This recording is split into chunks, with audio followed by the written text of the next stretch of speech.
Okay. Just getting started up here, guys. I'm a little late, but I'm not super late. So that's good. I'm not super late. I'm just a little late. Like by maybe 3 minutes, 4 minutes really. That's fine though. That's fine. We're here now. That's all that matters. That is all that matters. Boop. And boop. Okay. Okay. Okay. I'm digging deeper, aren't we all? Aren't we all? And okay, that's crazy spicy. Hello, welcome on in.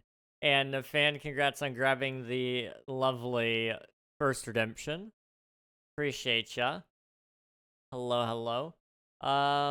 Boom, El Admiral. I don't know. He must not be at his computer right now. He's.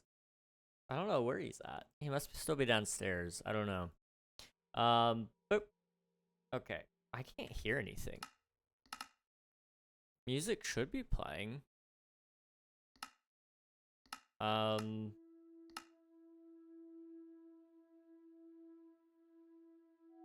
Okay, I do hear it. I was gonna say, I'm starting to hallucinate hearing some of the sounds in the background. Okay, we're good. We're chilling. I still hear it now. We're good. We're fine. Oh, that scared me for a second. How are you today, my king? I'm doing pretty alright. I'm really tired. I took my brother to work today. So I ended up only getting a couple of hours of sleep. Waking up, taking him to work, coming back home, asking my other brother if he meant to sleep in as long as he did because he needed to go to work.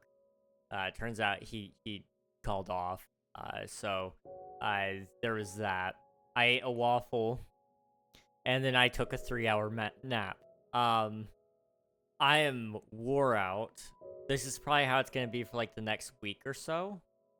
I also had to go pick up my brother from work.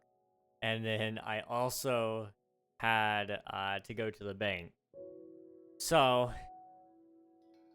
I'm exhausted. It feels like I did a lot. I probably really didn't. I didn't do much today in terms of work. Today's kind of been a waste in terms of the day. But I'm hoping that I can get back on track. I've got a small to-do list for the week. Just a couple of small things here and there. Ideally, if I can get 2 videos done this week, then that'll kind of get me a little ahead of YouTube stuff so I can kind of relax. It's been a lovely month. Been a lovely month, guys. But I'm here. I'm chilling. We're having a time. We are having a time. Okay, there we go. I should bake cookies. Cookies are great. We love cookies. To catch you guys up to what we're doing today, we're going to be spending some time down here in this hole. This little quadrant with the hole here in specific is a little shallow. We want to get it just a little deeper. So 1, 2, 3, 4, 5, 6, 7, 8 blocks deeper, ideally, is kind of what I'm shooting for there. And a lot of it is already kind of ripped up. So I'm hoping that we can kind of do a lot more of it now. And there's a lot of tuff as well scattered around. So it should be pretty easy to kind of get through here, I think. So that's what we're gonna focus on specifically there. We may also just finish up the sand because that's all here. We've also got all of our furnaces still going. Got a full array. Shouldn't take too long for that to finish smelting, but that'll give us access to making the Mega Dome, which is gonna look something kind of like this. I do know I want to try to save this for as long as I can, just because it is a little different, and I don't want to have to dig a whole bunch of things, and jump back to that, and then go back to digging, and then back to the dome. Like, I just want to focus on one project at a time. So my hope is that that will kind of be a relatively quick project as well. We'll see. Anyway, all that said, let's just get into it.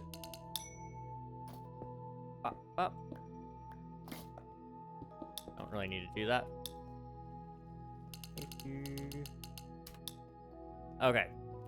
So we've got about, I guess that's 7 stacks of sand in each box. That's not too bad. We do need to refill all the lava. So I'll go ahead and do that really fast. I don't think we're gonna need to do... I don't know if we're gonna need all the lava I have. I don't know. We'll find out, I suppose. Although we are getting close to the end of our bucket in the furnace currently, so we may need everything. We'll see. Ba-ba-bum.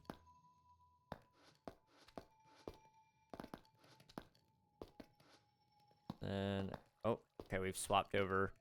Okay, so now I need to go back through and add one more to everything. Okay, that's fine. Okay. We calculated it? That is true, so we should need everything.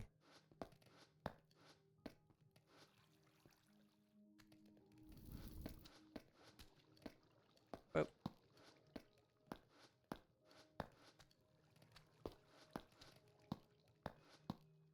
There we go.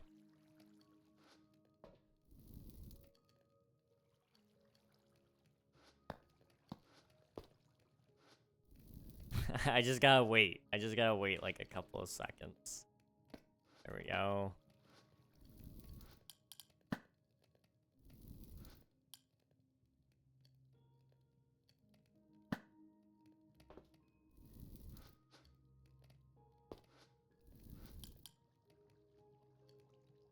Okay, put that there, and then I need one more. There we go.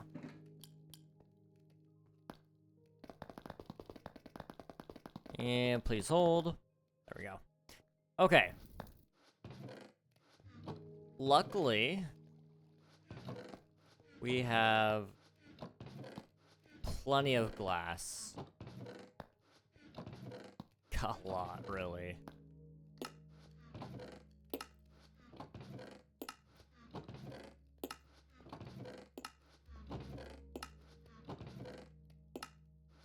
Okay. So there's that. We need to do this quadrant. And I'm trying to think... Well, we won't be doing this quadrant yet. We'll be doing down there today. Okay.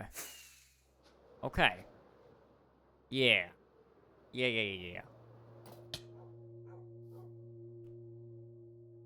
Okay, come over here. And what I want is these shulker boxes. We'll utilize them in our dig for a little bit here. Okay. So with deep slate in specific, I actually really want to use fortune on it more right now. Just because I need cobbled deep slate more than I need normal deep slate. So it just makes the most sense to use this pick in specific. So that's what I'm gonna do.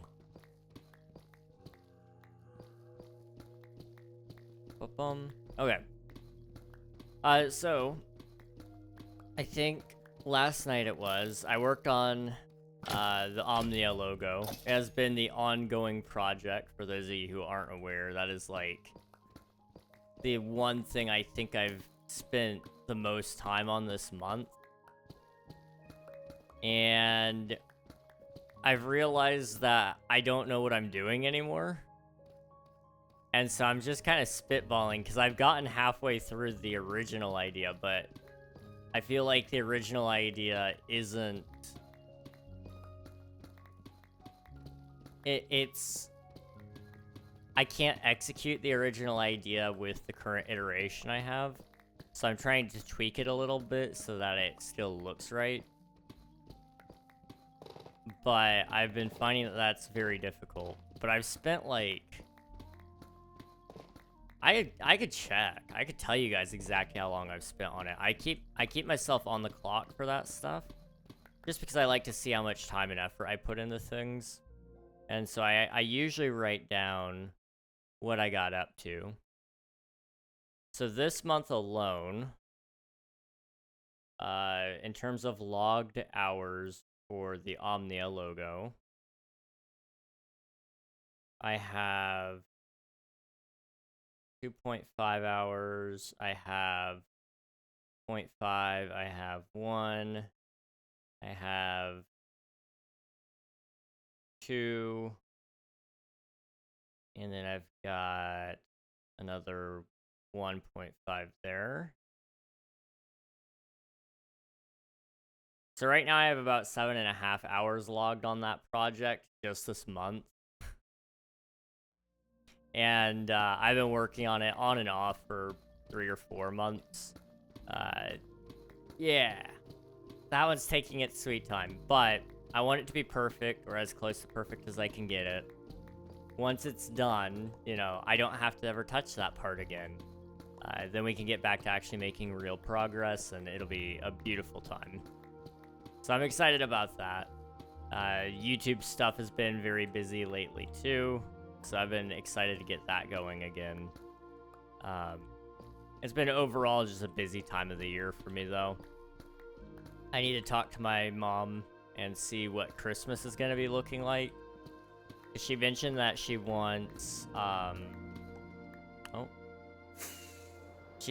we're expecting company this holiday season.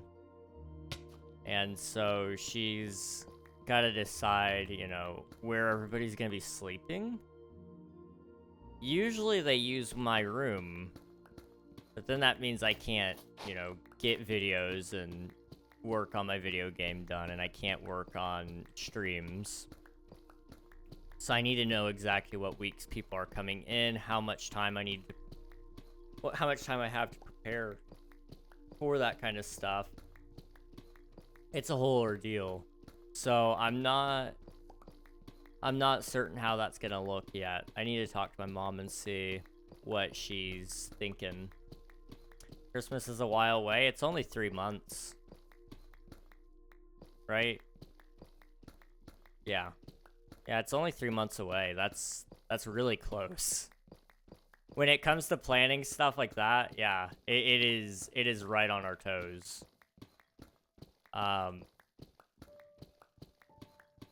That's why I have to plan so far ahead, because with like videos, those take weeks to make sometimes. And if I'm gonna be tied up for say 3 weeks, you know, I've got to have 3 videos done, plus I have to make all the videos that are coming out in current time. You know, I got a lot that I gotta plan for. It's not a bad thing, it's just, it is a thing. Hello, Ollie Fox, and hello, Coulter. Hope you're both doing well. The dome, it's about as good as I'm gonna get it. I have decided that I'm just gonna let it set up out of the water. So I'll kind of show you guys what it's gonna look like. Boop. So it's gonna look something like that. And it's just gonna kind of hover over the entire build. And the water will kind of go around it, but it won't actually be submerged in the water. Sadly, that's just in order for it to be submerged in the water, the buildings couldn't even be that tall. Even if I dig down all the way to bedrock, it would still be a pretty disappointing sight. So this is what I ended up settling for. It's gonna still look really cool, and I can probably do some other cool things with it, depending on how soon I finish this. I may be able to still do an underwater tunnel for it, but I'm also kind of thinking of doing like a bridge up top into a mountain over here of some sort. But mountains are kind of a tricky thing to build, so I'm kind of debating on if that's something I really want to do. Because I do like building mountains, it's just they tend to take a lot of time, and I don't know how much time I really have. So my main priority is just finishing this. Anything outside of it is going to be just awesome. We'll see. We'll see how we get there. Thank you for the alert, Fox, and thank you for the alert, Coulter. Appreciate you both. Thank you, thank you. What does that mean? So it is... Well, I'm lagging. I'm lagging really badly. And it's me. Hang on. If you can hear me, I'll tell you. So lurking is just a way of saying, hey, I'm here. I'm watching, but I'm not actively chatting. Or I'm leaving the tab open while I go do something else because I need to, you know, go walk the dog or go eat something. So I'm going to let you have my view while I'm away. That's basically what lurking is. Okay, are we good now? I think we're chill. I don't know, my poor computer is it hates me. I think we're fine now. It was just a little silly moment. Ba-ba-bum. Okay.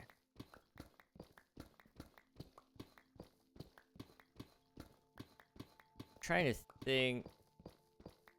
I saw as I was getting ready to start the stream today, Mojang has the first pre-release for 1.21.9, the Copper Age update, out now. It doesn't look like they changed anything in there. They didn't add anything new. So, they're still on target for a pretty soon release date. The only thing that we're waiting on is just a matter of Minecraft Live, which is happening next week. So I'm excited about that. I need to also put out the release date for the 12-hour stream that we're going to be doing hopefully this weekend. If that all goes to plan, then we'll have a good 12-hour stream. And then I'll be ready for next week when we do we'll do our stream regarding the Minecraft Live news and such, which is going to be a good time. I'm excited for Minecraft Live. I always am. I'm just happy to see new features being added to the game I love so much. So, it's always exciting to see that all happen. Hello, Chandra. Welcome on in. Hope you're doing well. Do I say your name correctly? I don't know. I feel like I may be saying it wrong. I'm not sure. My day's been pretty good though, Coulter. I woke up early today. I had to take my brother to work. So I ended up waking up like really, really early. And then I got home. I ate a waffle. I went back to bed for about 3 hours because I was exhausted. I only slept for 2 hours through the night, so I took a 3-hour nap when I got home, and then I ate lunch, and then went to the bank, did some work on the computer, and now we're here. And you know, I'm happy with the day for the most part. You know, I wish I did more, but it's okay. It is okay.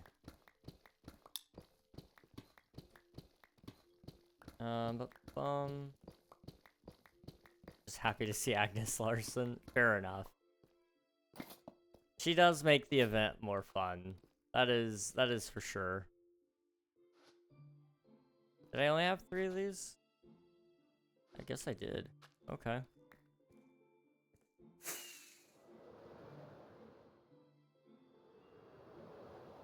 I was gonna go sleep, but somebody else did it for me.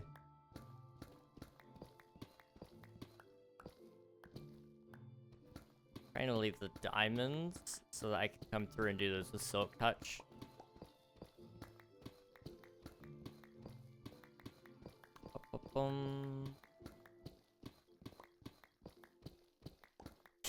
She's hot too.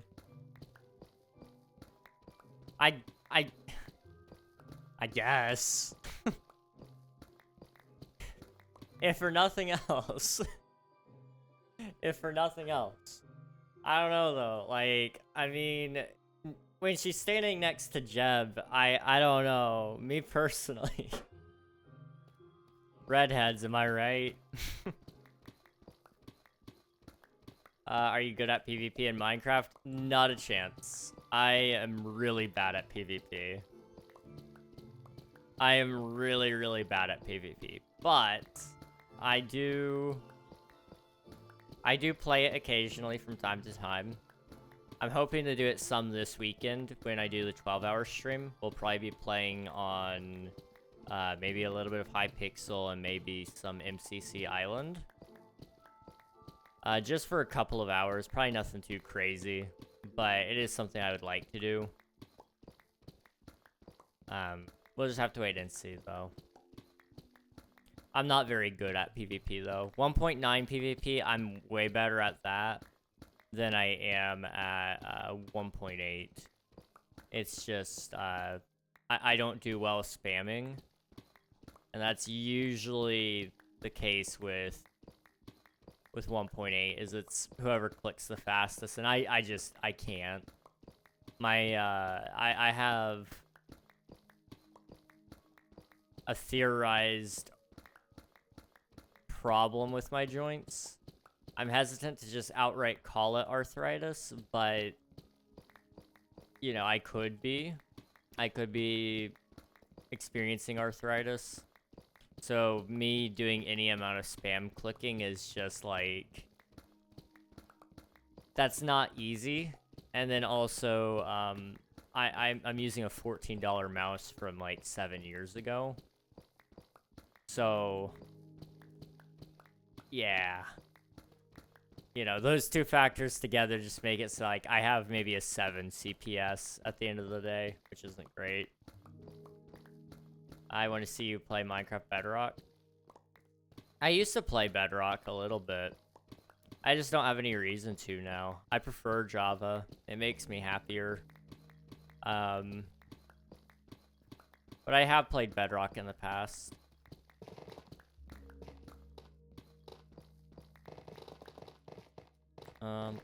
Okay.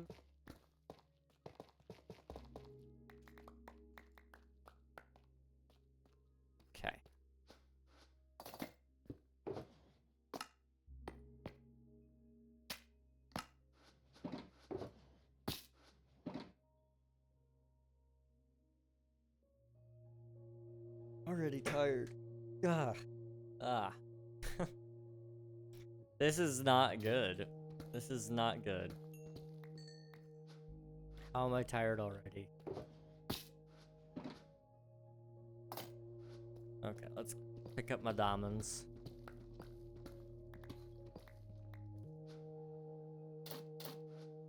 I gotta go do something, but I'll be back. I appreciate the lurk. Thank you very much, Coulter. No worries. Go do what you gotta do. Appreciate you being here, though. We'll catch you soon. Maybe you need a break. Well, I mean, I just started. It was only 30 minutes ago that I started playing.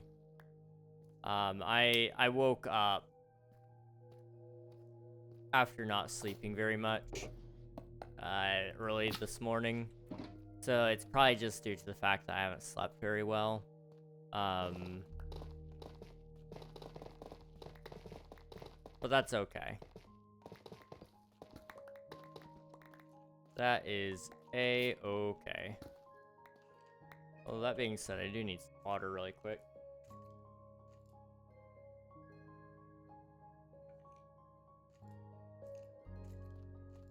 Okay, there we go. I am trying to think of some ways to work with myself a little bit more. So, I will say this. I am debating delaying the 12-hour stream currently. It just depends. I need to go to my doctor's on Thursday and get some blood results from them. And see how those came back. And depending on how those came back, you know, that may determine some things, because, you know, if it's something they can fix, I want to give you guys the best stream I can. But the vast majority of cases that we're probably going to be experiencing is that they can't fix it, and so we're just waiting till I find a doctor who can. So we're just kind of waiting to see what that's gonna look like.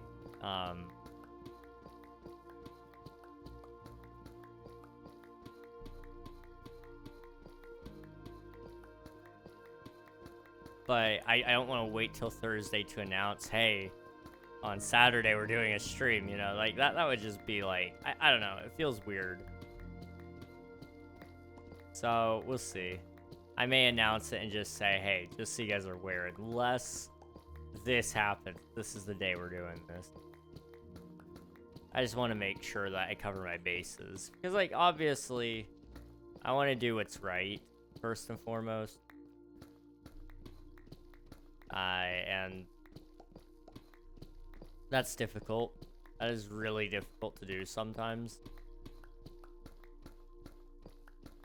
Because it requires me to sometimes be the bad guy, quote unquote. Not that there's necessarily a... If you're canceling stream, it's usually for a good reason. But I don't know. I don't want to like put out announcements for things and then turn around and say, yeah, we're not doing that actually. I don't know.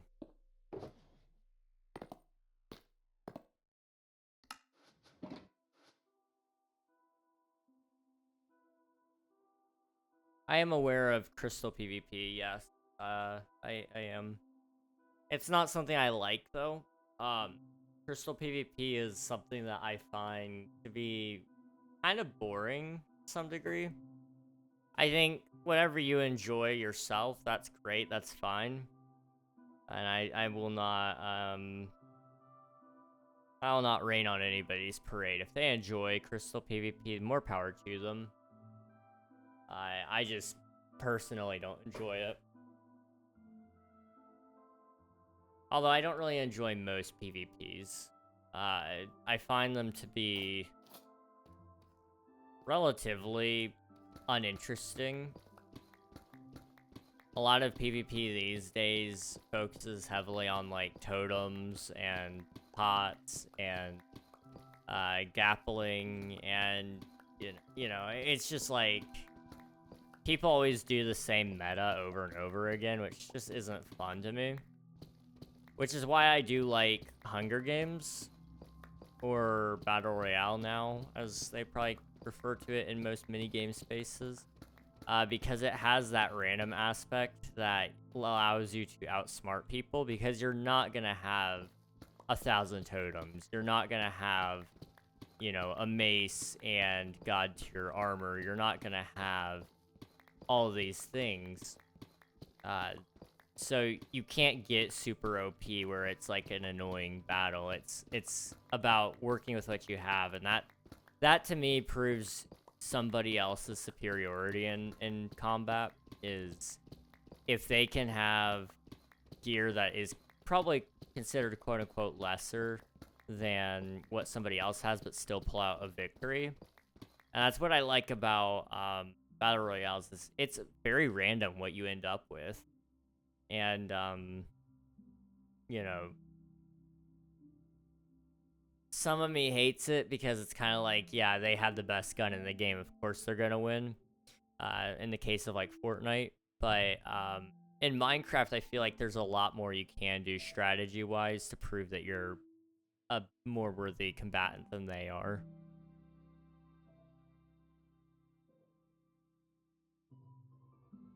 Do it when you're ready, health comes first. I definitely agree. It's just I don't want to be putting it off. That's the big thing. I can't always wait till next month. If I can't do it this month. It's just, it was gonna work best this weekend just because my parents are out of town. I could always do it Sunday and run it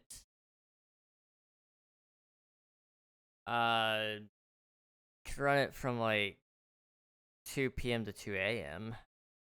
on Sunday. Maybe. That's a little risky, though. I don't know. Sundays are tough for me to do much.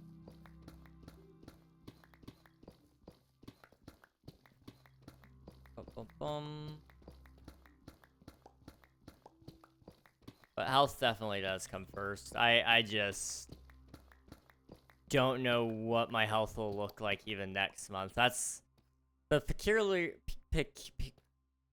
That is the peculiar space I'm in. I'm in a very unique scenario where theoretically, you know, I could be better or I'll be worse, you know, like we haven't bottomed out on how bad I can be. It's just been a steady slope. So it's kind of like I'm nervous to delay anything because, you know, I don't know if I'll have the energy for that again in, you know, a long time. My hope is that I'll have an energy for it next month. And ultimately, like, I guess I can always just tell you guys I owe you one, and I'll give it to you when we get there. But I also hate that. I don't know.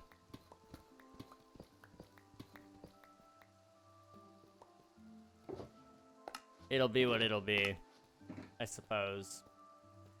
Question is, did the guy get his girl? Find out later in today's episode of Twitch SMP. Honestly, though, I really want to know if it was Doers, right? That was the guy.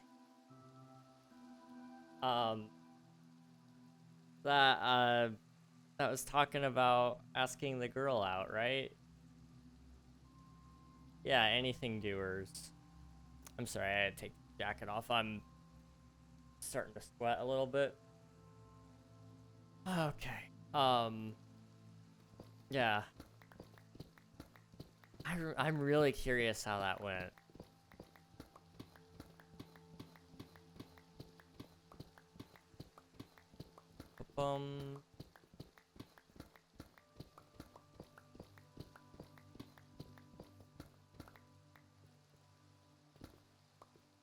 Okay. I'm just thinking. I'm thinking, right? I'm already starting to bargain here. This is not a good sign. So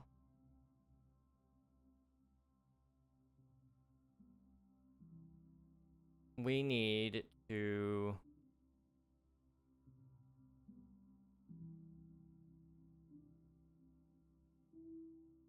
get this side done. If I get this side done today, I'm just thinking, okay.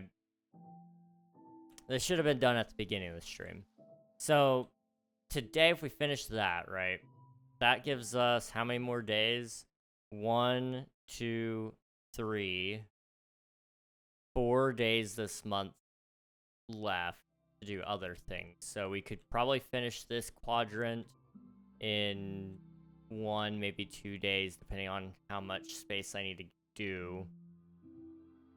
I could probably do that one.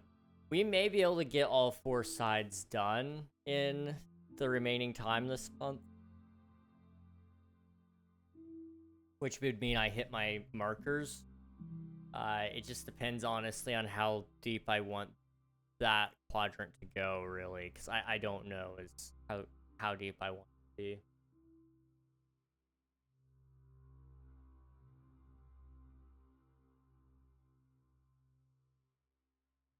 Because part of me wants it to be in between that one and this one.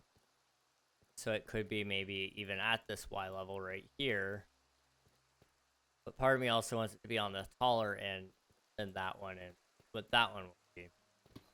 So I'm just struggling to figure it all out.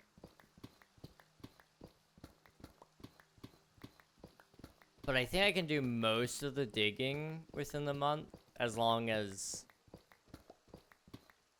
I don't, I guess, lose a bunch of energy. I could always drink a coffee today as well, because half-life of caffeine, that's what is the half-life of caffeine?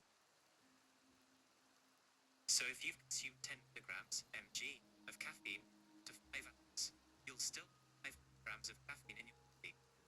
This is from healthline.com. Okay, so after 5 hours, your caffeine amount goes in half. So that was a different response than I've ever heard from Siri, by the way. I don't think I've ever heard my Siri talk like that. I don't know. I shouldn't have access to any of the new AI stuff. My phone was made before that. Unless they've upgraded the servers to include it. What iOS update am I on? 18.6. Okay. I don't know what the newest iOS is, to be entirely honest with you guys. I don't keep up with Apple updates. Okay, interesting. Well, if I take it now, in 5 hours, it's gonna be, let's 8, 9, 10, 11, 12. It'll be midnight.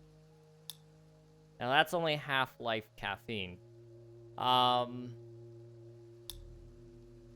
Theoretically,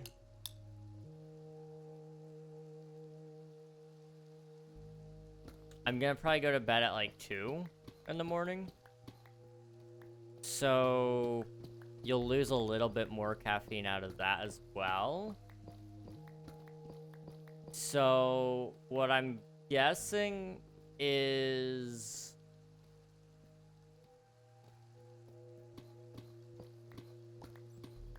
we could definitely drink some coffee. If I remember correctly, I kind of calculated that it's like 8 hours for caffeine to pretty much for you to like crash on caffeine, because the thing is, the more caffeine you consume, the harder the crash is gonna be, because it cuts in half over and over and over again. So the first crash is the worst, but then you get hit with another crash on top of it, you know, just a couple of hours later. Okay. I'm willing to crash at 2 in the morning. That's like a proper time to do it. I'm not talking myself out of this one, I don't think. Also, welcome back, Coulter. Hope you're doing well. Theoretically, King rizzed up spicy. That's me. Totally. Probably average time. I guess it depends on your body, same as alcohol. Some people can drink more before getting drunk, and also some sober up quicker and stuff. That is true. A lot of people have a different caffeine tolerance level, so you, like, just because your caffeine is up doesn't mean you can't sleep. And, it also doesn't mean that you're, it doesn't necessarily mean that it's gonna stay within your body for the full 5 hours, you know? Ultimately, it's gonna depend on how quickly your digestive system picks up. You know, your body is going to absorb it, and then it's going to pass it. So if you drink a lot of water, it's going to cause you to pass all of that caffeine very, very quickly. Usually through the urinary system. So all I gotta do is just stay a little hydrated, drink a lot of coffee, and we're set, right? That's what I'm hearing. Nobody's telling me no. That means it's a good idea. Or maybe it means it's a really bad idea. Who needs caffeine? I just constantly power through the pain. My sleep is fricked. My life is fricked. Everything is chaos. But at least I'm still an elite Skyblock gamer. That's fair, Gus. That's fair. Also, how's it going, dude? It's good to see you. I went to bed, like, I don't even know when I went to bed last night.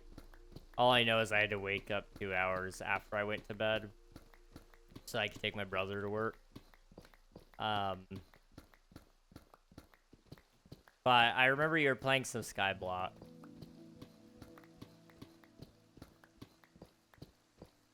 Yeah, I pee lots after an energy drink. Okay, so as long as I'm peeing, we're okay.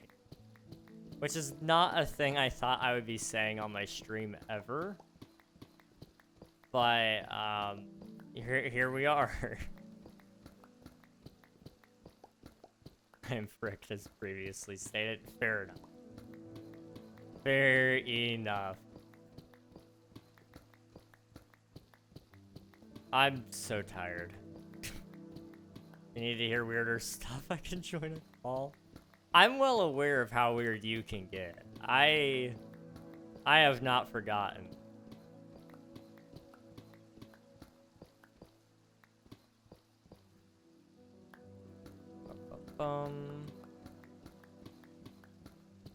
Thank you. I don't know who's sleeping, but whoever did is like so beautiful. Thank you so much.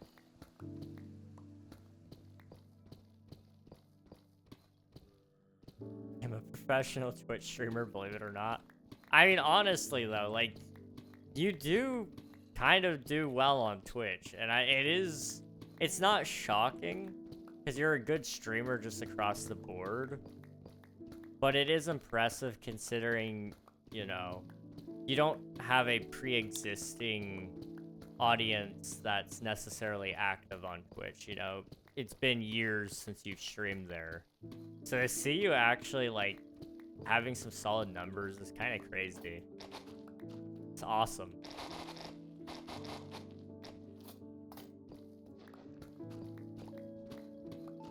Dude, I keep making so much money from ads.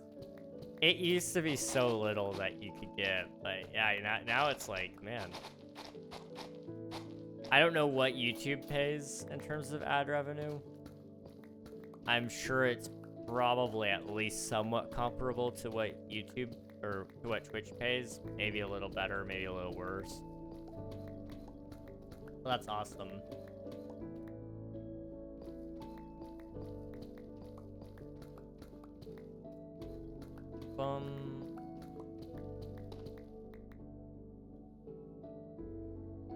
I want to turn on the ads, on the YouTube ads for streams and see how they compare. I know it was so bad back in the day.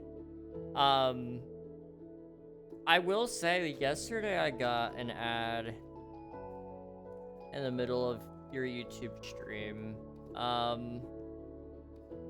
I don't know if YouTube is running them regardless, or what. I don't know what's going on there.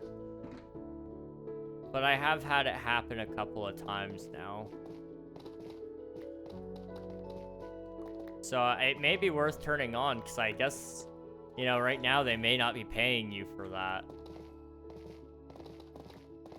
Or it's just a fluke and I'm the only one having that happen. But maybe it wasn't you. Maybe it was somebody else that said that they were having that on a different channel. Darn, turn up the frequency and get milking the money. Exactly. And if you don't, I will. Because somebody has to. It's for science, okay? It's for science. I averaged 3 times the viewers on UIT. Oh my gosh. Could you imagine getting 3 times the money on YouTube just because of all that ad revenue? Like, I know people make fun of ad revenue being like pennies, but genuinely speaking, it's actually not that bad. Like, I don't know.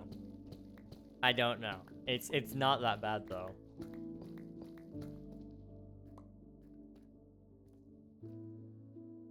Like, I wouldn't necessarily run it if I had an option as a small streamer to, like, run no ads or run ads, you know, just purely for the sake of, like, I could choose whether they're on or off entirely.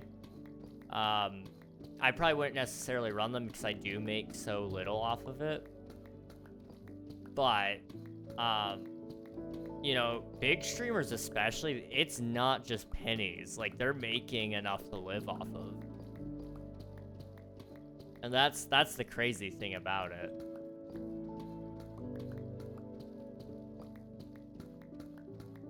Bum, bum, bum.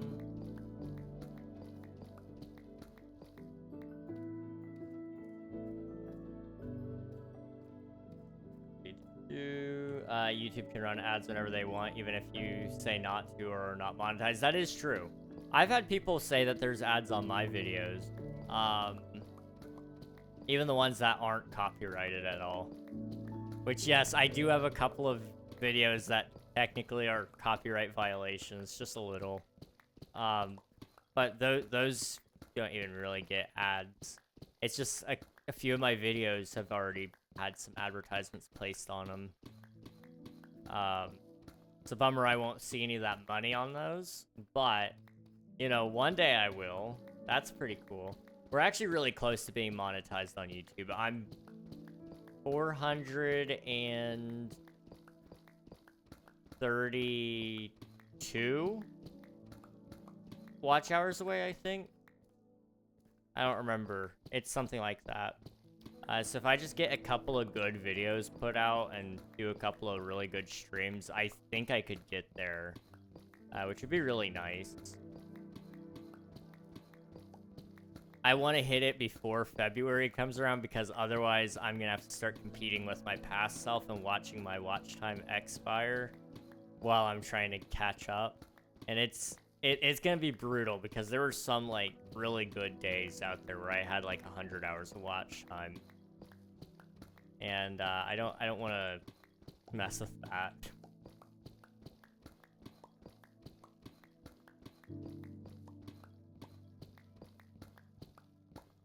I am scared my viewers will be upset if I feed them ads on the streams. That's fair. That is fair.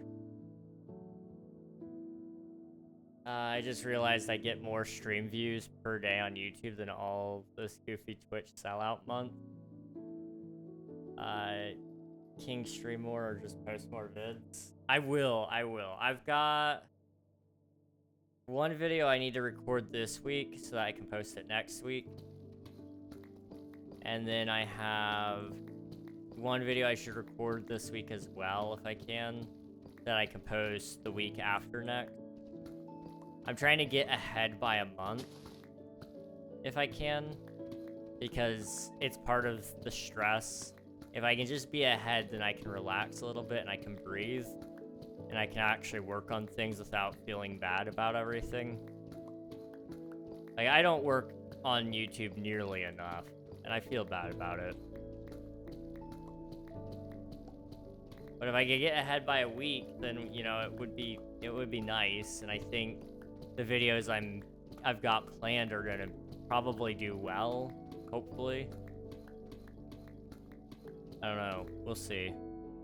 We will see. If I streamed more, I don't know if I could do that well, in all honesty. Like, I could stream longer, but energy-wise, you know, I'm pretty well cooked. So that's not really an option to stream longer, but we could stream on more days. So I could do 7 streams a week, each being, you know, 4 hours long or whatever.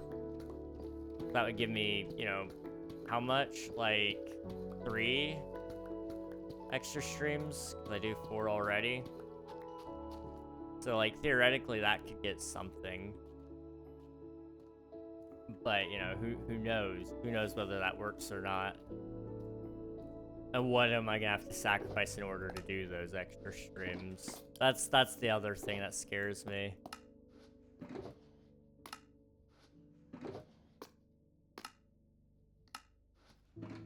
Okay, I do remember you, Zaid. Welcome on in. Hope you're doing well. Let's see. Gus and King play Bed Wars for 30 hours straight, not clickbait. That sounds... I mean, it sounds wonderful to be there with you, but 30 hours, that sounds like pure torture, I'm not gonna lie.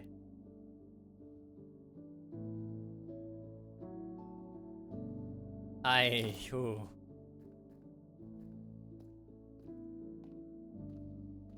Like, I have vowed I will never do anything.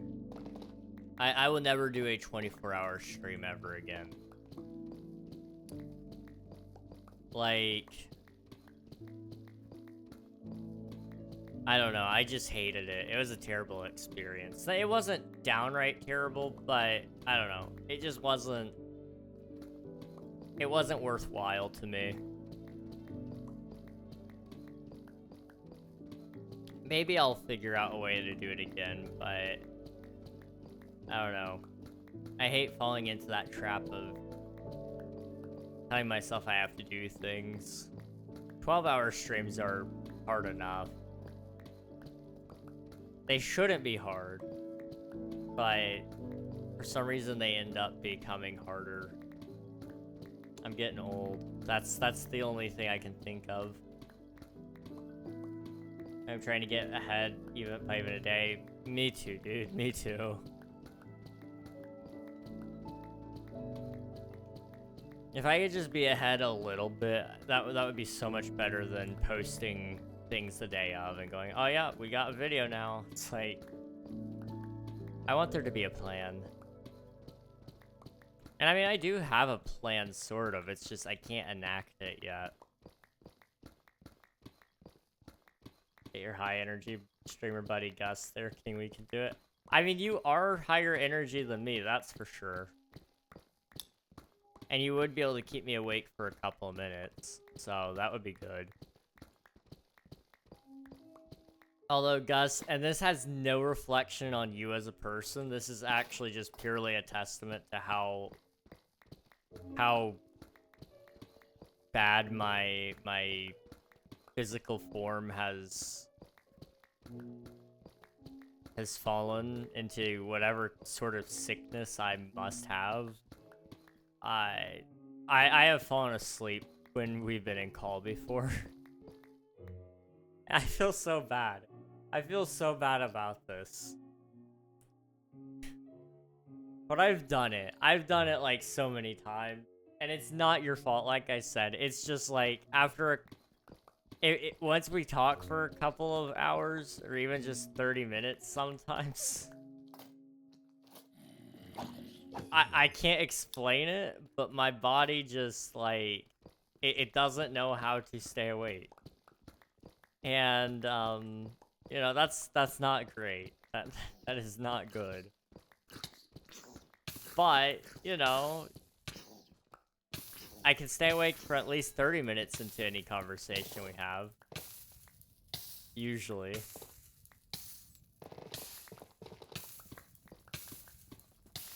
Oh, okay. Can I? There we go. Hello, Yuzi. Welcome back. Hope you're doing well. I got a new phone and it's so cool, and I put my channel on here, and my channel has 23 or 22 subs. Nice. That's awesome, dude. I hope that keeps going well for you, and I hope you enjoy your new phone. What phone did you get, if you don't mind me asking?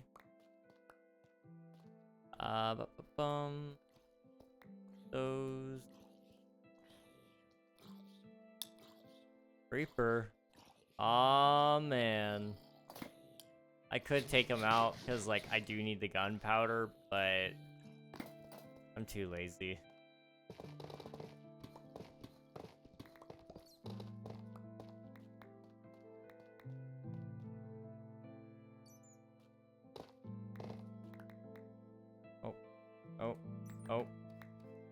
Oh. Okay, nobody's gonna kill me. We're good. We're chill. We're fine. We're fine.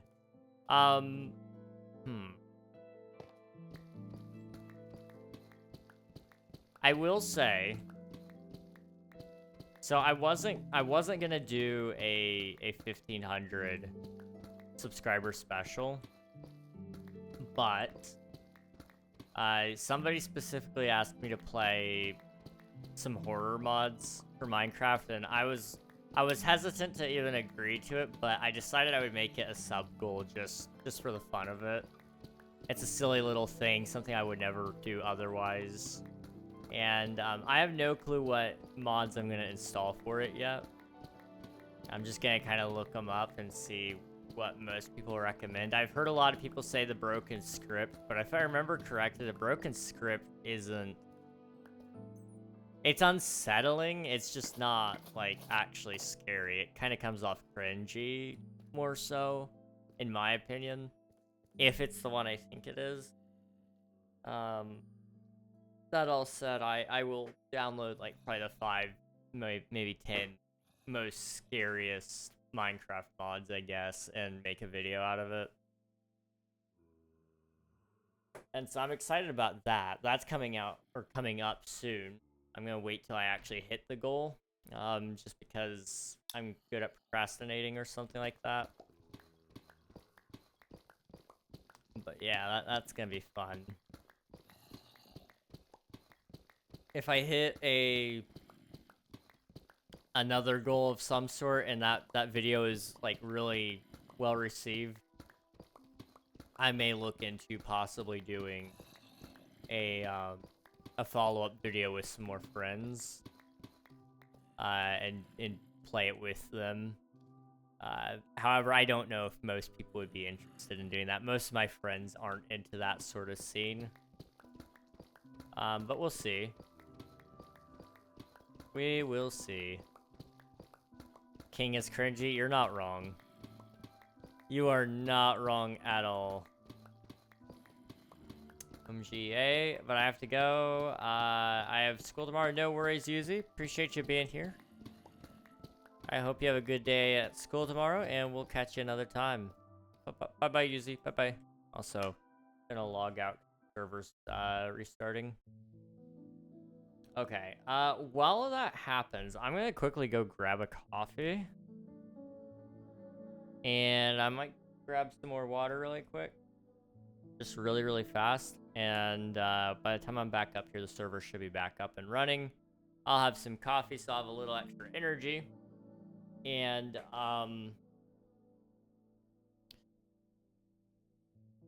then we'll get back to digging. See ya, Yuzi. Bye-bye.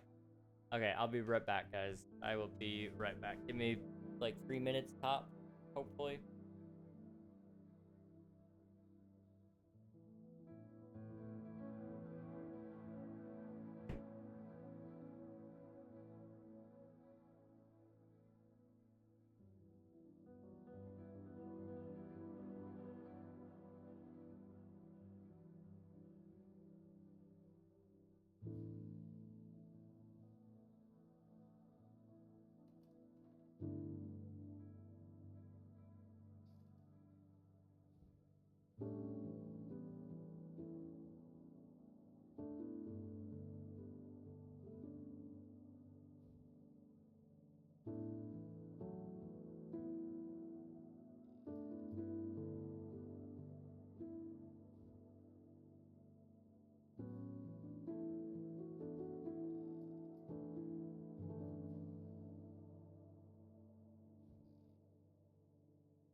Okay, we're back again. How's it going, everybody? Hope you're doing well.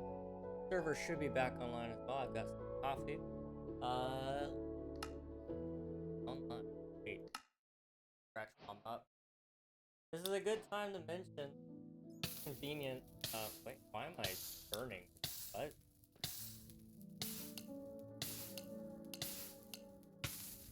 UI, thank you, yeah. I don't know why I was burning. Was I here? I was. Yeah. Maybe. I thought I dug up all. I don't know. Anyway. This convenient product place wasn't really planned to be a segment, but if you like the shirt, you can buy it. Mark shirt. That's the thing. Probably the coolest thing I've ever made. in all honesty. I need to get that hooked up to the domain so you guys can actually go to the domain name. But I don't have that set up properly yet. So you can't. But eventually I'll get around to it. I will get around to it. Okay. Rip this all up. Yeah, I definitely did this part because I fell off into the hole. So it undid some of my work, huh? Okay. Interesting.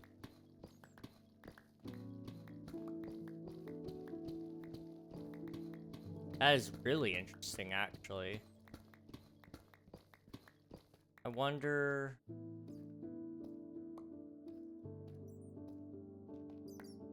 Huh. I don't know. I do not know.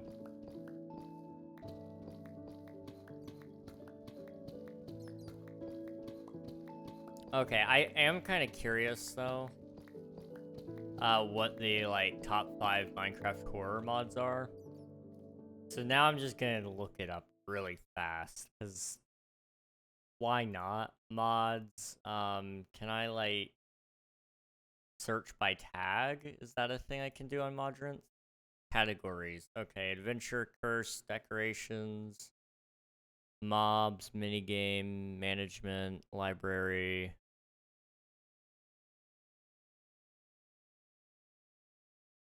I guess it would...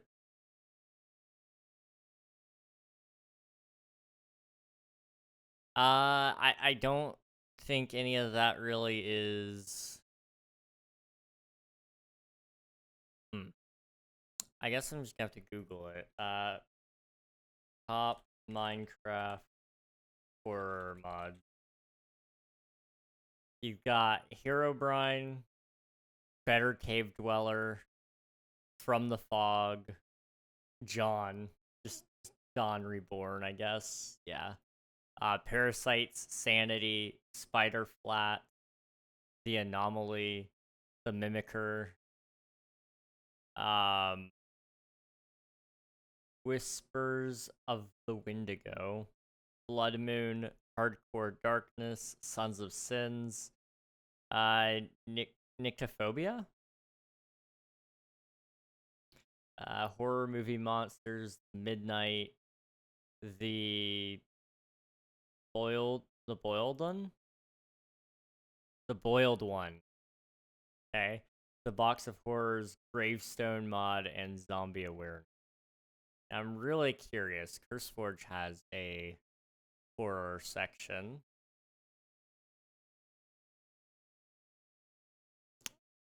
None of this is really helpful, though. Okay, so what about the broken script? That's what somebody told me to download, so I'm really curious.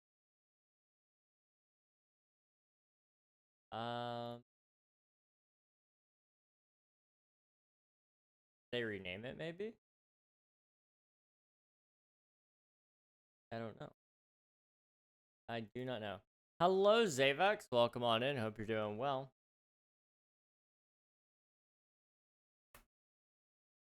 There it is. The broken script Minecraft mod. Read the description. Let's see.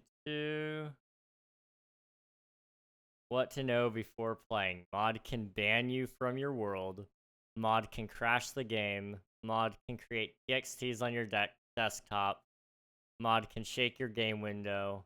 Mod can create custom error pop-ups on your desktop. Mod will grief your world. Mod will destroy your buildings. Do not play this mod with shaders that change texture of the moon. Do not play this mod with world gen mods. Some events will break right now. I won't upload the unsafe version to Modrant. Do not ask me to do so. It has been discontinued. The broken script is a very slow horror mod that will try to make you feel paranoid. There are random events, few entities, and anomalies, and much more. Interesting. That is one mod that I was requested to play. I don't really love it making TXTs on your desktop. That's just annoying. But maybe, possibly. Mushroom from Georgia. What? Are you saying that you're from Georgia? Bum. If so, that's pretty cool. And then my question, I guess, would be, are you from Georgia, the country, or Georgia, the United States? State. Because I'm from the United States, so we have a state out here called Georgia. And I've been through there a couple of times. It's a very nice state.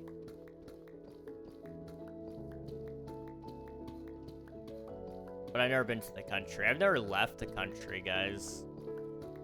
I do look forward to doing that at some point in time in the future. I just don't know which country I would go visit. I really want to hit a lot of the US still. There's so many cool places I've not been. Part of me kind of wants to do like a United States tour and just hit one thing in every state. Even if I've already been to that state, I want to go do something there that I've never done before. So, for example, I've been to Florida so many times. You know what I've never done? I've never been to the Gulf. That's something I could do. You know, I've been to New York, but it was only for a layover, so I've never actually been to New York. It'd be kind of nice to go there, actually do some stuff. I'd like to go out there when it's Christmas time and all the decorations are out. I think that'd be so beautiful. It would be crazy packed and crazy cold. But I remember my mom and I talked about that once, and it sounds like she would like to do it too. So maybe I can take her out there at some point when we're both a little older. Still need to visit the USA. I've never been. It's a pretty cool place. I don't know where I would recommend visiting in the US, to be entirely honest. It just depends on what you're thinking you would like to do. Because it's such a big country that, like, you know, for example, if you wanted to be in California and New York, you'd have to stay for several days and also fly. And to fly across the country like that, it's like an 18-hour flight. And that doesn't include any layovers. So it's one of those things that's hard. But I definitely recommend it to everybody if you can. Go to the US and see what we have. You know, there's not a lot to see necessarily, except there are some cool things I would say you should see. If you have time, going out to like out west a little bit, there's some cool mountains out there. We have the Grand Canyon in Arizona. That's a pretty cool place. I've never seen it with my own eyes. I've been there, and I did see it technically with my own eyes, but that was before I had my glasses, and so I didn't know. I didn't understand really why people thought it was this really cool thing. I mean, it was cool, but the picture I saw of it was distorted to what everybody else was seeing. And, so I actually been able to see it in its full beauty, which is a little sad. If you're more into, like, landmarks that are man-made, there's some really cool ones that we also have. In the Midwest, we have the St. Louis Arch. Really cool place.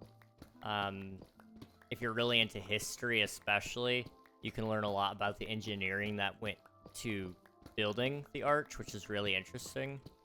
Although I know that's not everybody's cup of tea. If you go to DC, Washington, D.C., our capital, it's a very rich historical area. I mean, you got all sorts of monuments, which I know isn't something probably British people really are interested in. just because a lot of that has to do with, some of that has to do with when we weren't necessarily on the same side of history. Although I don't think there's any hard feelings there, really, because that was a couple hundred years ago. So I feel like, you know, maybe all is forgiven. I did that wrong. Oop. Anyway, there's that. That's pretty cool stuff out there. World War museums. The Air and Space Museum is really cool. What else? What else do we have that's really cool?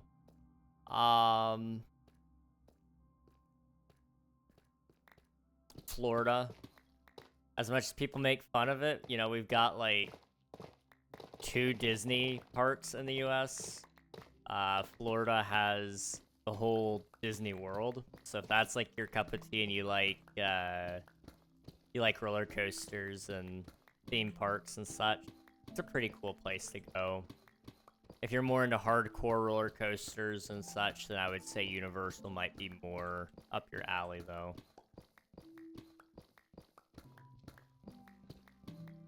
Probably want to do Route 66 in an American Classic convertible. Oh, dude, that would be sick.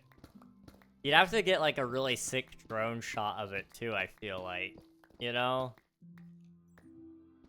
That would be so cool. If anything, it's the Americans that hate the British, not the other way around. I will say that is something that tends to be the case. You know, we'll poke fun at the British without them asking for it, usually. In typical American fashion, they may not necessarily always be the most rational, I would say. And the fact that the second a British says anything remotely critical of the U.S., it like Swifty said there, but oh what or like, who won the war? Who won it? Huh? Who won the war, Britain? Who won? You're just mad because we're not paying you taxes anymore. We're the reason your empire crumbled. Like, you know, it's silly, but it's just like, Americans too. Like, we don't let that go. We hold that over everybody's head as much as we can. And to be fair, like, some of that we should hold over their head. Like, I will never not remind French people how many times we saved their sorry butts throughout history. They're very quick to start waving a white flag, is all I'm gonna say. That being said, you know, I like British people. I think they're pretty cool.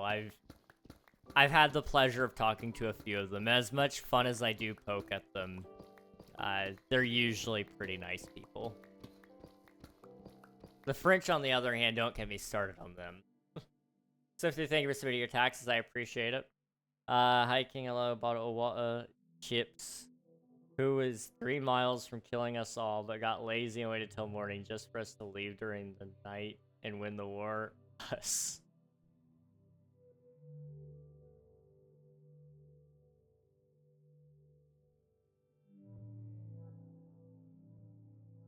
You know,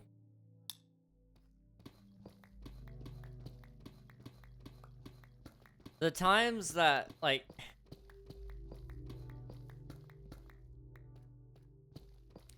it's interesting. So the United States, right?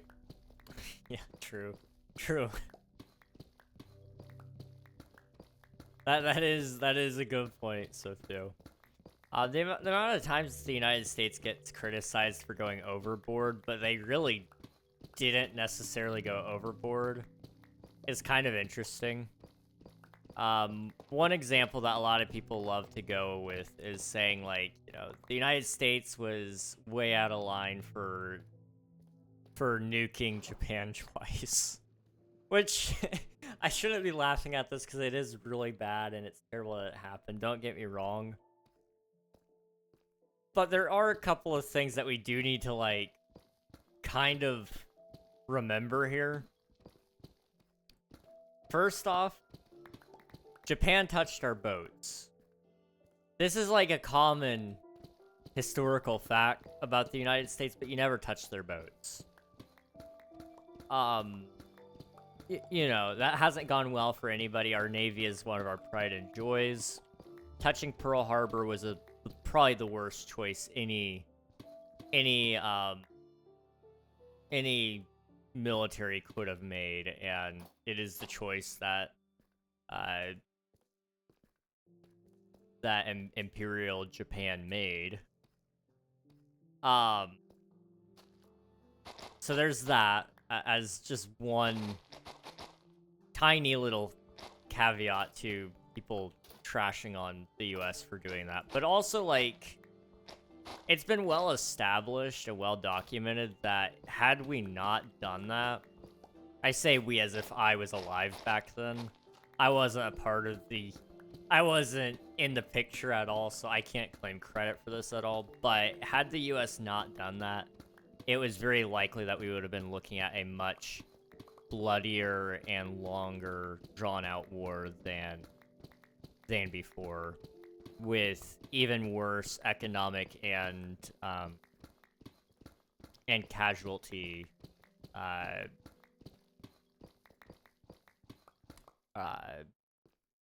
casualties. It would have had a larger effect on humanity as a whole, I guess is the word I'm trying to look for there.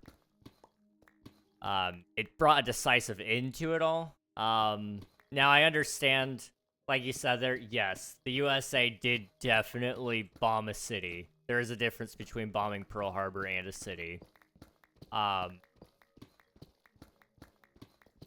However, the problem really lies into the fact that Japan...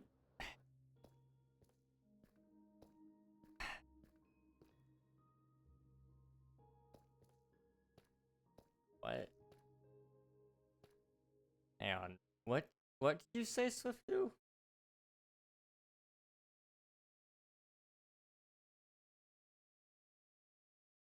Okay. Okay. I don't...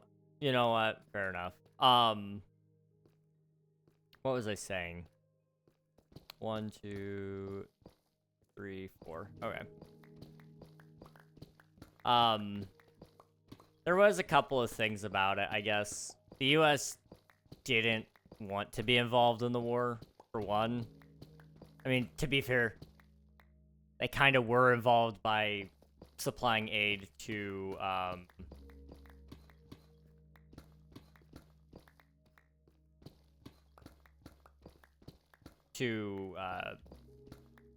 what was it, the Allies? I think that's World War II. That sounds right. So, like, to be fair, I can see why they did it, but on the other hand, it was very dumb to bomb a non-hostile nation. And then on top of that, just, like I said, I don't take the loss of life lightly. I've been very open about this. The loss of life, any life, is tragic at best. And I hate to say that, like, it's a necessity, but the rulers of Imperial Japan were... I don't want to just, like, say a blanket statement necessarily, but they weren't good to their own civilians. And I mean, like, that's not to say the US is all that. I mean, like, I do believe, you know, the United States is probably the best country on the earth, but I think everybody says that about their own country, so it's not that crazy for me to say. Okay,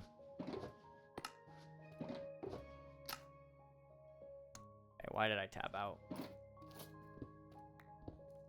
Japan killed immigrants who had just come to America hoping for a better life just to immediately die. That's evil. US bombing their cities justifies that. It's hard. In war, this is the problem with war in general. Like, yes, you are absolutely correct. There were a lot of immigrants who had died in that. But did it justify the amount of casualties we caused in Japan? I don't know. Because who's to say what is and isn't justice? You know?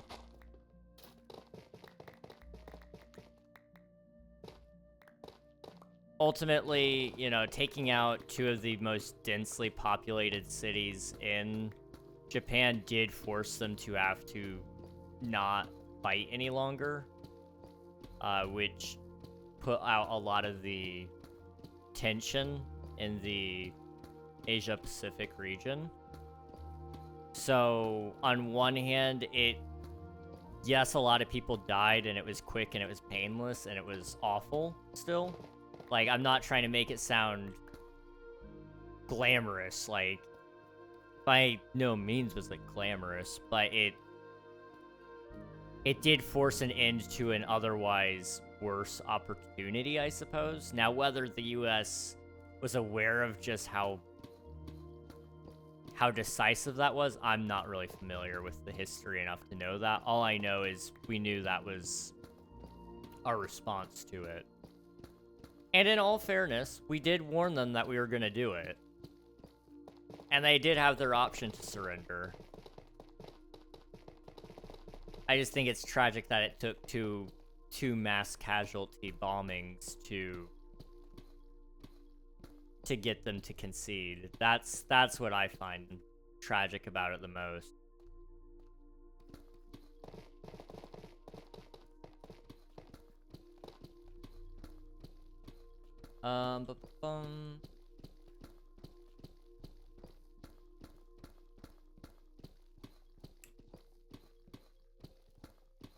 And I mean, I will say, like, you know, I think for the vast majority of people, in the US anyway, we don't really look at it, I don't want to say proudly, because we don't look at it with shame either. But we don't look at it with desire to nuke other countries ever again. It's one of those things. We recognize how bad that was. And we don't wish for that to happen again. It's precisely why we've signed so many treaties to ensure that these weapons of mass destruction aren't used again, particularly on civilian areas. I mean, in the case of Japan, like, I know it's a lot larger than what it looks on maps, but in the case of Japan, for example, you know, a lot of those cities also did have some military use.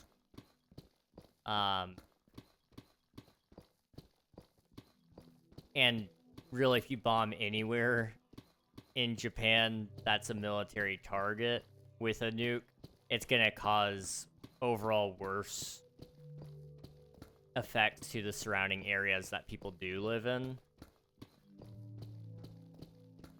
I don't know. It's hard to justify much of anything when it comes to killing.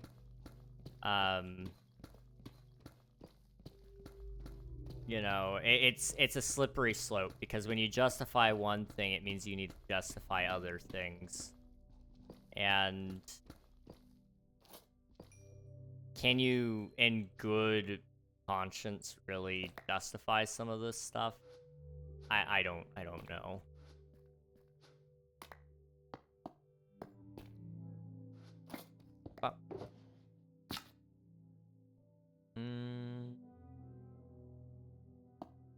That? I just can't fit any more in there. That's fine. Okay. Let's go up and empty out my boxes. I will say probably the more justified things that the US has done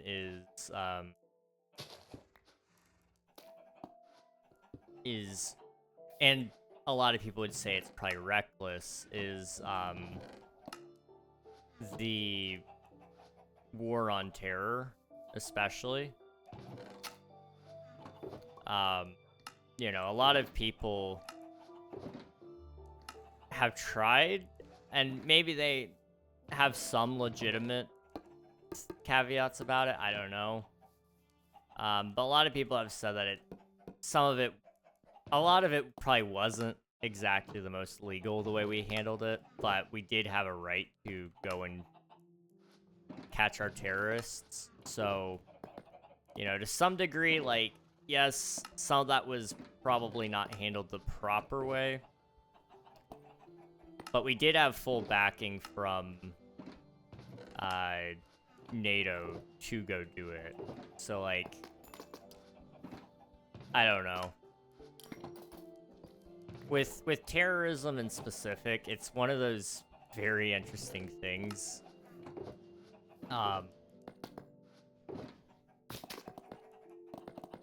If you don't condone it and you don't move swiftly, you don't approve of it, but you don't put a harsh enough stance against it to discourage anyone else from joining them.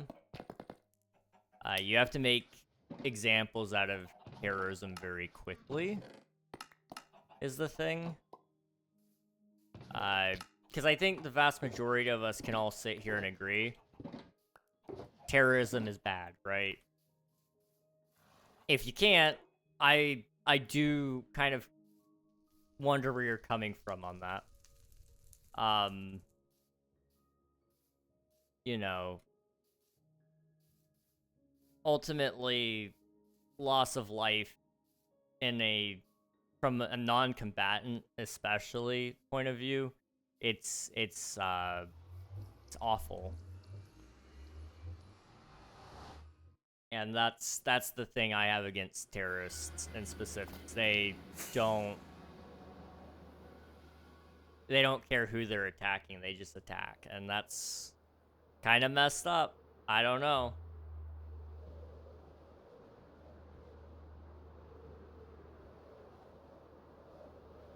I made it. I think I joined at an awkward topic a little bit.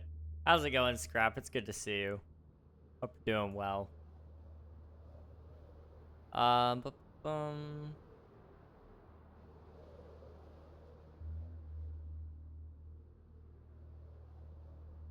Okay, let's get in here. Mariah Carey is defrosting slowly. Speaking of terrorism, Mariah Carey. Are you all ready for your ears to be absolutely assaulted by Mariah Carey? Okay, I won't lie. I actually do kind of like the song, but by the end of the Christmas season, I'm ready for it to be gone. So, she is defrosting, though. It is true. It is very, very, very true.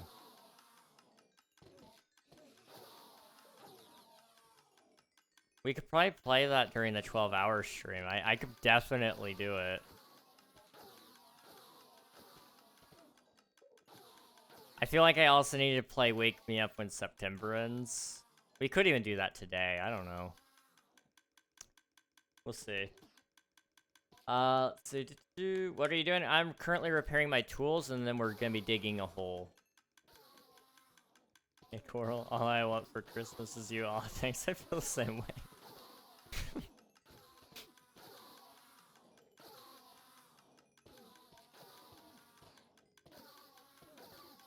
I might be speaking a little too niche here, but I enjoy My Chemical Romance, so this is like something I definitely would have heard. I'm curious if any of you have heard My Chemical Romance's cover of All I Want for Christmas Is You. I don't hate it. It's a little different. It's very emo, so like, you know, it's gonna sound that punk rock sort of sound, but it's actually pretty good. It's actually pretty good. Gerard Way actually has a pretty good voice, all things considered.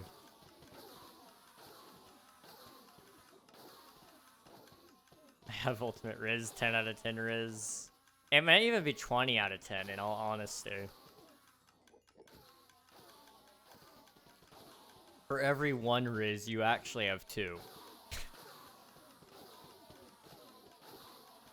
And you may be asking how this is possible, and I don't think there's an answer, it just is.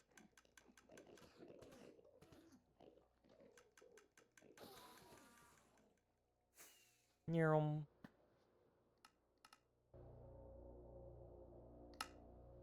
we go.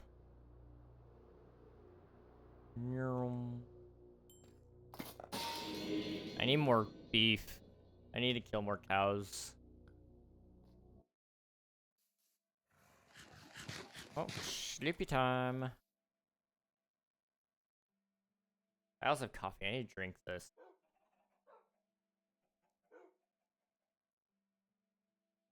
Iced coffee is so good, guys. I'm such a white girl. I am such a white girl. And I don't even care. Like, there's a there's a reason I love women so much, and it's because like I am so much like them. Totally. Taylor Swift, iced lattes, and Stardew Valley, and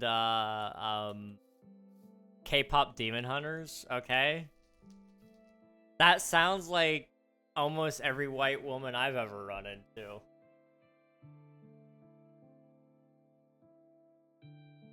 Oh, jeez. Also, see you later, Scrap. Thanks for hanging. I appreciate you, dude.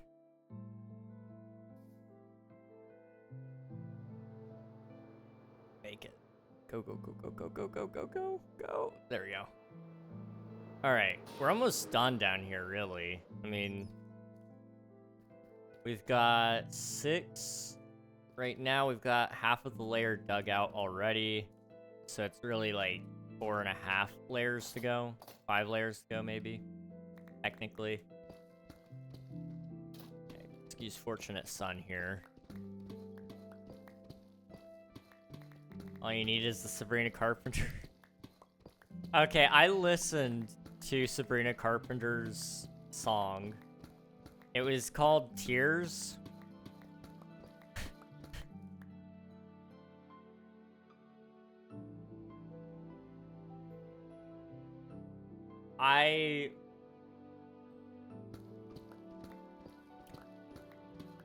How do I put this? How do I put this? It was a song, okay? It was a song of all time. It was kind of, it was a bop, but I hated that it was a bop. Okay? It was, I hate how she... I don't know, maybe I'm missing the point of the album. But I feel like she objectifies herself way too much. And... I don't know, I just feel weird listening to her music, in all honesty. Because I remember when she was on Disney Channel. I don't know. I know part of that is probably because she doesn't want to be remembered for being on Disney Channel, so she's gone so far to say things so counter to what was Disney. But I don't love how much she's objectifying herself in this album. Now, again, I'm probably just missing the fact that that's the whole point of the album, is to poke fun at how much she can objectify herself. I don't know. But I was digging the dance break in the middle of Tears. That was a great opportunity. I liked it. It was solid. I hate how much I vibed with it. It made me want to bob my head, but I hated that. It almost made me sick to bob my head at it. It was just, I don't know, it felt weird. That's all.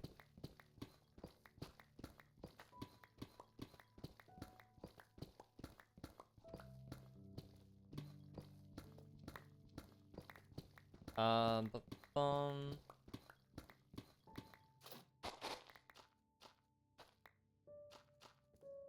My friend played on repeat. I like House Tour. House Tour. I will add that to the queue. I haven't listened to all of her music.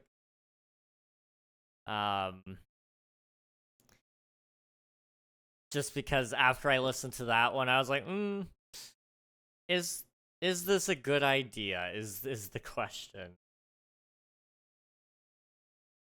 She's changed the Tears music video like many times. Really?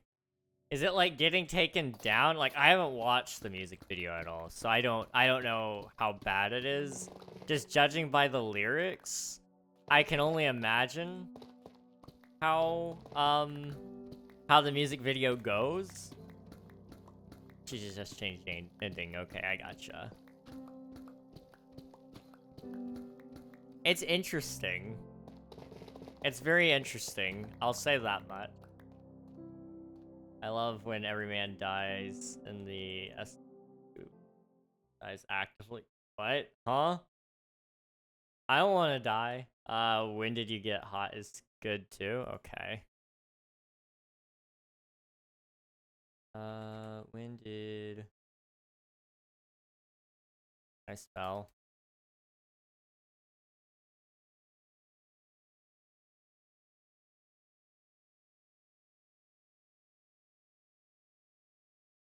Okay, there we go. In all her music videos, the men die. What?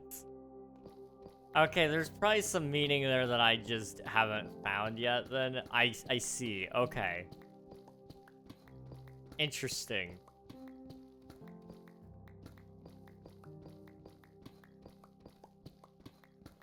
Very interesting. The art may just be lost on me. I don't understand it. But that's okay. It's definitely not music I would listen to with my parents in the car. That's for sure.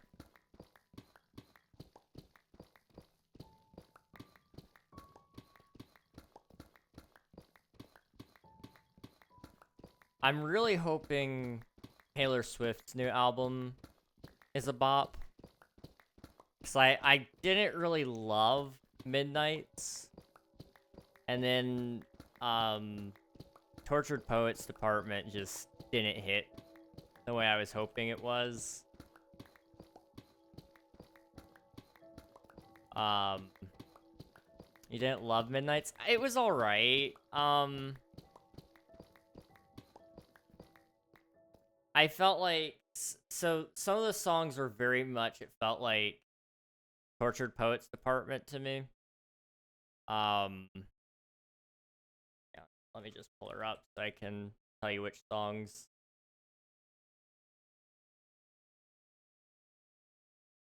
When is Life of a Showgirl? 16 days? Okay. Well, that's coming up really soon. Okay, okay, where is... Do it with a Broken Heart, Fortnite, Tortured Poet, 1989. Midnight's was 2023. That was 2 years ago. I remember staying up all night to listen to it when it released. Okay, have you heard Sweet Nothing in Question? Yes, those two are good. I'm so scared for Father Figure because the leaked lyrics are so vulgar. Yeah, I've seen some of those. They're interesting. They're very interesting. I think it was... I think Paris was one that I didn't really care for too much on Midnight. Was it Labyrinth? I didn't like Vigilante. That one wasn't great. I I like the instruments. I just felt like her singing could have. She has a very powerful range. Taylor Swift does, and I wish she would utilize it more. Like, I was really hyped for Snow on the Beach, for example, because it has Lana Del Rey on it. Lana Del Rey has some very strong vocals. And she just didn't, like, get to do anything on the song. And so then you have Snow on the Beach featuring more Lana Del Rey. And I still felt like it wasn't enough Lana Del Rey. I'm gonna be honest. I was very disappointed in that song, to be 100% honest. Now, all the other songs for the most part, like I like Lavender Haze, Antihero is pretty good. I don't really remember Maroon, to be honest. You're on Your Own, Kid, though. Yes, that one's good. Midnight Rain. I might know that one. I don't know. It's been a while since I've listened to some of this stuff. Midnight Rain, if it's the one I think it was, it just depends on the mood I'm in. Question is good. Bejeweled, I love Bejeweled. It is like such a vibe. I don't know. It is such a vibe.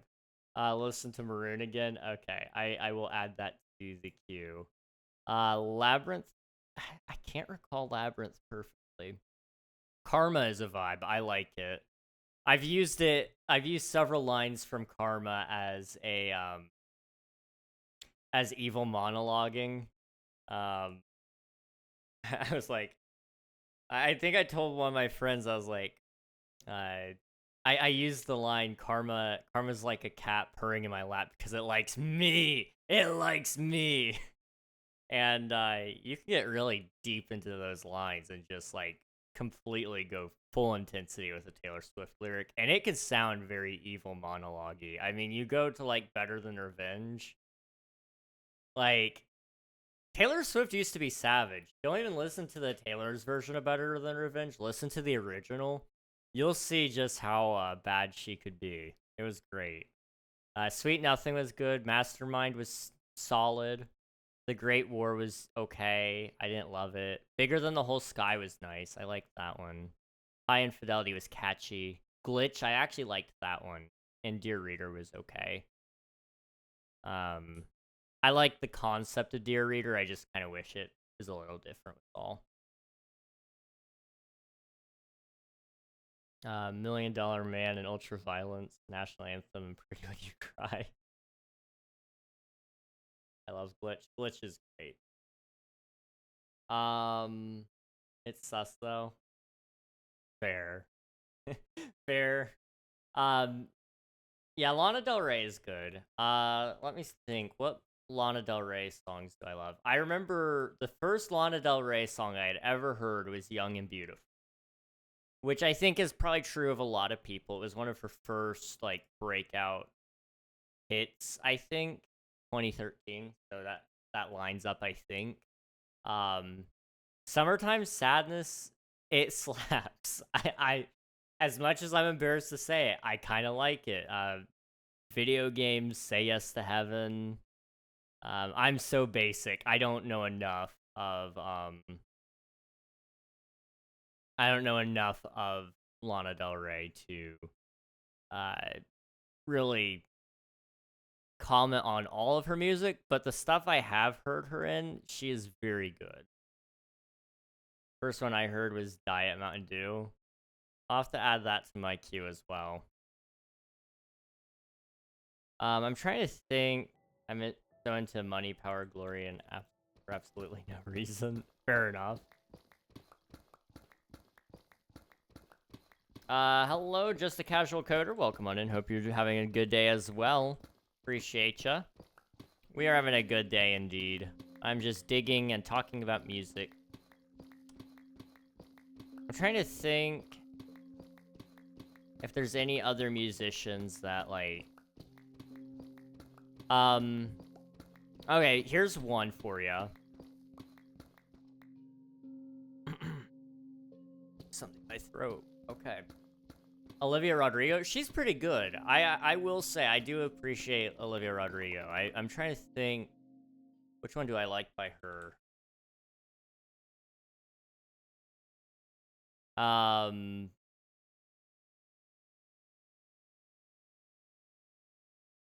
Which one? Which one do I know by her? Stranger? I like Stranger. That one's a good one. Pretty Isn't Pretty is like so good, so good. Pretty Isn't Pretty.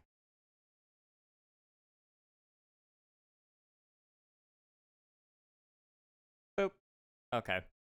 I really like Kate McRae had a couple of good songs even, which was shocking to me that I even liked any of her stuff, but I did. I also liked Hayley Williams of Paramore. She has a phenomenal voice, and I wish that she would do more solo stuff in all honesty, because as much as I do like Paramore, I think if she would do something outside of that genre, it would make her stand out even more. I think she's a phenomenal artist. Very powerful vocalist.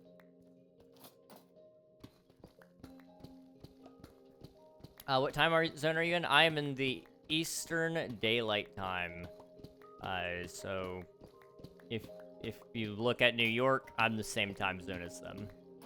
New York, Florida. Hope you're okay, and Ballad of a Homeschooled Girl for Olivia for me too. Okay. I don't think I've heard those. I haven't listened to enough Olivia Rodrigo, if I'm honest. I've been slacking just a little bit. I have a lot of artists I need to listen to. You know, I pick up a couple of their songs and I put them into a playlist and say I'll listen to them eventually. And so I've been trying to find art in every single artist that I can, in every genre that I can, because I genuinely just want to enjoy more music.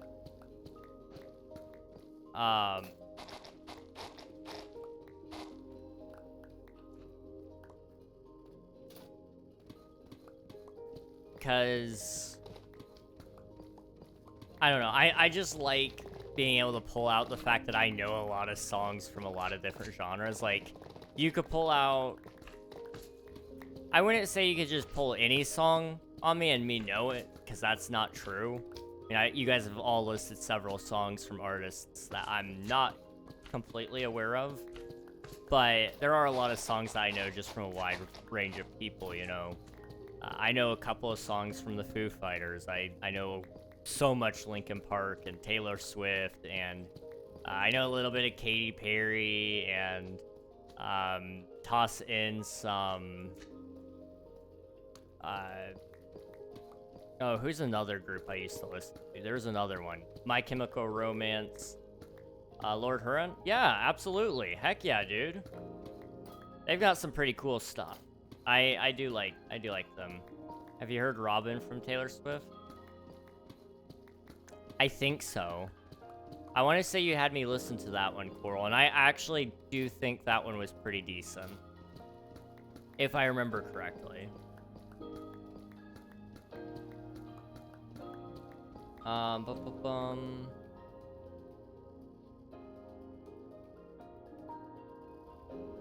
Okay. Hope you're okay. I'm about a homeschool girl. Need to. I like that way from Kate McRae. I don't know if I've heard that one. Pretty decent. Like, it wasn't the best thing that's ever touched music history. Well, you gotta remember, I'm a sucker for the Red era. So, I really love, All Too Well. I love All Too Well. I love Sad, Beautiful, Tragic, and,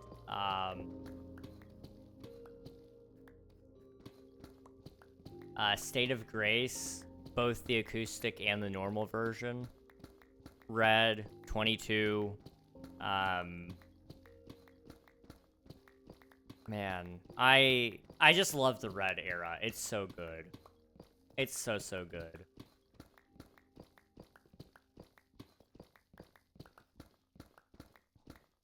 Let's see. I mostly listen to D&B, EDM, that sort of stuff. Okay, that's fair. I haven't gotten into that area yet. It is something I want to explore a little bit more, but I haven't found the right people yet.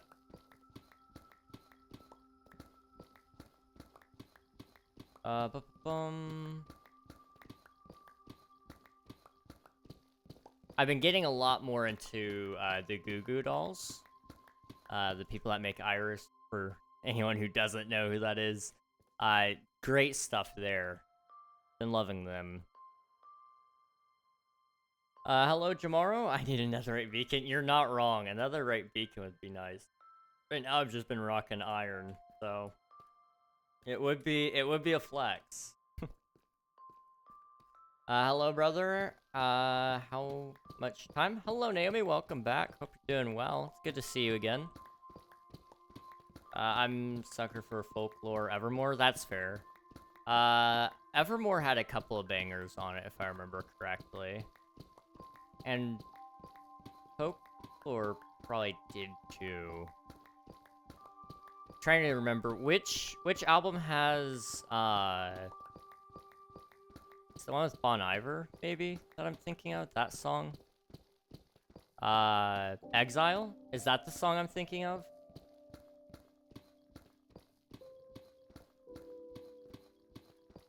Possibly. Exile or Evermore, the song. Both of them are very good. Now you mention it, yeah, both of those are pretty good. Exiles and Folklore. Okay, I gotcha. Yeah, I like both of those, but Exile's the one I was thinking of. I do enjoy those.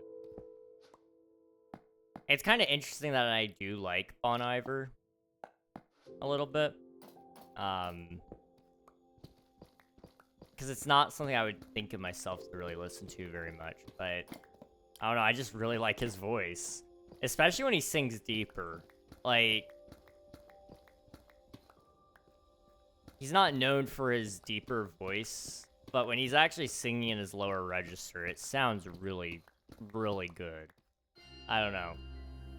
Have you heard any past songs? I don't think so. Sad, Beautiful, Tragic, so underrated. Help. Oh, gee.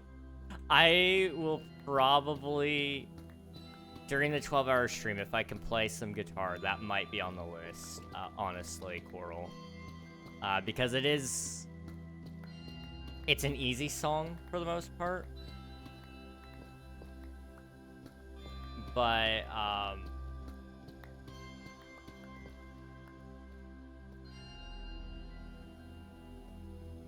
yeah. Pass like an acronym. Can't say the name itself. Now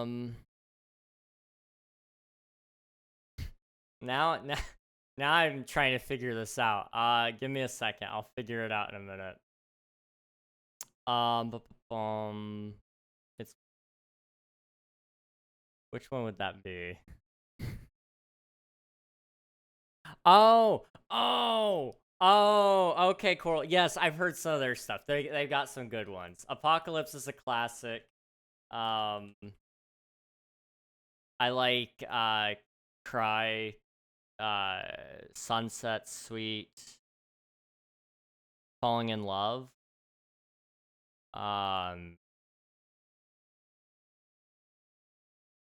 Yeah. I do like some of their stuff. I don't know why I didn't realize that that's who you were talking about. I'm so sorry. But yeah, they're pretty cool. I like their stuff. I'm studying. Oof, I'm sorry, Naomi. You're a fan to play Minecraft, and I am the type of fan studying. Don't lie, laugh at me. Oh, you're all good, dude. Studying, I don't enjoy it personally, but I respect it. I was never good at school, so I completely and totally understand. You've probably heard a couple of Chase and Status songs already. They've done a lot with a lot of different artists. I see. Okay. There's a very good chance I have. I don't recognize them by their name, but I've probably heard them somewhere. It looks like they're very popular. Yeah, I just somehow don't recognize them by name. I'll take a look at them eventually.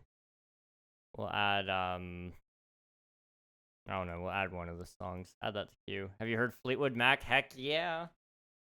Fleetwood, we love Fleetwood. Obviously, Landslide. Like, feel like that's a good one. Go Your Own Way is a very popular one. The Chain, again, very popular.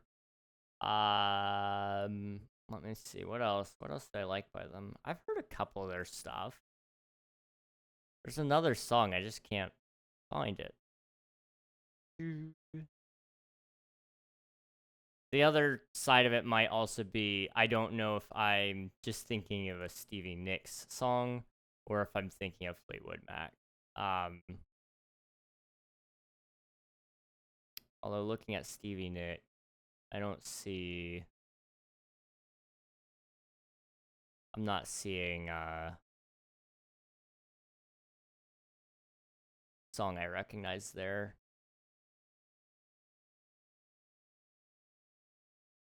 You look like Stevie Nicks in 75? What does that even mean? Hold on. What does that even mean? Alright, time to Google Stevie Nicks 1975. Stevie Nicks 1975.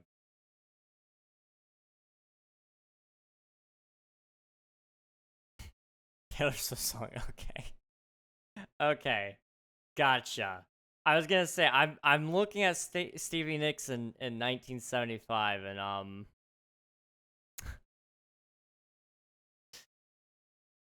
I don't see their resemblance. Okay. Dreams is the best Fleetwood Mac song. Yes, yes. Don't know why that one wasn't popping up on my initial search. How old are you? I am 21 years old. Hello, Amir. Welcome on in. Hope you're doing well.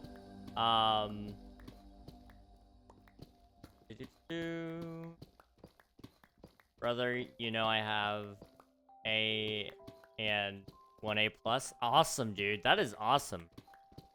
I respect it. I could pass with some B's, but I could never... I was never really, I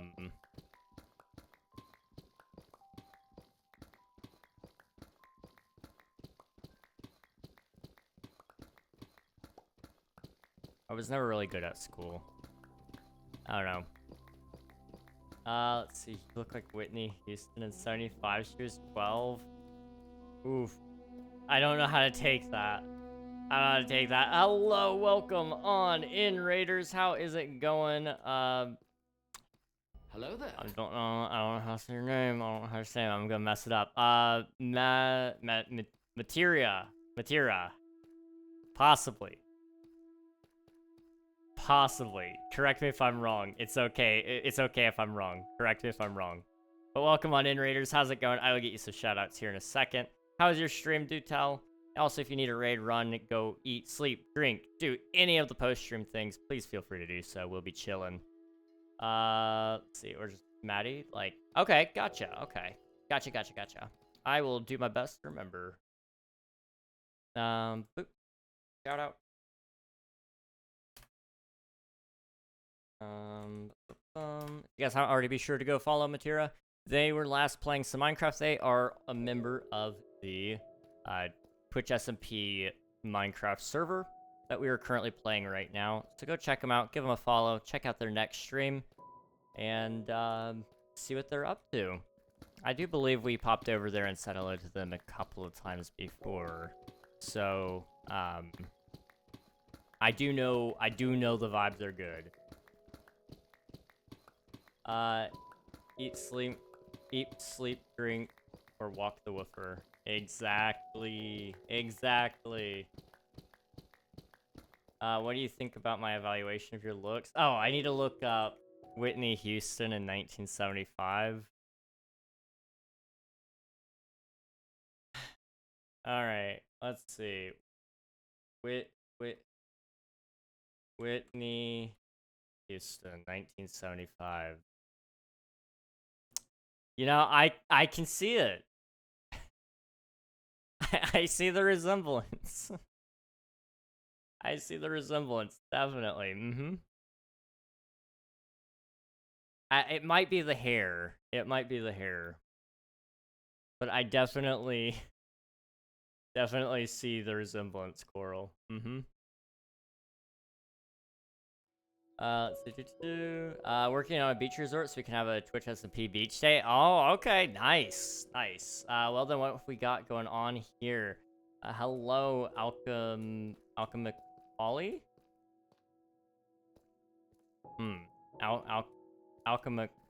Alchemical. Lee it is. Lee it is. All right. Hello, welcome on in, Lee. We are currently digging a hole because I'm a dwarf or something like that. I am working on my ocean base here, and I have been desperately trying to dig out this area as quickly as I can so that we can start building up our base. I've been working on this since February, and we're about halfway through the dig, I think. And then we're going to be putting a huge dome over top of it. It'll look like this by the time it's all said and done, but a little more clear. And then there's going to be like a set of skyscrapers in here, and it's going to be kind of a cool little city inside of there. It's going to be really exciting, and it's going to take a lot of work. Let's see.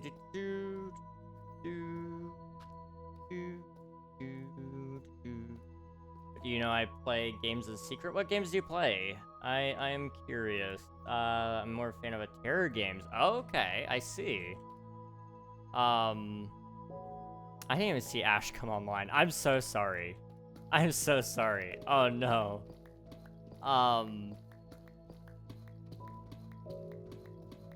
I'm scared of scary games. I'm not looking forward to it, but I promised you all I would play some Minecraft horror mods when I hit 1,500 subscribers on YouTube, which we are currently like 90 subscribers away on that.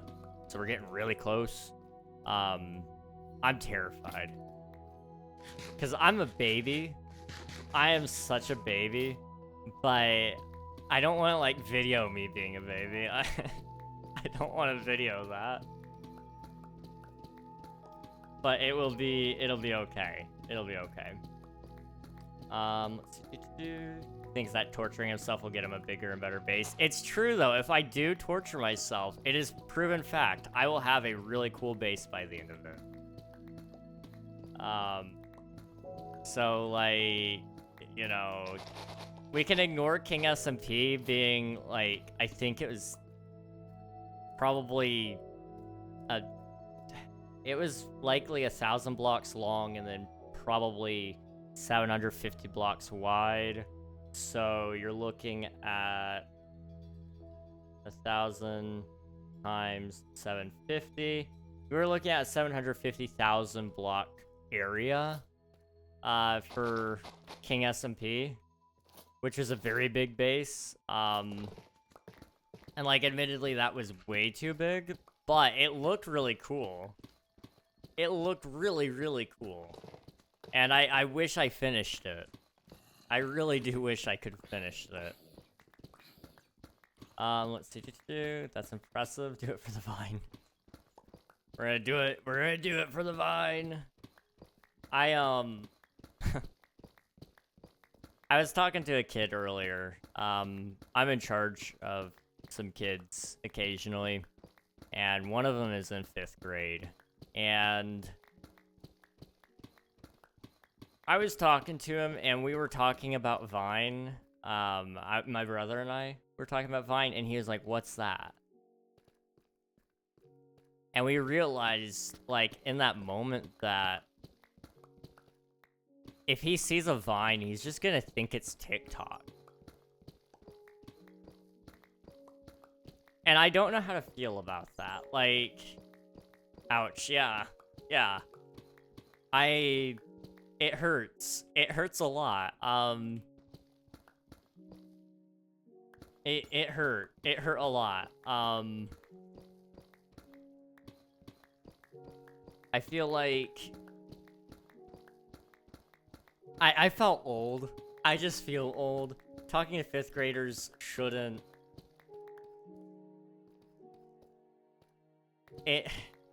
I need to not talk to them because they talk about Fortnite and stuff, and they're talking about it, and then they call me an unk because it's like, oh yeah, I played before there was back bling in the game.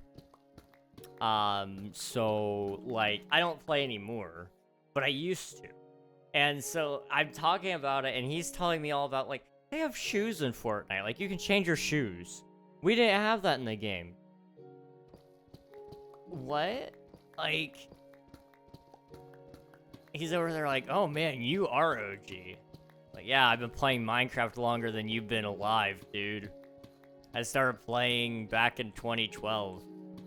It's like, whoa, that's 2 years before I was born. I'm like, you silly little man. I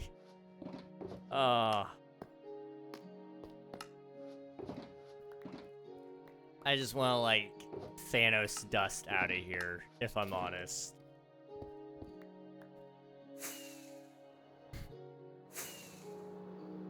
Roblox horror games genuinely scare me and I'm not proud of it. That's fair. I'm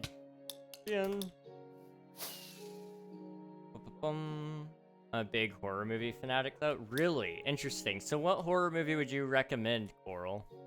Also, I totally get Roblox games being scary because, for me, the scariest part of a horror game is, it's when you're getting chased. And a lot of games feature that. Roblox is no different. I mean, there's plenty of chasing going on in there. I haven't played any Roblox horror games, but I have seen people play them enough to know. So it's kind of like, ugh. I hate it. I hate it. I hate it. I hate it. Like, I don't do bad in Phasmophobia, for example. I can do fine in that. For the most part. Until it starts hunting.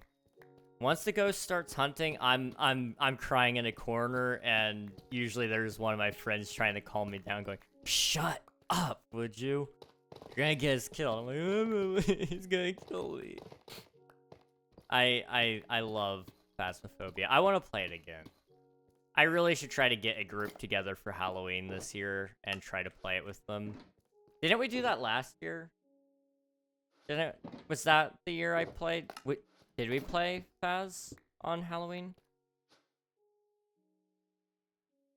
You know, I don't recall if that was on Halloween night or not. I don't remember. It was a very spur of the moment collab, in all honesty, so it wasn't expected. It just sort of happened. Let's see. I had unlimited internet access, so I kept going on Vine when I was like 7 or 8. That's completely fair. I didn't ever watch Vine on Vine itself, but I watched a lot of YouTube. And there was a lot of Vine compilations on there.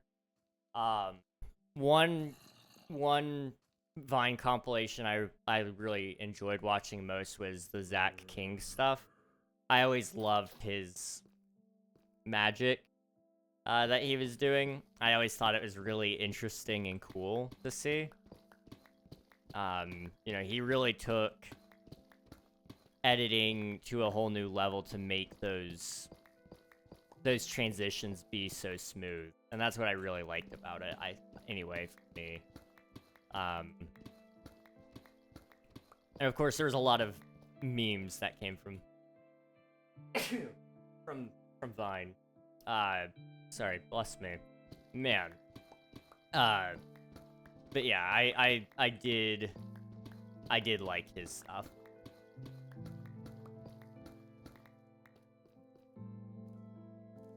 I gotta go take care of some stuff, but we'll lurk. Good luck with digging. Thank you very much. Appreciate it, Maddie. Enjoy your lurk, and good luck with the stuff. Although, wait a second, I changed my picture for you to make you more comfortable. What did you change your picture to? I'm curious. Very nice, very nice. I don't recall what your picture was before. I actually can't see your guys' profile pictures on my chat window.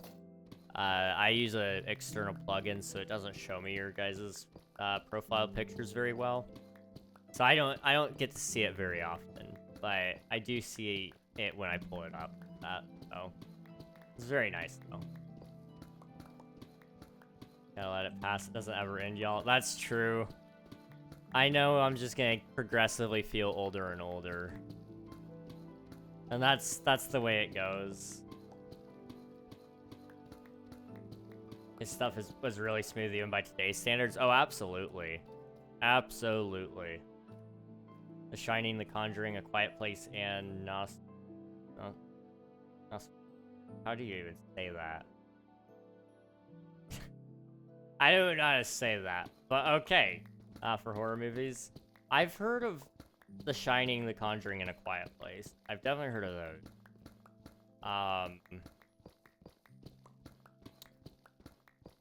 I've not watched any of them. I haven't watched like any horror movies.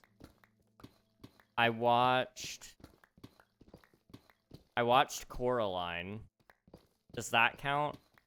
It's a Halloween movie. I wouldn't call it horror. I don't know. I watched... What else did I watch? Did I watch anything else?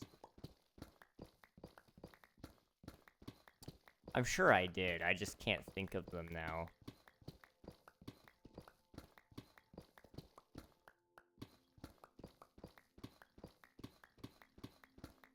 Oh, I watched, what was it called? Mother. I think it was called Mother. That was an interesting movie. I watched that with some friends. I went out and visited them, and we ended up watching it one night. And one of my friends fell asleep in the middle of it. And, like, I'm not gonna spoil the whole movie, but there are parts of it that are, like, extremely loud and, kind of very disturbing, really.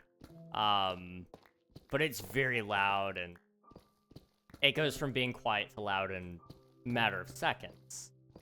This guy is passed out right next to us while we watch it. And I'm engrossed in this movie. Like, I have to know how it ends. And he's just, poor guy was so tired.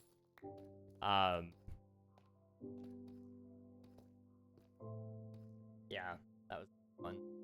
And then I guess, like, this isn't really, I don't know, it's a comedy. I wouldn't even be able to classify it as a Halloween movie, but This Is the End.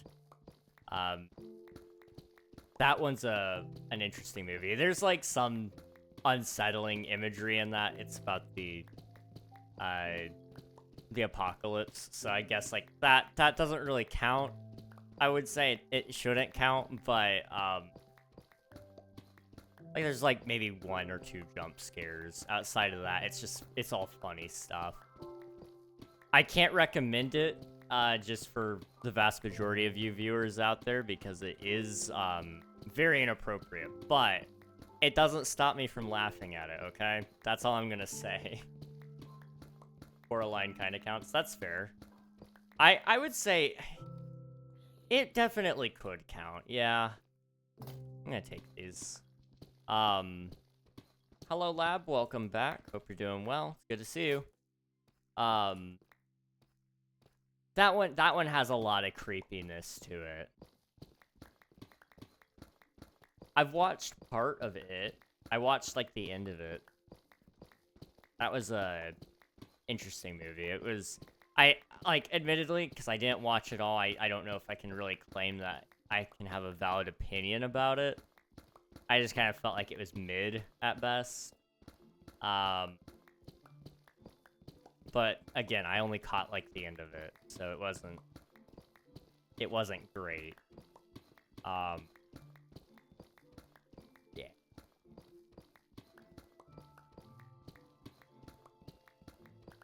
I remember when I was a kid, my is it my brother-in-law maybe that asked me if I wanted to go watch Pet Cemetery with him. I didn't, because my mom wasn't gonna let me, but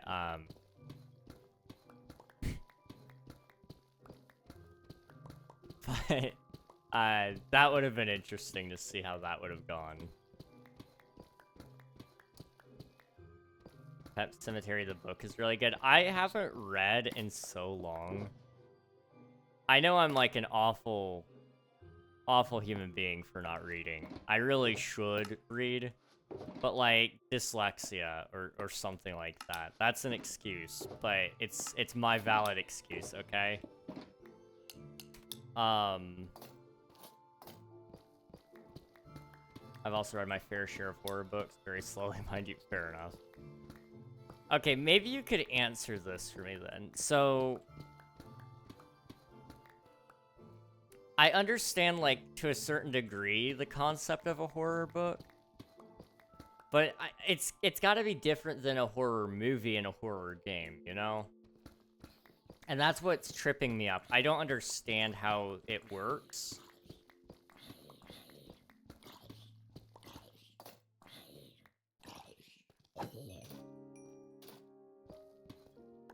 Because, like, I don't know. So,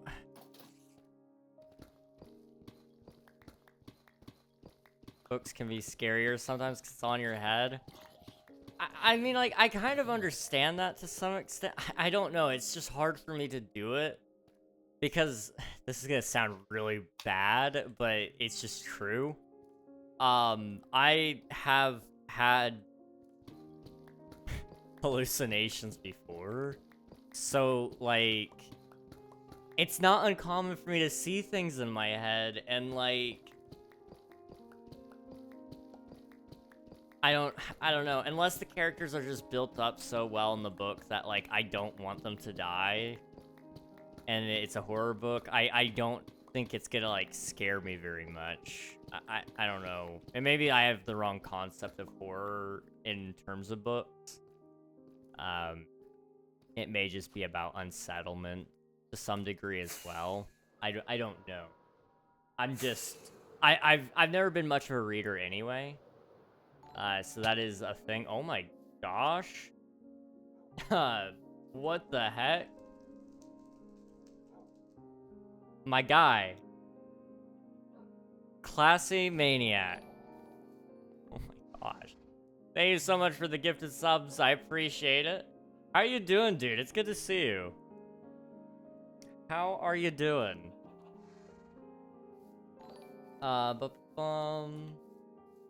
Also, if you guys were gifted a sub, Earth Hydra, Jamaro, Snuggles and Craft, Ali is alive, and Totem Pole Man.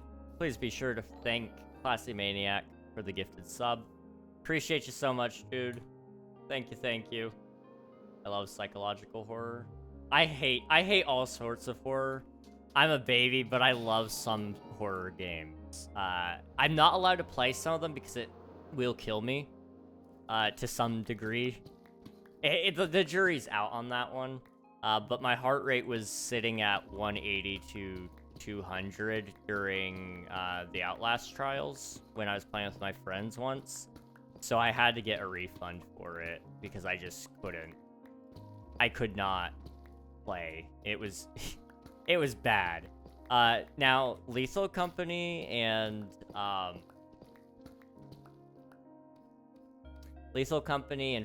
I do like those a little better, and I'm not as bad with them, but I do not like being chased. That's what I've learned. And there's a psychological element to that, because of the way those games are played. you know, they do a lot of psychological tricks to make you think it's closer than it actually is based off of footsteps, the way it changes your camera FOV, and the way the music sounds. It's all different, and so that psychological element kills me, dude. It's awful. WGIF, in my opinion, psychological horror does better in books. Okay, I see. Fair enough. Fair enough. Kind of different than that, though. Like, when a movie ends, you don't carry the movie far beyond that, but a book makes you think about it for a very long time. I see. I guess that makes sense. Because, like, you're essentially living in the main character's head, whatever perspective the book is written through, which is usually through the main character's perspective. So you live in their head, you realize you're reading what their thoughts are, and it becomes a part of you to some degree. Not necessarily in a crazy sort of way, but more so just like I guess like I don't know how to explain that, but yes, that I kind of understand what you mean, I think. Alright, carrying it was really good, but you gotta get into the character's brains, because otherwise it's not that scary. I see, okay. There have been very few movies or shows that have stuck with me for a long time. So I definitely get what you mean by that as well, Lee. I'm trying to think. Some movies that left me speechless and stuck with me for a while. There was one, it was a really kind of weird movie. Overall, I would not recommend it to most people. But it did leave me, like, very upset for a few days. What was it called? It was... What was it called? It was,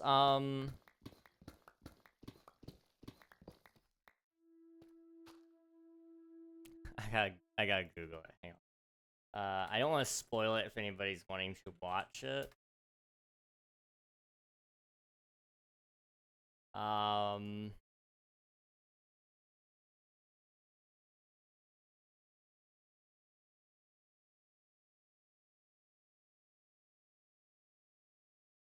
trying to find...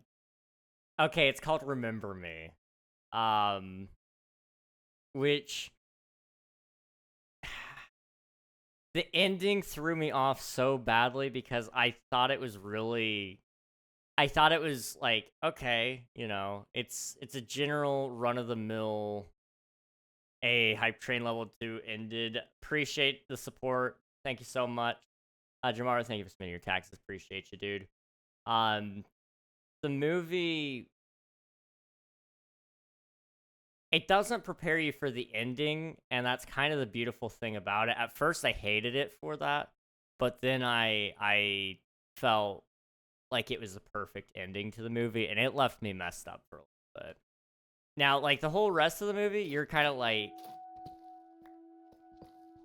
You're kind of sitting there a little bored, because it is a romance movie. And, like, I am such a white girl, guys, okay? I will watch the most cheesiest movies of all time. So, like, I'm sitting here watching it, and it's, like, a little more deep than just a standard, you know, romance movie. But it was nice. And then the ending hit, and I was like, wait, what? Hold on. And, like, I don't want to spoil it. I don't think any of you necessarily should go watch it, but I don't want to spoil it if any of you do want to go watch it. I also... Another good movie, this one doesn't have, like, it didn't necessarily make me rethink things, but it did make me a little sad and depressed at times, is a movie called Dear John. Solid movie. Solid movie.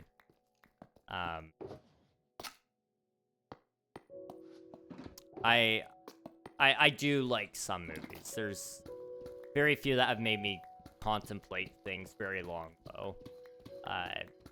So, yeah. Anyway, I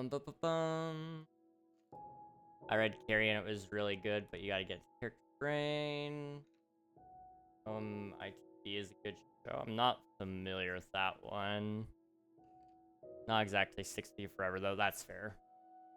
I like Channel Zero TV series. Channel Zero. I don't know that one either. Heartstopper is so good. I've heard of that one for romance. I need to pick up like a whole bunch of suggestions from you guys at some point. Because there are so many things I would love to watch. And, you know, I recently, I just watched The Amazing Digital Circus. I'll be so real, guys. I hated the plot. Like, I thought, or the pilot, sorry. I thought that it was, like, eh. It felt like it was just a kid's animation that wanted to be adult to me. I'll be honest. But then I watched episode 1, and I was like, you know, this is solid enough. I kind of like it. Watch the next episode. Okay, this is still pretty good. Let's watch the next one. And before I knew it, I ran out of episodes, and I was like, oh snap. Okay. I kind of liked this.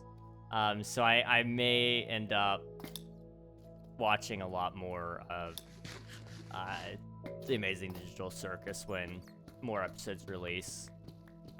Solid series. It's free on YouTube, so you guys can watch it anytime. You don't even have to go watch it on Netflix. Have you watched Ender's Game? I don't think so. I've heard of it before. I think somebody on Twitter mentioned it once, but I've never watched it. Dear John. Dear John's great. Ender's Game is fun. I'll have to check it out then.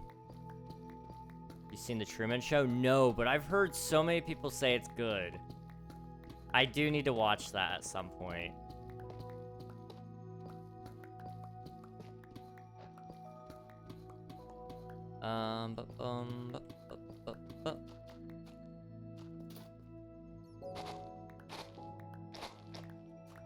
It's also a good read if you want to try to read. I'm not against reading. It takes a lot to sell me on it just because I don't know. I struggle with it. I like to just turn off my brain when I'm entertaining myself. And reading, I zone out. And I think while I'm reading. And so then I end up not reading or remembering what I've read. So then I have to go back and read more. Where if I'm watching something, I can at least focus usually on that. And I can remember it.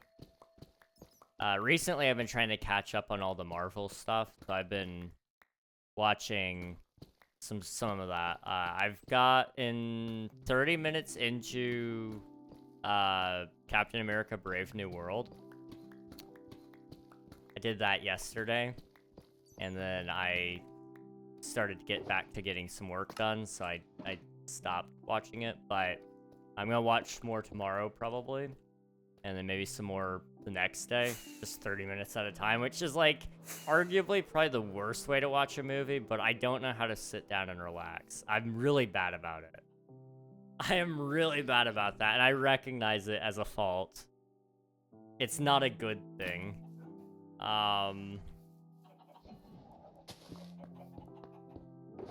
But you know, that's fine. That's fine. But where's the gravel?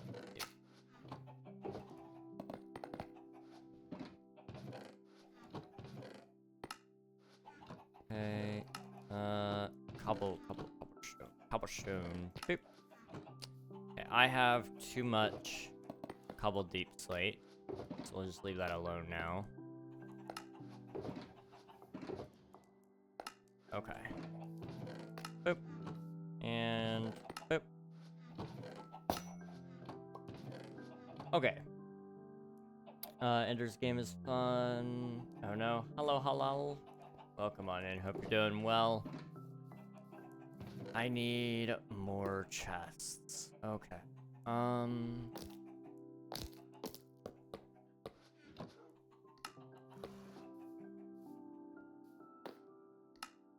we go.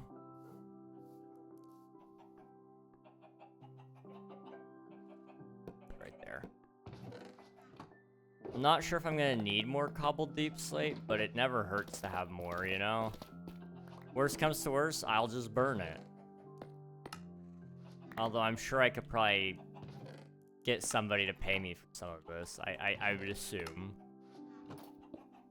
Not that I'm all about making money, because I mean, I've got a couple stacks of diamonds in here that I could get anytime I need. That's nice, you know? Do I have any raw beef in here? I'm gonna go ahead and cook this. Like so. Okay. I've also got plenty of chicken as well. But...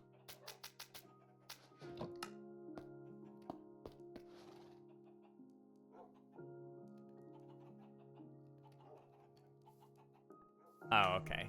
Gotcha. I was really confused why... what was going on there? Okay.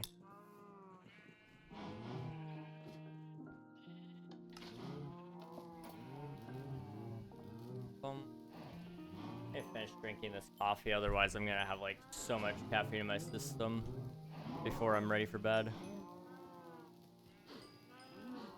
Okay.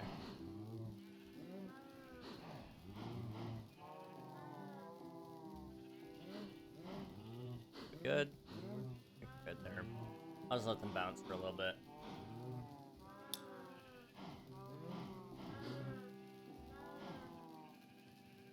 Okay. That's put away. Oh wait, I need to press the button. Press the button. Press the button. Boop. Okay. Put the leather away. Some might say this is animal cruelty, but I call it efficiency. It's not illegal. It's only illegal if you get caught, right, guys? Or something like that, possibly. And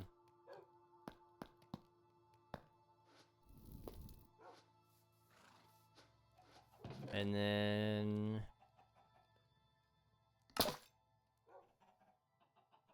put the gunpowder in there as well.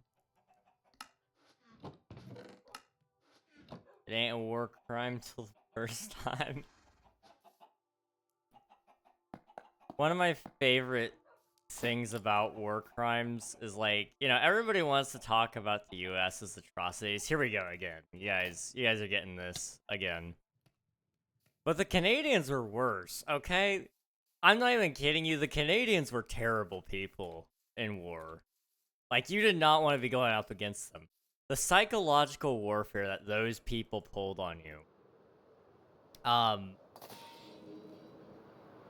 One story in specific that I recall is the Canadians.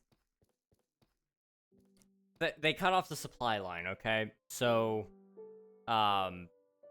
essentially what had happened was there was no way for these soldiers to get food. And so the Canadians had this reputation of being nice. So they started throwing cans of food over the hill into these guys' bunkers, into the trenches so that they could eat. That was all well and good until they stopped throwing food and they started throwing hand grenades and killing people with this. You know, they intentionally did that, by the way. That wasn't just them, like, accidentally doing it or deciding, like, okay, we need to kill them now. Like, it was purposefully, we're gonna win over their trust, and then we're gonna blow them to bits. Which, like, you know, to be fair, you gotta find a way to outsmart them. Trench warfare is tough. I get it. Especially if you're going up against Americans. Americans had the issue of, we had shotguns and they weren't banned. And, this might be terrible that I know this stuff. I don't know. I love history. Purely for the sake that we don't repeat our mistakes. That all said, Americans with their shotguns in the trenches. Oh, man. I will say that is probably the most effective way to clear a trench. Does that mean it's... Like, war is not a good thing. We've been over this before today. It is not a good thing. Just to be clear. But if you want to talk about efficiency, there is something to be said about that. They make maple syrup. Maple syrup is great. We do like that. Ooh. And we do have a resident Canadian in chat. So, like, you know, I feel like it's perfectly okay for us to talk about the Canadian atrocities. If I remember correctly, the Canadians are responsible for many of the Geneva Convention rules, if I'm not mistaken. So, you know, let that just sink in for a little bit. It's interesting. Like, I'm not holding it against them after, what is it, like 80 years? You know, it's been a long time. At a certain point, you gotta say, you know, they've lived and they've learned. And I think that's, at some point in time, it's probably about 80 years where we can probably say that. All's fair in love and war. I guess. I mean, fair enough. Did you know that orbital bombardment is technically not a war crime? Yes! This is one of my favorite things about the US, okay? We have this project called Rods from God, okay? And it never got built because it was very expensive. But essentially what it was going to be was this satellite that was launched up into space, and it would drop these, I think it was tungsten rods the size of telephone poles, and it would just drop them into the atmosphere on the target. And it would obliterate everything without leaving any... It was very effective in the fact that it would leave a huge crater in the ground, and anyone within a certain radius of it would have probably shattered bones, and there was very little chance for them to shoot it out of the sky, because by the time it was visible to them, it was, I mean, it was too late. It was moving at the speed of sound. Tungsten is a very heavy metal. It's one of the heaviest, most densest, is that a word, in the world? At least in a huge quantity, that is. So, it was a very interesting idea. We never did it because, obviously, very expensive, and the ethics of it is questionable at best. The nice thing about it was you could reuse the ammunition. Very unbreakable. Yeah, I mean, I think it was gonna break and shatter, but the thing was you could go pick it back up. You could pick back up that rod, and you could melt it back into one solid piece, and then put it back into space. That was the thing. It's a renewable ammo, which is not something most people can say about their toys. The thing about that is, like, there's a lot of distrust between different government agencies and such. So, you know, if we had that looming above Russia, for example, it would cause tensions to be very, very, very high. And on top of that, it would also, well, it would make any alliance a little shaky, because you realize you could decapitate an entire government in a matter of seconds just by dropping one of those. It's OP. It's too OP. That's why shotguns were pretty well outlawed in terms of war. It's just not fair.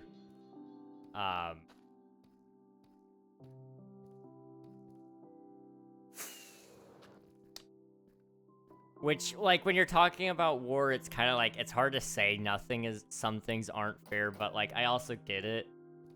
To some degree, it needs to be civilly uncivil, I guess.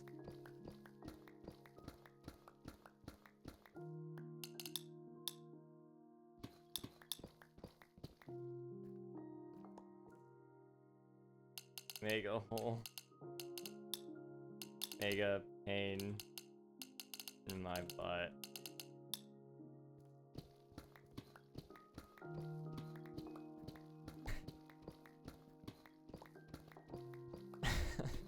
I am digging a hole. I think I'm almost done with my 330,000 block build before you can dig that hole, buddy. Lock-in twin. I've been working on this since February.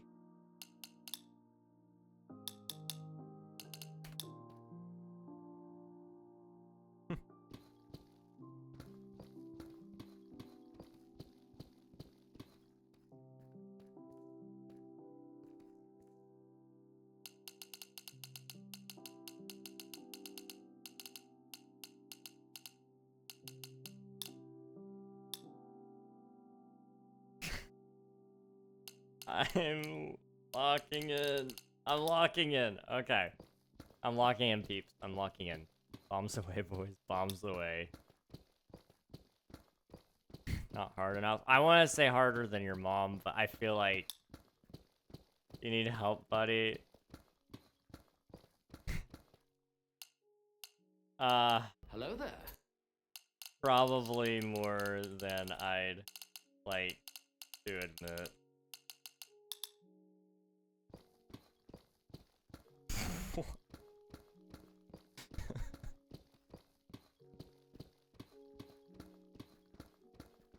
You're harder than your mom. You get a follow. Heck yeah, let's go, Lee. Thank you for the follow. I appreciate ya.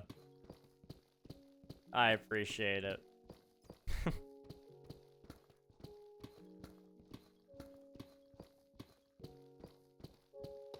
I love holes.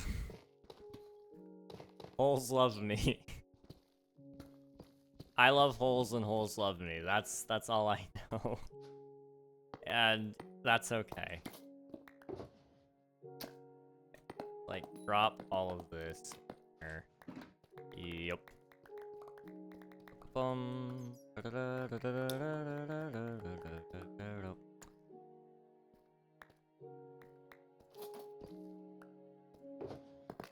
It's 129 by 129. Like, it's a big hole, okay? Like, I know okay, let's just math it, okay? 129 times 129 times what's the depth? I guess like 64 plus a little bit more, but just because I'm not doing an exact area, because I don't remember how to find an area of a cylinder. You gotta find like the circumference, and like that's a whole other issue. So we'll just run that number. It's 1,065,000 blocks. Like that's a lot of blocks. This is a lot. It's stupid. Oh, the vein smells. That's crazy.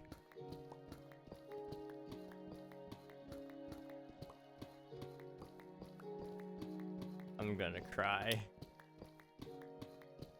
I'm gonna cry. Okay.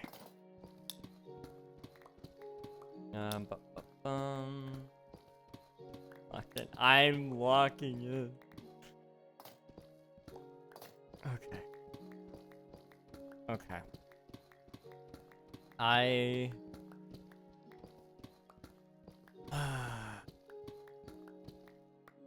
Anyone have anything they want to talk about? I can't do this anymore. I can't do this anymore. Luckily, like, this is almost done, okay? Like, we're almost done with this layer. We finished that layer. This has... How deep is this? Okay. We got 2 more layers of this, I think. And then it's deep enough. Ooh, hello. So, like... This layer's almost done. And then, like, over here, we got this layer over here. I'm gonna cry. This side over here is... It's gonna be easy sauce, okay? It's gonna be easy sauce. It's just stone. It's insta-mine. Like, I can move my beacons. And, oh, I need to refuel all my furnaces. Hang on. Yeah, those are out. Yeah, they're almost done. Each one needs, like, a little more than one. So I'm just gonna put one in each, and then... why am I doing it this way? I can do it from the front. Then what I can do... is I'll come back up and I'll do the last of it very, very soon. But I'll merge some of the things together, some of the stacks together, so that it smelts efficiently. Because like I said, we've got a little more here, so it's like we got 4 extra. Oh, we'll have 24 extra in each of these. So 24 times 13. 24 times 13 is 312. Divide that by 64. That's 5 stacks. So I've got 4 buckets of lava. I can do that. That's fine. Technically, it's only gonna need to be 4 buckets because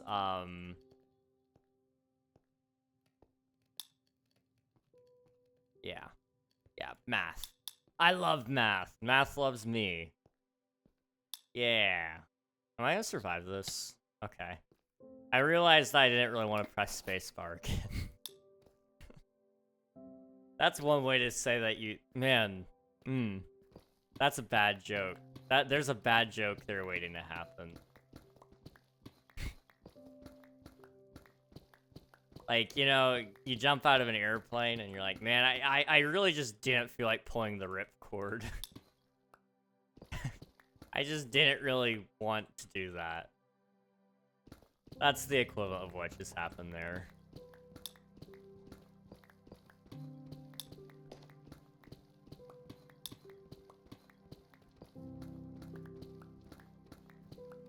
Okay, we're talking about times now, and I feel like, there's other bad jokes there. Why am I so inappropriate today? I need to do better. 2.28.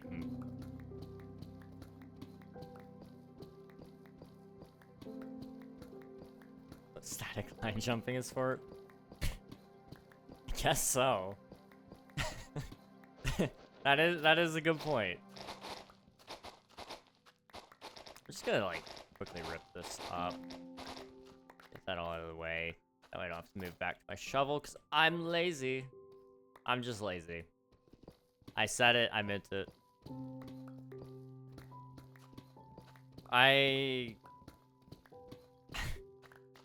Here's a little fun thing. We have an air fryer in my house. Today I wanted to eat something for lunch. Didn't know what I was gonna eat. Opened up the fridge. There's nothing in the fridge.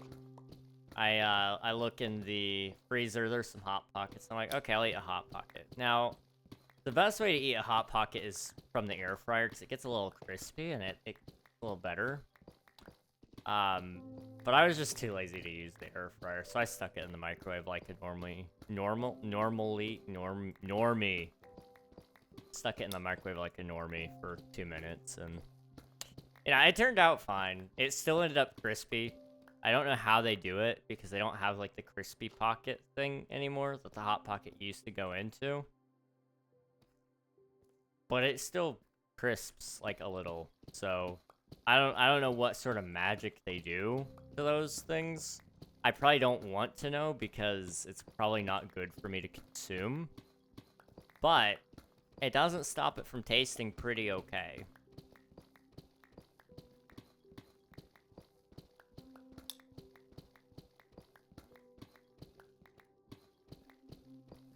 Probably could, well, probably.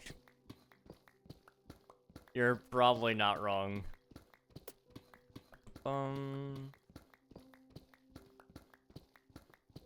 Gets really dark really fast. Do I have a torch? I do. There we go. I don't need rockets in my offhand for the most part, so I can see now. I don't have to go to sleep. This is good stuff. So, what's up, Lab Master? What's up?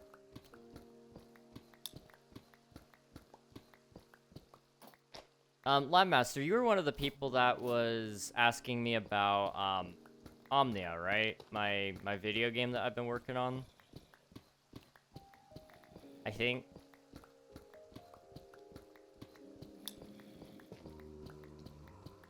Uh-oh.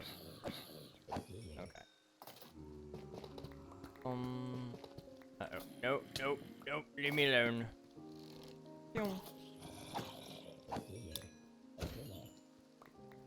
Okay. Yes? Okay, I gotcha. So, I've been working on it a little bit in the background. I'm almost done with the branding side of things, which is what's been holding me back. And,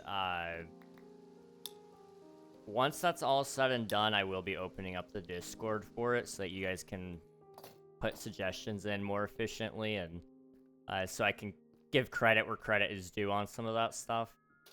So I will say, don't necessarily hold your breath for it to happen soon, but I'm hoping by the end of the month I'll have that launched. So that's exciting. It's really fun. It also means I can start working on the game more as well, because once that branding is done, I can do all the devlog stuff. I'm going with I'm trying to market the game as much as I can before we reach the sales point. I want it to be a game that people are hyped up for before it reaches the market. And so part of that is I've been trying to figure out how I can market it myself. So I'm going to be making videos about it as I'm developing and making it a big deal as I go. And I want all the branding to match by the time it gets launched. You know, I want every video to be very clearly, like, when you see it, you know it's Omnia. When you see any of its branding anywhere, it's kind of like instant recognition. That's what I'm really hoping for, which I know is like a little ambitious because it is an indie game, but it's exciting. It's very exciting.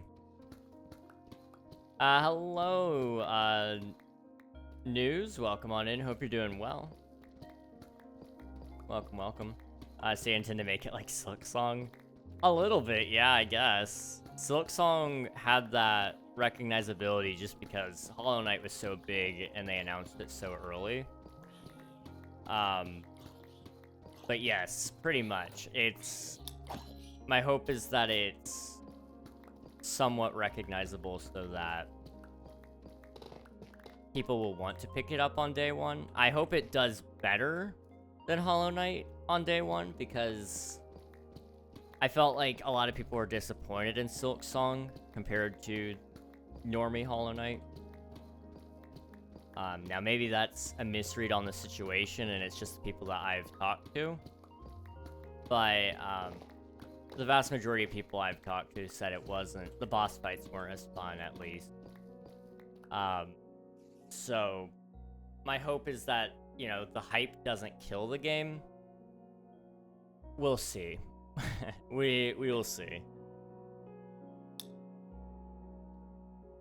Hype is one of those tools. It's either really, really powerful because you hype it up not enough, or it's dangerous because it chokes it out because you overdid it and people took the idea and ran with it, and it ultimately ended up shooting you in the foot. I'm off for the night. Good luck with your hole, King. Appreciate it very much, Lee. Thanks for popping in. I appreciate it. And we will catch you another time. Hopefully the hole will be a lot more pretty by the time we're wrapped up here tonight. So we'll see. But go get some sleep. What I meant is a high quality indie game. Yes. Oh, absolutely. My game, I'm shooting for essentially. I don't like talking about it like this because it makes it feel like I'm puffed up and inflating my own ego a little bit. But I do genuinely mean this to some degree. I'm trying to build the largest indie game of all time. And that includes Minecraft. Like, you know, Minecraft is a very large game. It's no longer indie in the classical sense because it is owned by a AAA studio.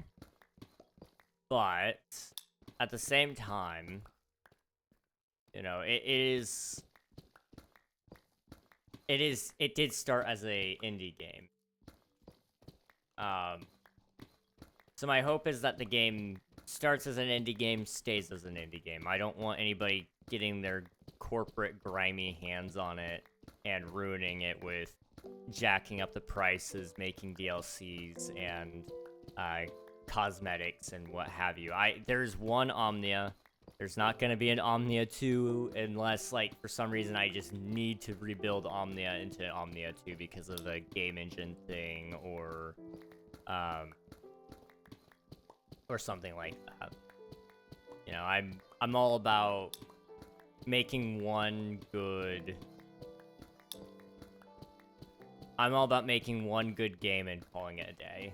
Although that one good game is going to be my forever game. Like, I'm not gonna quit developing it.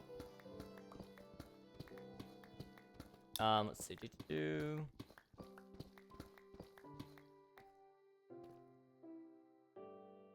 Aim for the stars, you may reach the moon. Exactly, Nathan. You get it. But I don't have a PC. But if you could get it to the point where it reaches Nintendo shops. Oh, yeah. My plan is to try to have it everywhere. My only concern right now is a lot of consoles and even mobile devices aren't going to be able to run it. So I'm trying to debate on how I can get around for that.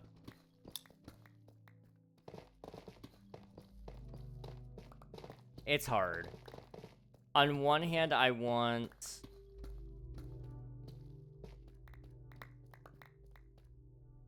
On one hand, I don't want to disclude anybody from this dream game of mine. But on the other hand, I don't want to hold back because of those things. So I'm trying to figure out a good way to optimize it so that it could...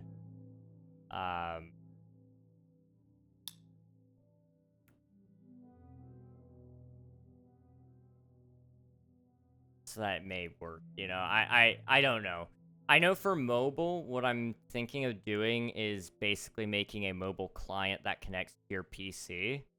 So you could run a server off of your PC and connect with your phone. So it offloads all the calculating and the thinking there, and then you're just running your graphics off of here, essentially, which would be fine. Graphics can run fine.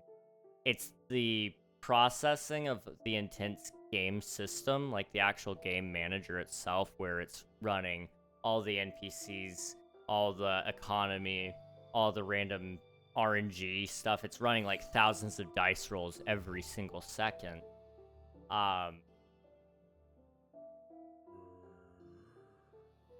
So I don't know. I don't know how it's gonna go.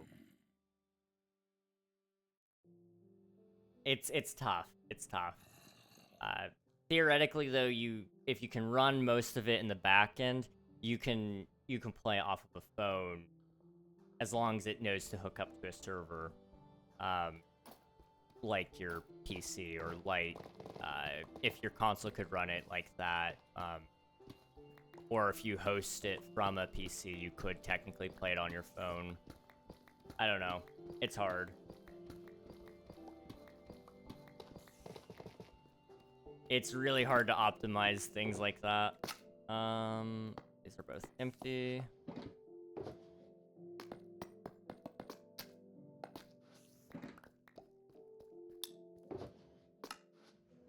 Okay. Aim for the stars, you might not take off. Switch 2 would. That's definitely more likely than the plain Switch, that's for sure. The Switch 2 has a lot of hardware capabilities. I have no doubt that it could run the graphical side of things, because the Switch 2 is supposedly getting a Starfield release, if I'm not mistaken. Which I'm expecting my performance to be able to run comparable to that, at minimum. But by the time we release this game, the Switch 3 might be out. I don't know. The big thing is I don't know if it can run the back end on a lot of this stuff, because the NPCs are so advanced that you really do need a GPU to kind of allocate some of the resources to it. And so I'm not sure how that's going to go just yet. There's a lot of beefy stuff there to consider. I don't know. My first task is just to get a PC version of the game working. Then after that, I'm intending to do a VR release so that it can be played PC VR. And then from there, we'll be looking at whatever the most powerful console is, doing that port.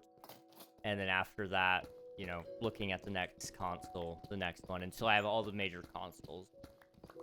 And if I can get all of them to work, then it's about finding the challenge of how can we make a mobile version of this work. And I don't know what that would look like yet. It may be one of those things I need to start investing into the mobile gaming market to actually make a proper gaming phone that doesn't cost a ton of money, but still runs well. But I don't know if the mobile gaming market is really big enough, unless you could get people to develop games that could run on it. Like, you could get a Steam web store sort of deal. Essentially, if you could do a Steam Deck that also functions as a phone, you may be able to get some sales that way, as long as it runs on Steam OS, you know? I don't know. You could make it several games, like a bundle, so data transfers, and you can get dragons for games. I see. Yeah, you could theoretically do that, sort of. I mean, the game almost does that itself. So it loads and unloads levels. And so it doesn't have to calculate everything all at once, necessarily. You could have it only calculate whatever's loaded in, and then when you try to load in a new area, it does all the dice rolls for you. As that information becomes relevant. So if you ask an NPC, where were you yesterday? Then it dice rolls and it figures out, okay, yesterday I was doing this, or because my schedule says I do this, I had to have been here. It doesn't matter if when you would have observed it, if it had been doing something different, because you weren't there to prove that it did something else. But as long as it maintains that memory of what it did, then it will always be accurate. I don't know, it's interesting. It's tough. Console development is going to be very, very, very different. So I don't know how to approach it yet, but it is something I would like to do, because I want everybody to be able to play this game.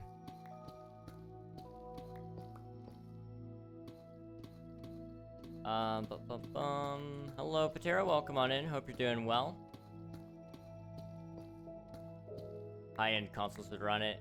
I definitely think I could probably get a version of it running on PS5. I don't know how good it would be. I think PS6 and the next generation of Xbox, whatever those look like, they will definitely be able to run it, and they'll be able to run it at least at a comparable rate to what low-end PCs will be.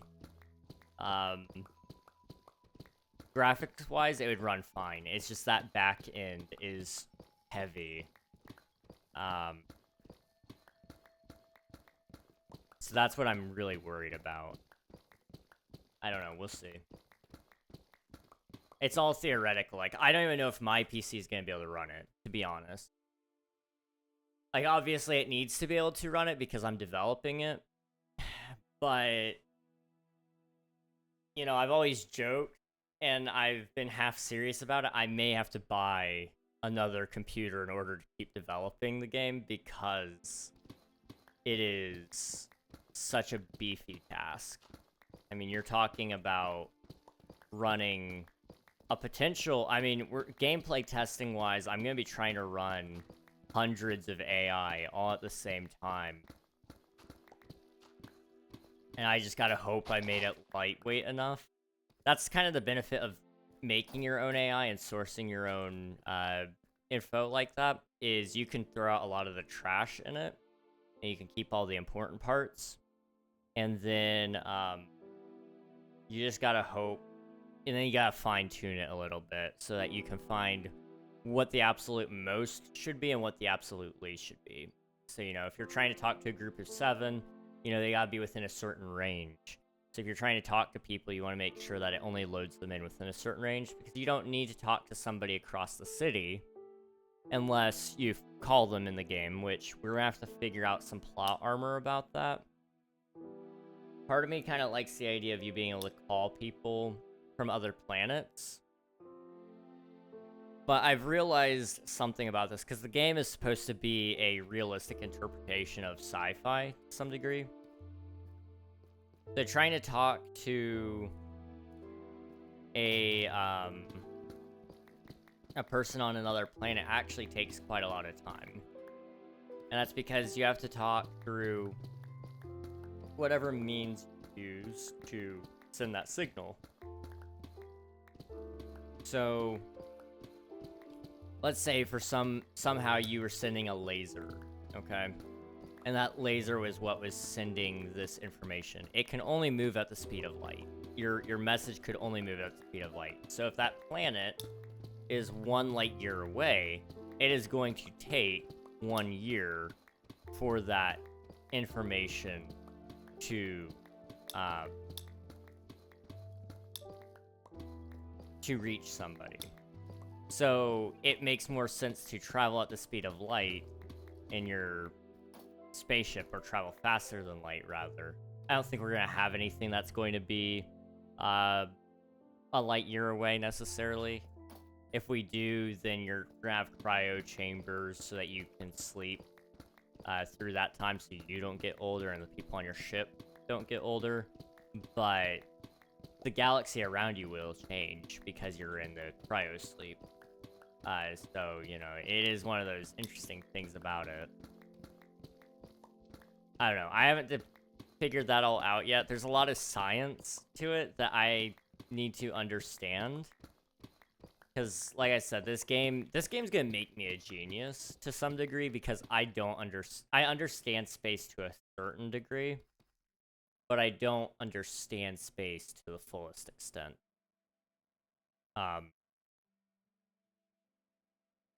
You know, I want it to be a quote-unquote realistic picture into what the future could look like if we were an intergalactic species. So, you know, it's one of those things. I don't want to do something that's not... I don't want to do something that's so out there that it's kind of like nobody would ever... That could never be... It could never be that way. I want it to be kind of like, huh, I never thought about it that way. Maybe that's a possibility. Let's see. I played Skyrim on it. That's where you could make changes once you have profit from the base release. Yeah, I mean, my hope is I'll have a couple of updates ready to go for 1.0's release, and then we'll do like an update every 6 months, hopefully, is my desire on that. We'll see if that happens or not, but it's just about filling out the galaxy so that there's more to do, rather than just adding whole new systems and such. All that said, I want to also, as those updates come out, I want to also be working on the console ports, which won't take time, really. You just have to flip a couple of buttons over, get permission from the companies that host these stores, like Nintendo, like Xbox, like PlayStation. You gotta talk to them, figure out what the deal is there, go through the rating system. I think Nintendo requires you to go through the ESRB, so you gotta get a rating to get on most consoles, and then you can digitally distribute it. Physical distribution is a little more wacky. I would like to do a limited run of those or something like that, maybe, where I do a physical distribution of Omnia, where you can buy it. I'll send you a case, a disc that has the license on it, and that would trigger a download to your PC or your device, and maybe there's like a handwritten note in there, signed, maybe a piece of lore with it. I don't know. I'd love to do that. I don't think I ever foresee myself making a full physical distribution deal, because there's a lot of moving parts to those sorts of deals, but anything's possible.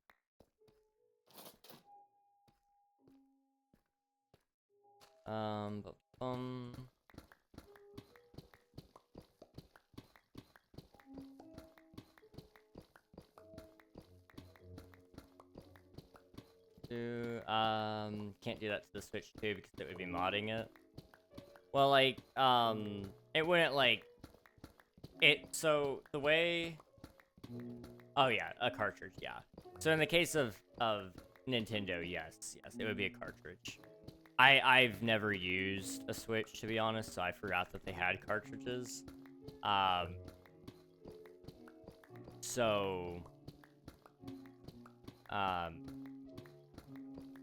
You know, that would be something we could definitely do, though. But yes, it would send a, we would send a cartridge for that one instead. It would probably end up being more of a collector's item, though, more than anything else, because unless you're on console, most people don't need a disc. Even on console, you don't really need a disc. So it's kind of more so just about having the ability there for people who want it, and so that you can display it proudly in your home if you wanted. I'm back. Welcome back, viewers. It went good. Glad to hear it. I'm glad to hear it. So, do tell. Any details you're willing to spare. I would love to hear how this went for you. I'm proud of you also, by the way. I know that's a scary thing to do, but you did it, and it sounds like it paid off, which is good.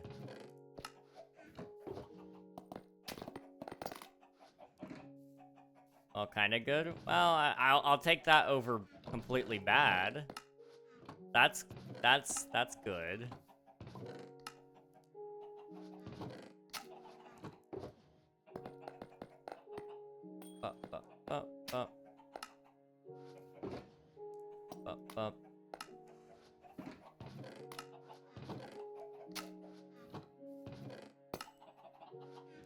Okay, we're out of space again. What I'm gonna do is go 1, 2, 3, 4.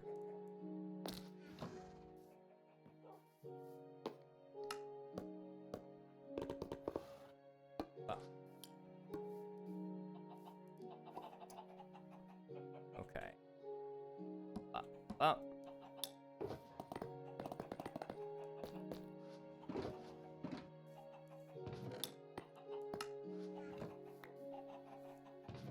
Beepers? Beeping.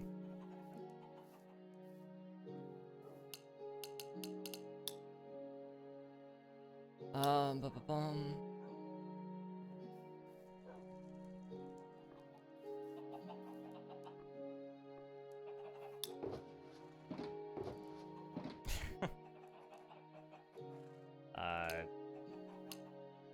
I don't know what to say to that. I guess welcome.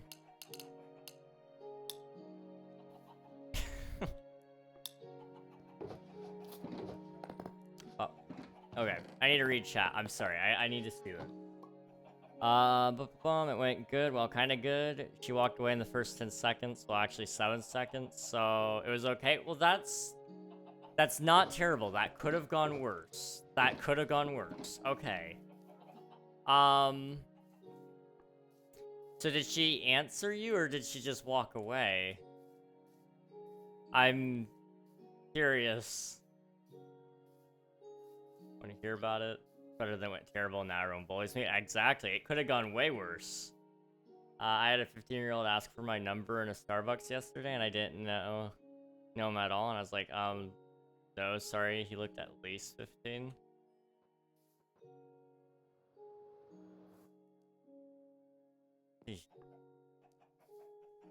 Yeah.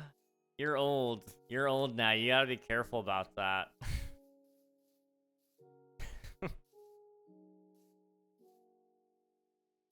I don't know what it is with 15-year-olds. They're bold. They're bold these days. When I was 15, you know, we had a healthy fear of like, we were like,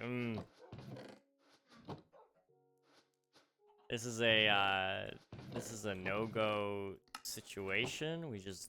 We're not gonna talk to each other and we'll be happy.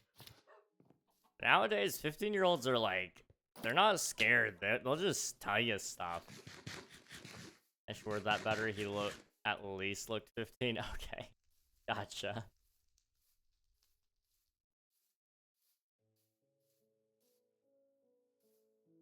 In the middle. Okay. Definitely could have gone worse. Definitely could have gone worse. What I'm hearing is it wasn't a no.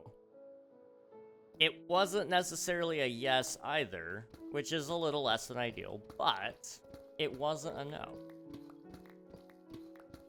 And as long as you said it clearly, you know, you've done your due diligence at the end of the day, I'm proud of you, dude.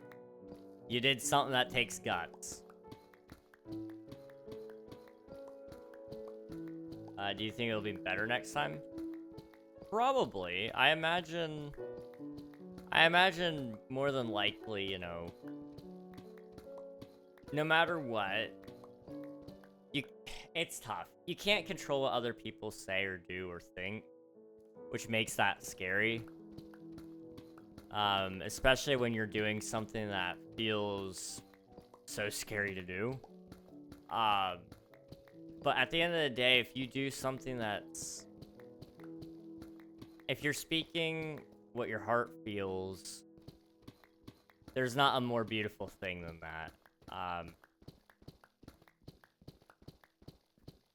And as long as you're not being a creep about it, which I don't think you are, it doesn't sound like you were, then I think any girl will be flattered to hear you say those things, really. Just about. And if they make fun of you for it, then you didn't want them anyway.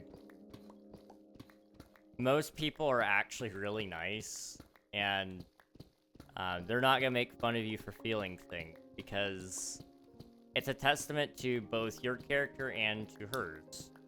That she's somebody worth liking, and also that you're willing to put yourself on the line to tell her how much you feel for her. That's a... You know, I don't think we ever really put emphasis on it. There's a lot that goes into that, and You know, I think there's a good chance that it goes better next time. But I can't say for certain. I've never met her. I've not met you. I just know what I know from what you've told me. But I imagine it goes better next time. I was a little shy. That's fair. Completely and totally fair. Hello, Ghostface. Welcome on in. Hope you're doing well.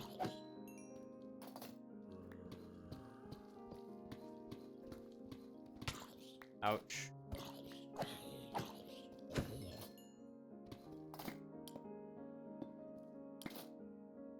I am digging for my mega build. So, we're currently finishing up this layer right here. As you can see, we finished that one there. We've got about half the dig done. Means we got half the dig to go. But it's coming along pretty good. We're doing okay. Decent. Hot. It is hot. What are you gonna build? I'm building a city in here. So it's gonna be multi-tiered, and then we're also going to have a dome over top of it like this, and then the water will flood in around it, and it'll kind of look really cool. At least I'm hoping it'll look cool. That's kind of what I'm gonna build in it, and I think it's gonna be pretty cool anyway. I once got asked out by someone who looked 15 to 16 when I was like 12, and I was like, do you know how old I am? Because I don't think you do. That's bad. Eesh, that is bad. I'm trying to remember. I was 15 and she was, maybe she was just 18. Maybe she just turned 18. I don't know. I had an 18-year-old ask me out when I was 15. I'm like pretty darn sure. Well, she didn't ask me out. This is gonna sound really bad. She didn't ask me out, but she definitely liked me, and I was waiting for her to tell me.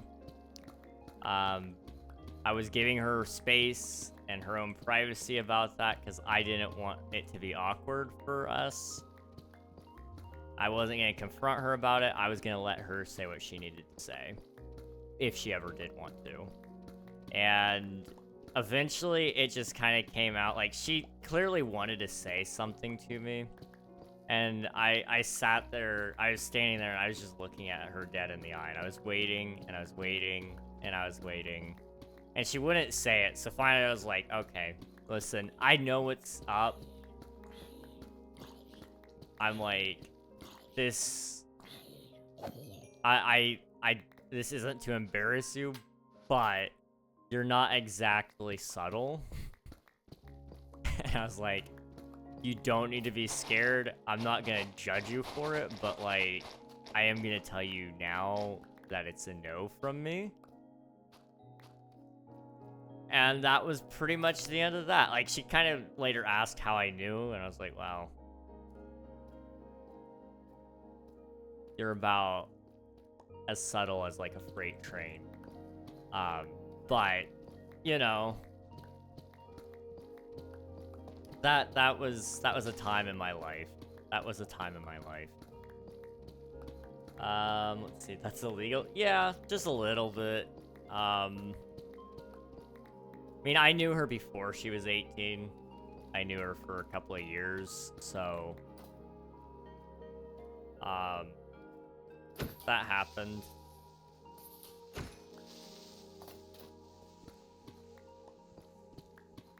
I mean, I knew she liked me before she turned 18. It was just by the time she finally was willing to say anything or started to try to say anything, she was 18, so you know, imagine that, 17 to 14. That sounds a little awkward. Just a little bit. Like, it's only 3 years. Like, if you look at that in a different perspective, like, I don't know, 23 to 20, it's not terrible. It's actually not bad at all. But as you start getting lower in the years, it starts to kind of get a little weird. It's like 21 to 18. Don't know how I feel about that.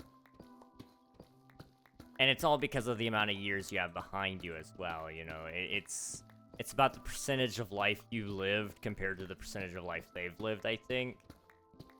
That's kind of how I look at it anyway. I don't know. I guess I'm playing right now. You are probably playing Hollow Knight Silk Song, but I don't know that to be a fact. That's just a guess, because you mentioned it earlier. Dang.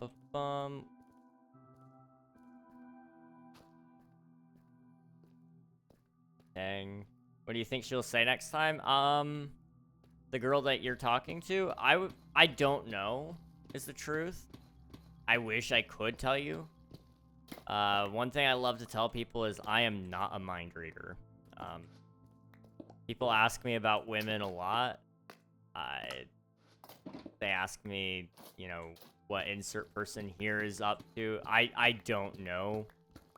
I'm not a mind reader. You know, ultimately, I think she'll be respectful about it. If she pretends it didn't happen, I would say don't push your luck. You know, a lot of people, when they're put in that position, they don't know what to say. You've said your piece. And, you know, that's good. And I'm proud of you for that. I can't promise a result. You know, there's any number of scenarios that she could say something or nothing at all. At the end of the day, let her actions speak for herself. So if she doesn't say anything about it, it's either a no or a not right now, or she's scared and doesn't know what she feels yet. And that's okay. Feelings are scary. You know, you've had some time to think about it yourself. She has had 0 time to think about it at this point. Which isn't a bad thing. It's not a bad thing that she's had 0 time to think about it. It's just, you know, you got to give her some time as well, because you've had a little bit of a head start. So, whatever happens, though, again, I just want to say it again. I'm proud of you, dude. You did something really scary, and that's hard. That is really hard.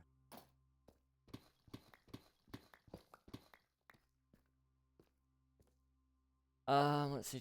Cinnamon Toast Crunch and Rice Krispies are peak. Cinnamon Toast Crunch is nice. Yeah. Shredded wheat cereal. Shredded wheat, like frosted mini wheats are really good. Now just plain shredded wheat, that's awful. My mother bought it. It tastes like cardboard. That sounds about right. The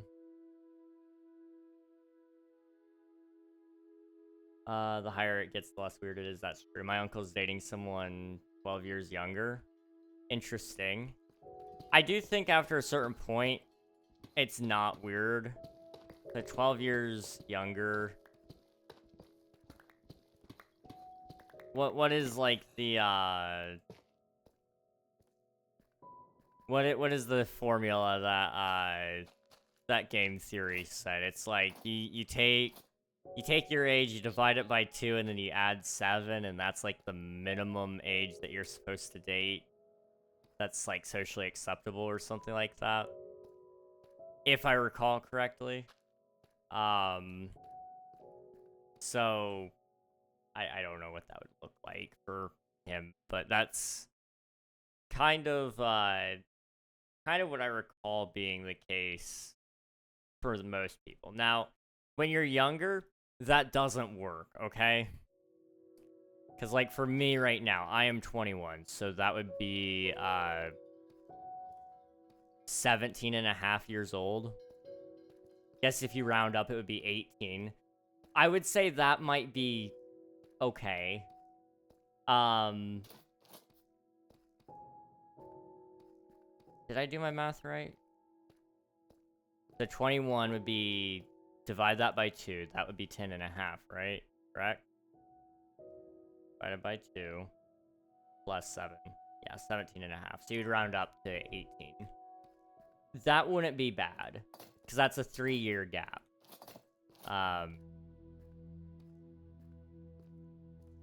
However, I think mine is 17.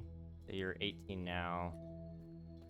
You divide it by 2. You would be 9 plus 7 would be 16. I think. Nope, 17. Okay. I don't know. Math is hard. Math is hard. 16. Okay. Hello, ENJ. Welcome on in. Hope you're doing well. 16 is a rocky spot for that. The math isn't cooking. It's fine. It's fine, Coral. Like, I would not recommend it for you. That age, that's not socially acceptable for me. Yeah. I would say if you were 17 and they were 15 and you were in a relationship previously, sure. However, I would not enter a relationship with you starting at 18 and then being 16. That would feel icky. I don't know. That's just me. I'm not here to judge you guys, but I will tell you if you're being illegal. So, like, don't be illegal. I don't know what the laws are in Canada, though. For some reason, I want to say 16 is, like, the spot, but I could be incorrect there. Uh-oh, I don't have my monitor. Okay, there we go. I would not date a 16-year-old. I'm glad to hear it. I think 16. Gotcha. For my folks, it was a 22-year gap. Wow. That is impressive. Should I subscribe? I don't make that choice for you guys. I let you guys decide if you want to. So if you want to subscribe, it does help the channel a lot, but don't ever feel like you have to. Thought is appreciated. In my opinion, 17 and 18 are fine if you were both in a relationship when both are 17/both are minors. Yeah. I would even say 17 and 18 are fine if you turn 18 and as long as you were previously friends by then, like good friends, not just like we kind of knew each other before then. It has a lot to do with mental maturity is the big thing as well. You know, it's a slippery slope. That's the problem. If you're close though beforehand, I don't know. I can see it going either way. Me personally, I don't have to worry about that now because I am at the point where I would only date somebody over the age of 18 regardless. When I was 18, I basically said I don't want to date anyway. I was still waiting for the right person to show up. I don't even know if I would date an 18-year-old at this point, to be honest. As somebody who is 21, I have learned, even though I thought at 18 I knew everything, I did not. And now that I'm at that point, I'm kind of like, it's all about the mental maturity to them. Physically speaking, they do need to be over 18, yes. Mentally speaking, I'm looking for somebody a little on par with me. And there's quite a lot of people out there. I would say 19 is more along the lines of where I'd feel most comfortable with that. 18 is like, whoo. I don't know, that's a scary number.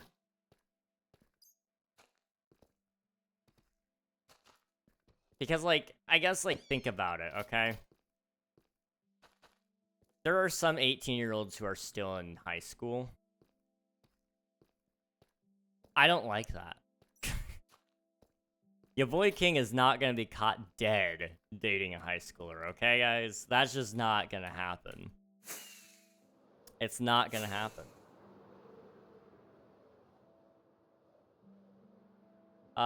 See you later, doers. Thanks for hanging out. I appreciate ya. Thank you.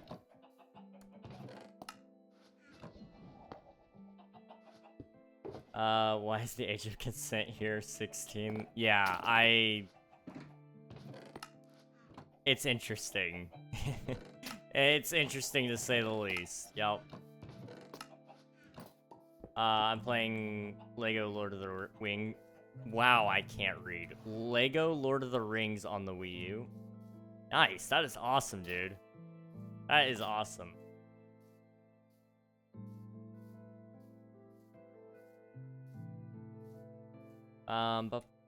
What shaders do you use? If you do exclamation mark shaders, I have a video explaining all of it, but I use complementary reimagined, and then I bump up the saturation a little bit so it's a little more pretty. But in short, complementary reimagined.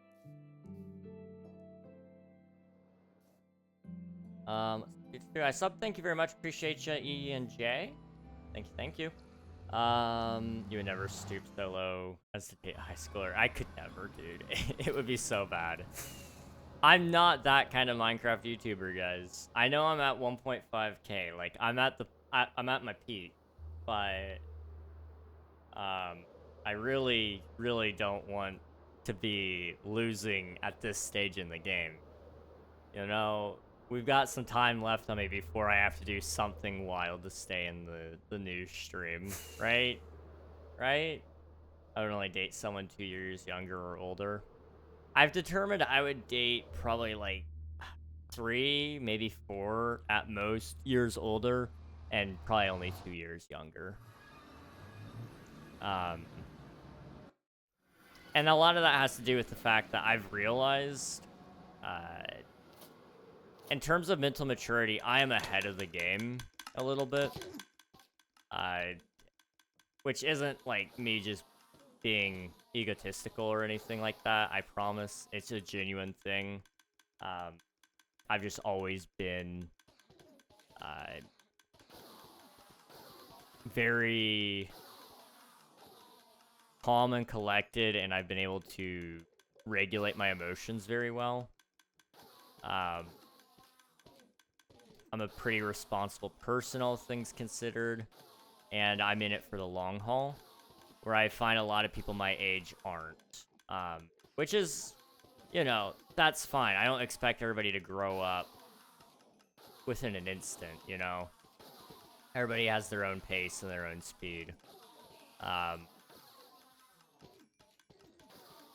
So I'm willing to go a lot higher than me just because I know that opens up a lot of doors. And if I really do love them, their age, even though it's a little awkward at first, it's not that bad.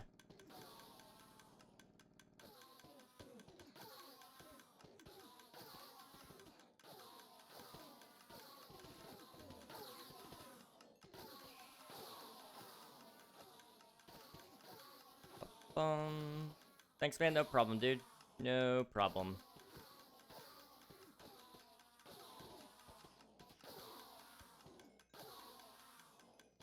Okay, there we go. Up.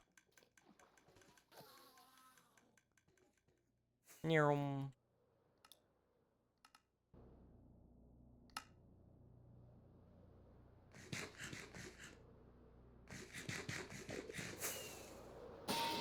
Oh, zoom. Wow, okay.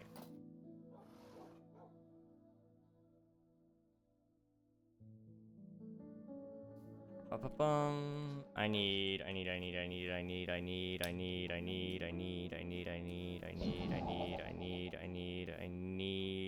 to do a thing. It is hot.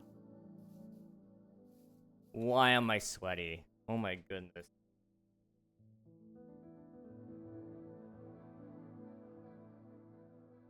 Guys, so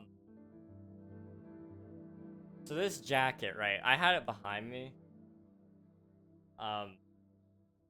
It's heavy. It's not supposed to be this heavy. Which means it's taking on a lot of water. That's gonna smell so bad. I'm gonna have to wash it after the stream. Oh, no. I didn't realize just how much. I've been sweating through my shirt. I'm sorry, guys. You probably didn't need to know that, but I have been, apparently.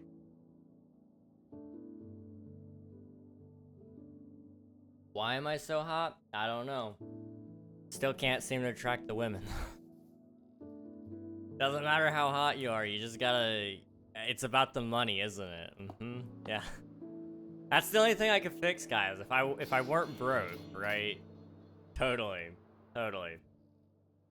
Being broke doesn't help, but that's not true. If a woman only wants you for your money, she ain't worth it, boys, okay? Same thing to you ladies. If a man only wants you for your money, he ain't worth it. If you have money, then like, I don't know, invest it. Save it for later. It's gonna, trust me. I am not a licensed professional, but I did take a couple of finance courses, so I do know my way around a dollar. My school has an esports team now. That is awesome. Are you involved with esports at all? And if so, which ones? Which games do you play? I almost went to a college that had esports. I was thinking about it, but I wouldn't have gone for esports. I may have gone for media, and done some stuff with esports, specifically the broadcasting side, just because I'm already well versed in it. But I don't play competitive games like Overwatch or League of Legends or Valorant. I don't play any of those things, so it wasn't something I was particularly interested in at the time. But I do think it's a cool thing. I really do think it's cool.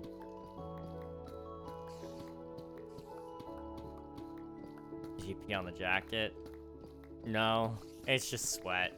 I can't believe I lost that much water. I didn't even realize I was that dehydrated until I felt the jacket and I was like, oh, that is heavy.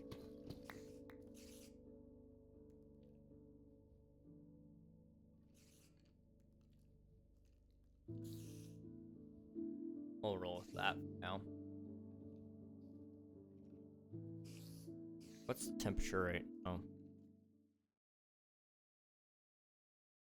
Like, CPU maxed at 82 Celsius, but it's not running at 82 Celsius. It was up there, it's just not anymore. Hang on. Alright, we're gonna run the game a little bit. Well, temperatures. Just see what it's looking like. 72. 78.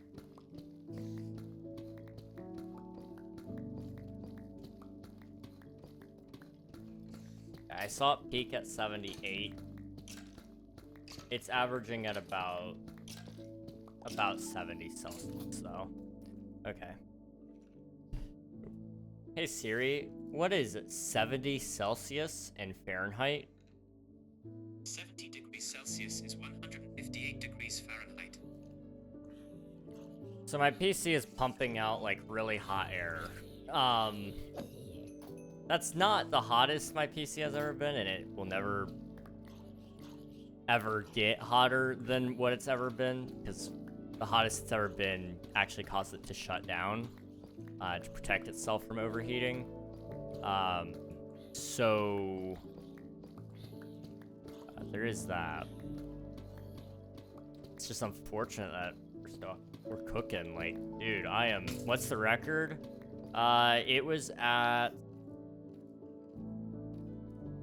What is the highest that my PC could hit? I think it was 120 Celsius is when it shuts off.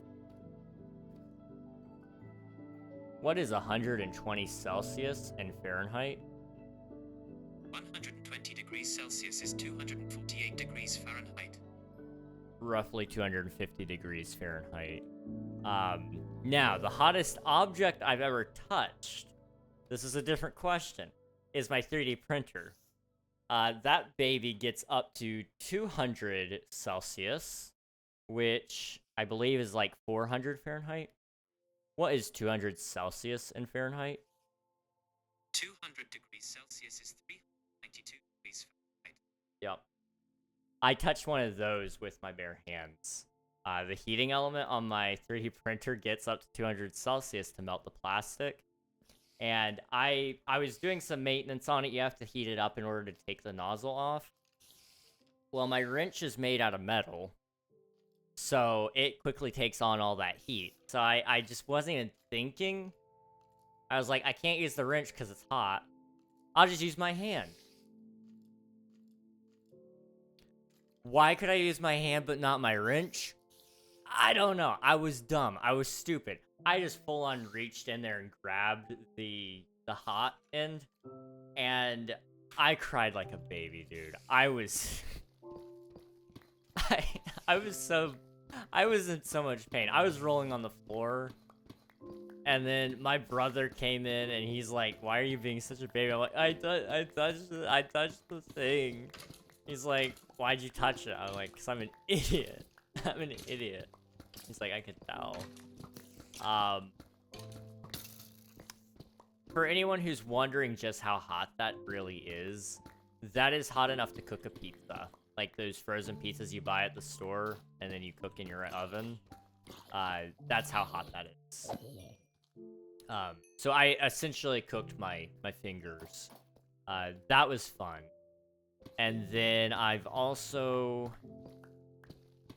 Speaking of cooking pizzas, I've burned my hand 3 times on 3 separate occasions cooking pizzas. One of them I touched the rack trying to pull it out. Preheated the oven, didn't think twice, just reached down and pulled the rack out so that I could put the pizza on it. Idiot. Learned my lesson eventually. Started using a fork to pull that out. Okay, we're good.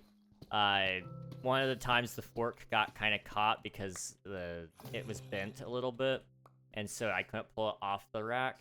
And so when I finally did get it off the rack, my hand came up and touched the top of the oven, which theoretically is the hottest part of the oven because heat rises. So there's that as well.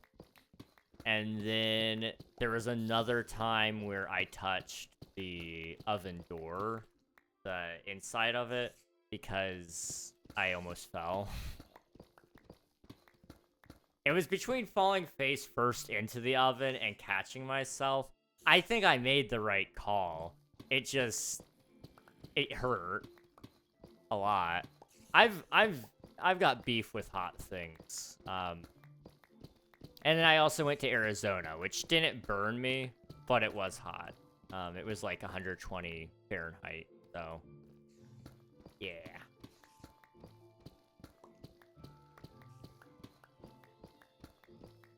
Anyway, I need to read your messages really quick. Labmaster, you were on your first season. Last year it was slow because people don't think it's worth our time. We proved them wrong, though, as each one of our varsity seasons made it to state for each season. That is awesome. That is really, really awesome, dude. Keep up the good work. I hope that goes well. Alright, we got 2 more blocks down to go. And then this side is done.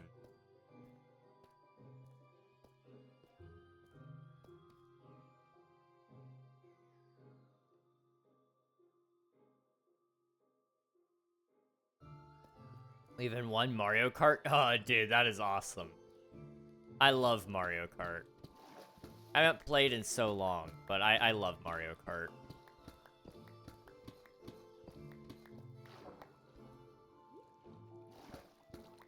Oh, man.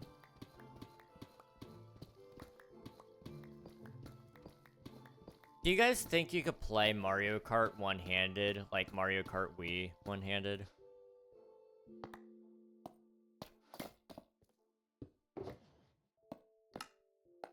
The reason I'm asking, I don't know if she would want to even, but, my mom, she's gonna have a shoulder surgery, and she's not gonna be able to move that arm, like, at all, for, like, 6 weeks. Quite literally, she showed me the sling that she's gonna be wearing, and it looks like she's going to suffer through that recovery.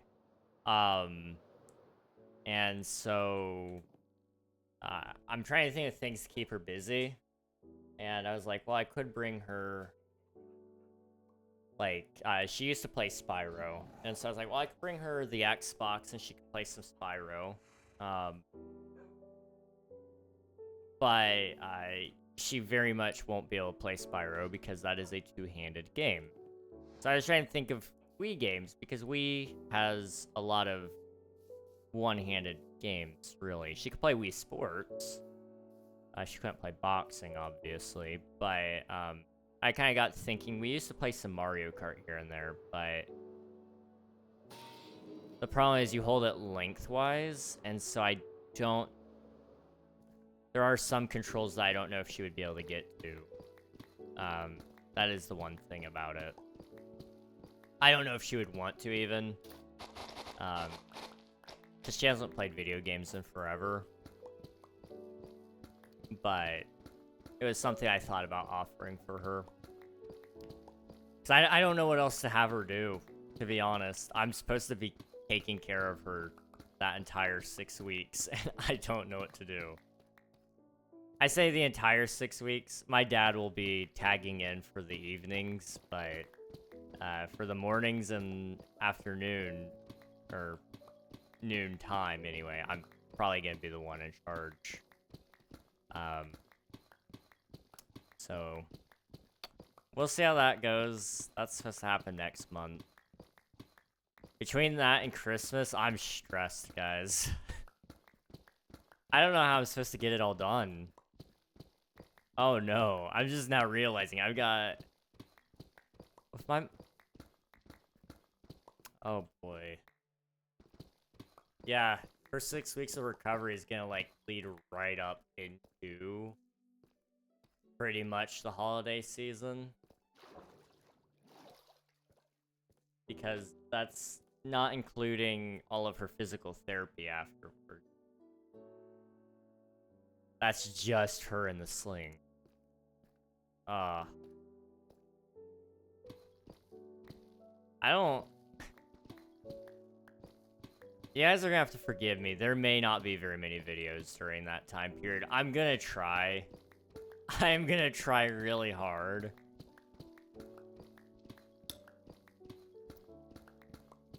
But that sounds very impossible.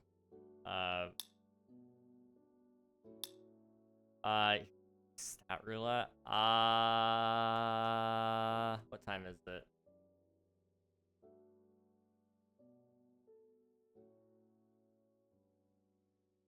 That's tempting. I need to lock in on whole. Thanks, though. It would be fun, but I need to finish this, and also, it's hot. I'm baked, guys. It is so hot. Ba-ba-bum.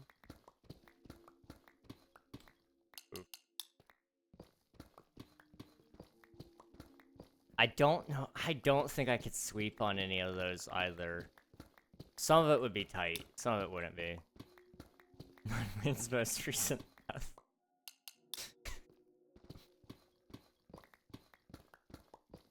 Let's see. Yeah, I'm in our Smash Bros. Season. I like to main Yoshi. I remember I used to play Yoshi a little bit. Yoshi's good. That's awesome that you play Smash Bros. Though. Which Smash Bros. Do you play? Do you play the newest one, Ultimate, or do you guys play, You play Ultimate, okay. Yeah, say, I know some people out there play, like, Melee, which is a choice. I know there's a lot of the purists, a lot of the tourney players really love Melee, but, I don't know. I'm a sucker. I'm one of those people I feel like you should be playing the newest version when it comes to anything competitive. Because that's the version that the developers deem the ideal version of the game, essentially. I hate some of the DLC characters. That's completely and totally fair. A lot of them are broken from what I've heard. Which just kind of sucks.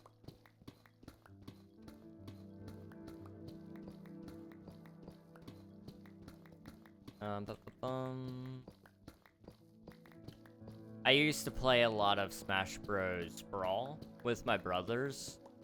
We would play as... I would usually play as Sonic, Snake, Samus, or Mario.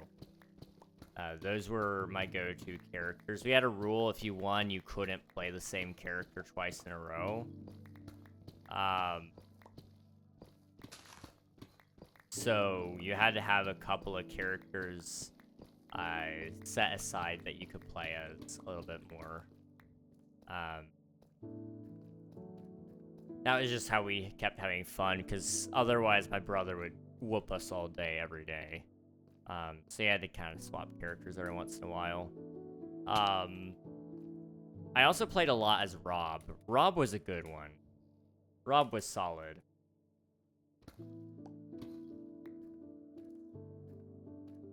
I'm on the JV team. Got so much better at the game since last year. That is awesome. That is really cool, dude. I hope it keeps going well for you then. I never really got into competitive Smash Bros. I only played casually with my brothers, but I'm not really allowed to play with my younger brother anymore because he got a little into competitive Smash Bros. He wasn't like super competitive, but he would he did watch some videos, and so he learned a lot of the techniques that people would use, and so he got really bad about edge guarding, and I was like, dude, no offense, but I just don't find that fun to sweat in Smash Bros. So we're just not gonna play for a while now.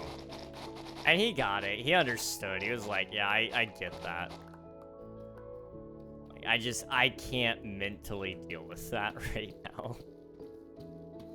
I play games for fun now, is what I've realized. And like, it's fair. It's completely fair to say you enjoy it playing competitively, and that's where you find your fun at it. But for me, the value of the game is the intrinsic fun that you get without needing to be sweaty. Better if both parties are sweats. Yes, exactly. Exactly. That was the thing. I've been to parties before, and I could not handle playing Smash Bros. With them. Because you had people who were intentionally playing sweaty, and, you know, it was just like, I had never played Ultimate at that point, so I had no clue what was even going on, and we were playing, like, the really big party mode with the maximum amount of players, so, like, I hardly knew what was going on. And he was like, man, you guys are all trash, and it's like, yeah, this is my first time playing. He's like, what do you mean? You don't own a Switch? I'm like, no, I don't. Believe it or not, there are people who are broke who don't own Switches. Not saying that everyone who owns a Switch is rich. I'm just saying, as somebody who is a little broke, a Switch was just not in the card. My favorite part is story mode. I will say in Brawl, that was what I played the most, was the Subspace Emissary. That story mode was so fun, and I remember when I finally beat the final boss. Man, that was good. Now, I haven't played the newest story mode. I haven't gotten a Switch, like I said, so until I get one, I'm probably not gonna ever get into that, but, you know, maybe one day.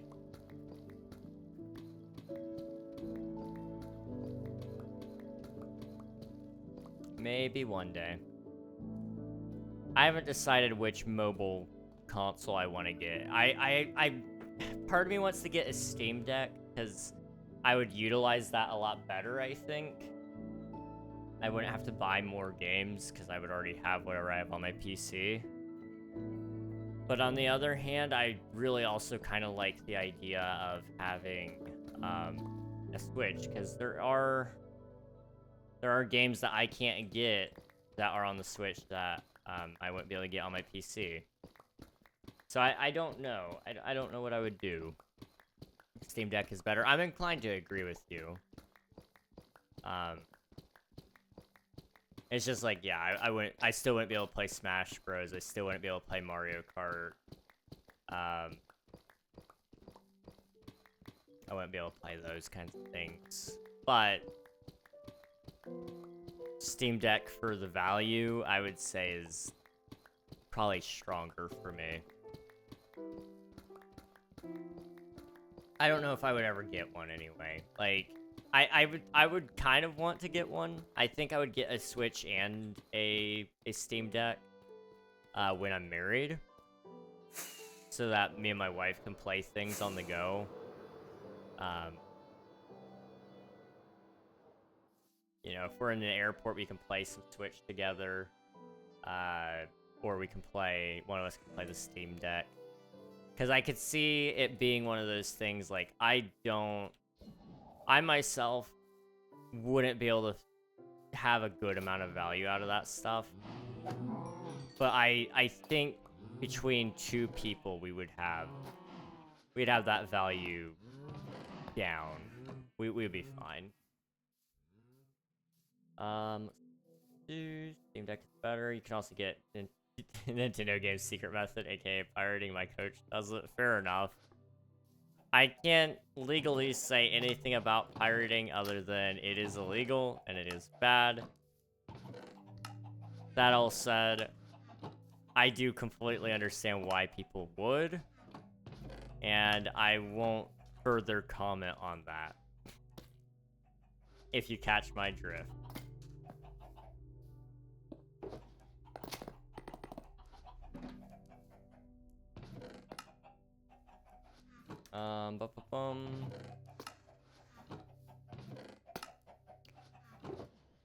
In all seriousness, I don't think I've never pirated a game. I have never pirated a game, so like nobody can come after me legally. I'm just saying. I'm just saying.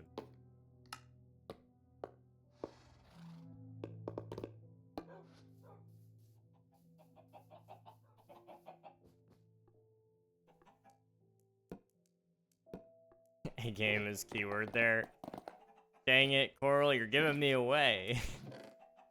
The Fed is coming after me, guys.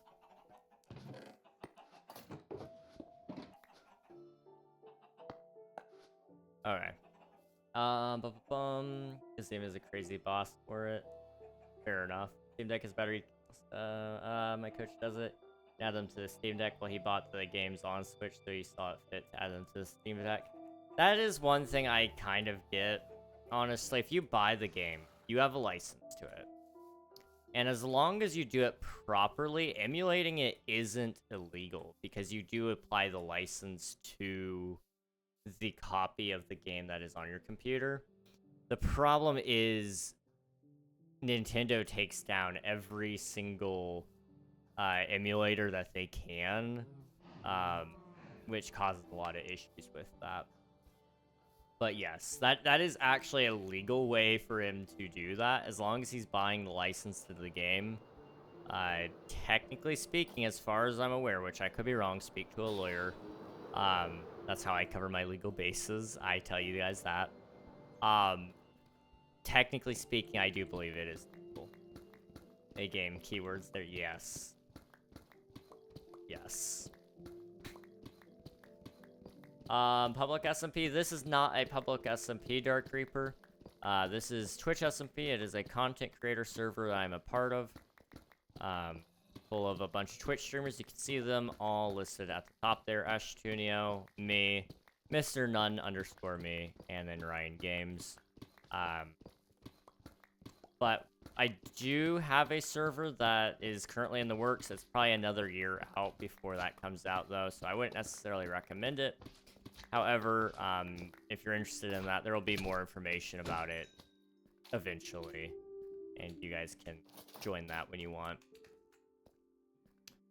So many kids get cracked Minecraft these days, then complain when they can't join a Minecraft SMP. Yeah. That one bugs me, I'm not gonna lie.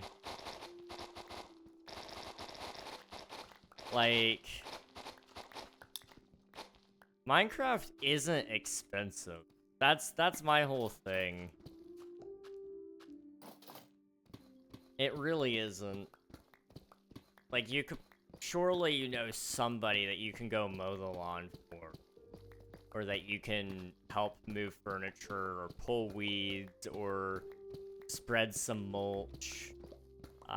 Surely you can find one thing to do that will make you enough money to go buy this game. I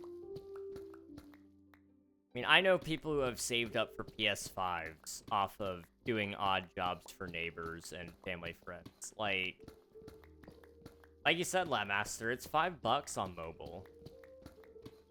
So, you know, I'm not trying to be judgmental or anything. I'm just saying, like, a lot of these people say, like, it's super expensive, and maybe it is in their country. I don't know. But surely you can find something to make the extra money for it. So I play, yeah, I get that. You work within your means. You absolutely work within your means.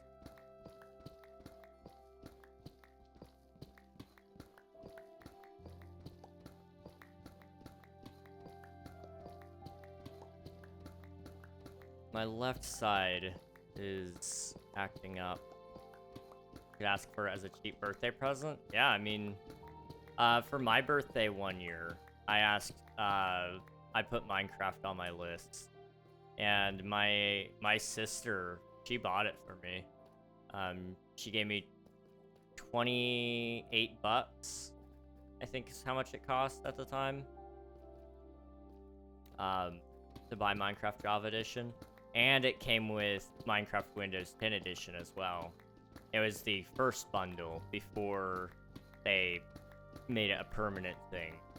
I got both for one small price.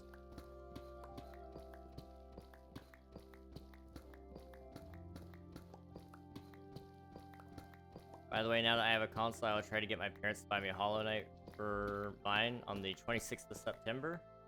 That's only 10 days away, dude. That is awesome. Well, happy birthday. I will probably forget if I don't remember on the day of. Happy birthday now. That is awesome. That is awesome. And Hollow Knight is a good game. I highly recommend it. It's only 15. That's not bad at all.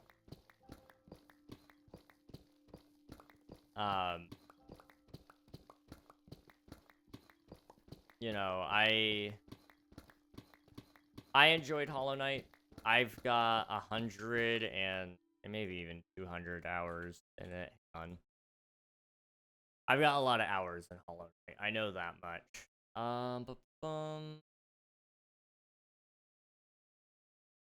I have 189.8 hours of playtime in Hollow Knight. So I highly recommend it to anybody who hasn't played Hollow Knight. Now, I can't say anything about Silksong, but I can say the default Hollow Knight, great game. I'm gonna top it. I believe it. It's a good game. Most of my hours came from trying to 100%, 112%, complete Pantheon 5, Steel Soul, all that stuff. It took me a long time, but it was so worth it. It was so worth it.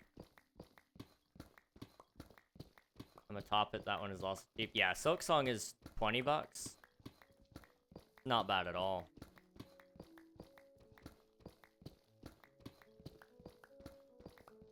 I'm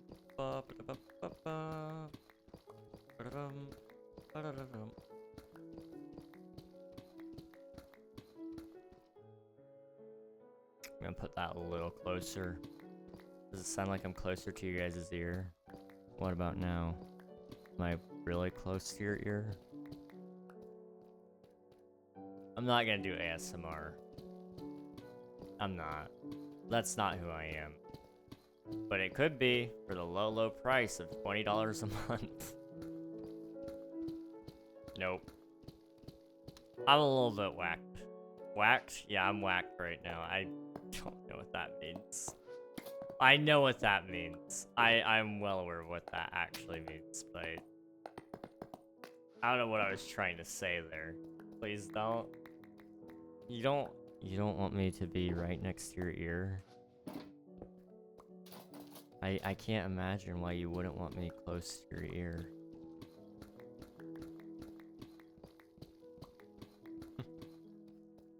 I'm on crack, just kidding. It's okay, me too. Let's see, ASMR is the weirdest thing ever, but I guess some... yeah, it's an interesting thing. I don't know. I'm weirded out by it a little bit. I won't lie. I'm glad some people found a way to, like, make a lot of money off of it. I'm glad that they get the bag somehow. But it is kind of weird. I won't lie.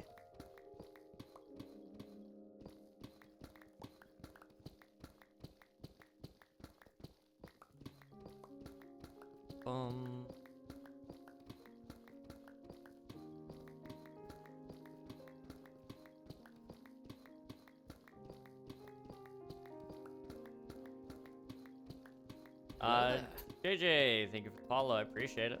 Thank you, thank you. They're extorting children. How they make their money.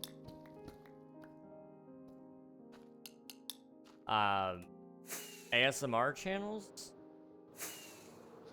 I mean, some of them probably do, yeah. I was more so thinking about the ones with, like, the ear microphones that people lick. Those ones I don't think children are necessarily getting into. But I could definitely see the ones that are, like, about crushing foam and, satisfying sounds. I could definitely foresee those more so being targeted towards children. I don't know.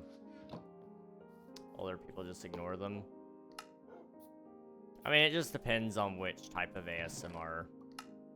I do agree, most older people usually ignore that kind of stuff. I don't know. Right. I accidentally stumbled across it once. I must say though, those microphones look mega expensive. Oh, they definitely are. One of my friends wanted one just for the meme, and it was gonna cost like, I want to say it was like $2,000 for the one that she was looking at, which I don't even think is the most expensive one, which is the crazy part.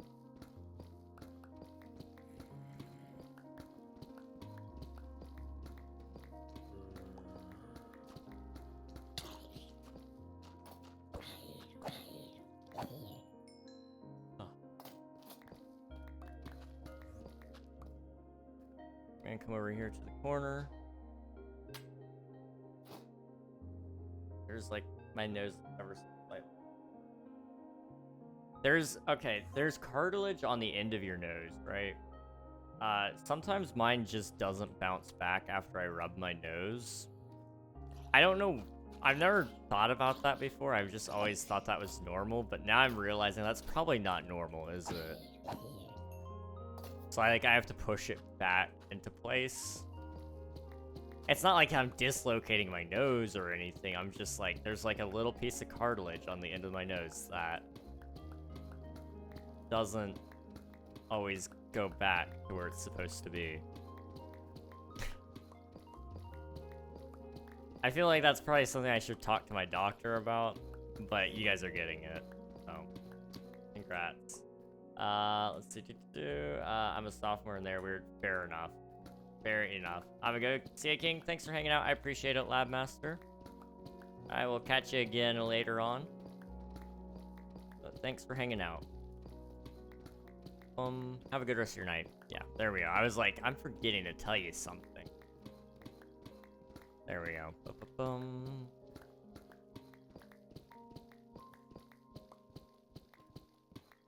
I'm kind of hungry. I don't know why. I ate twice today. No, I ate 3 times today.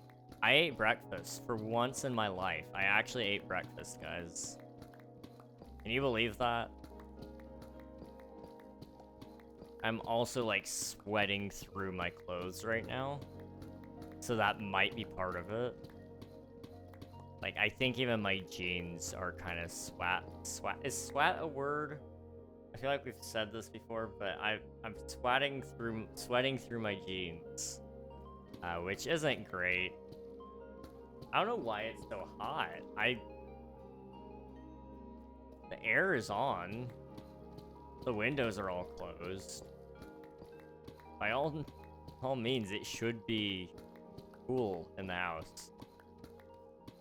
I don't know.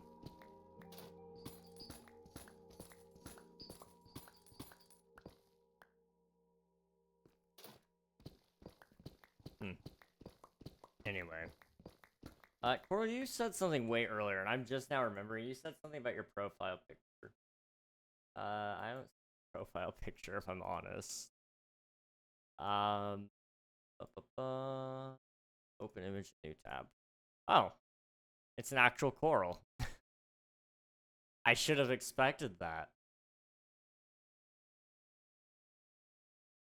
There we go. It is cool. I do like it. I do like it.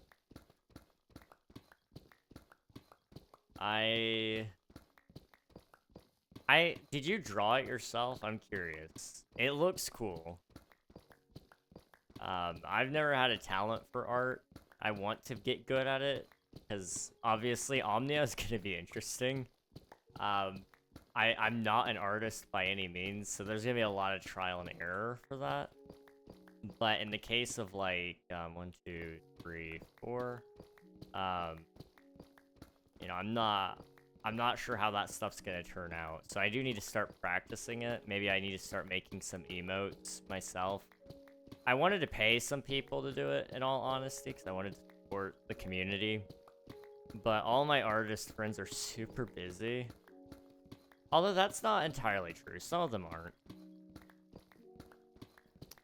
I don't know. I may see what I can pull together. It also just depends on how much extra money I got there.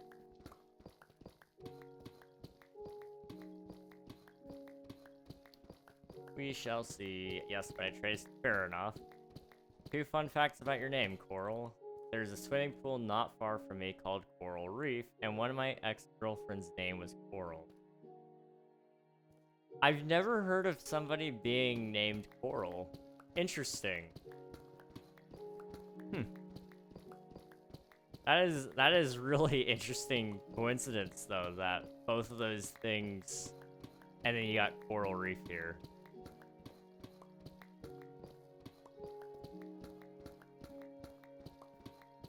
That was her official name, Coral. Interesting.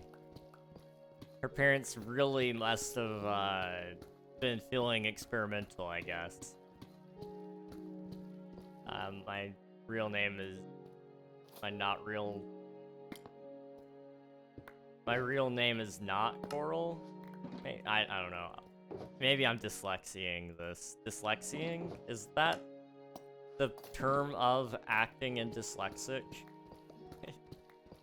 What am I saying? Acting and dyslexic. Yes, that...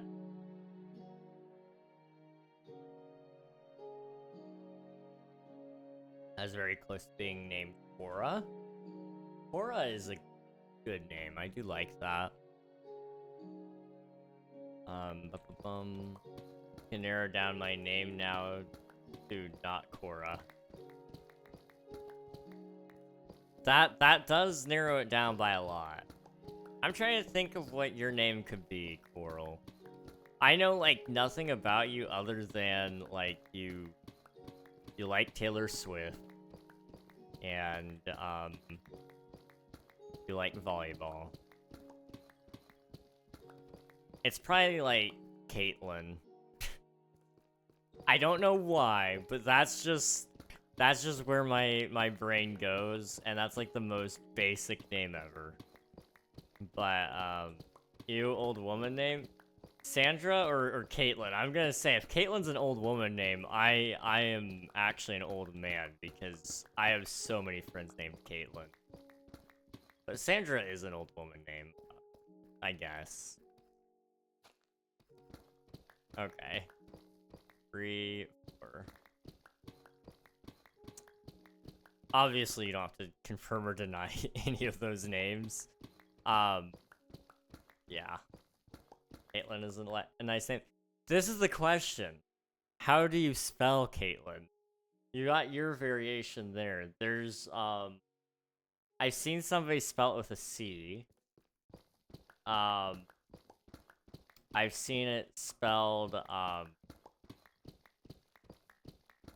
double N at the end of that variation.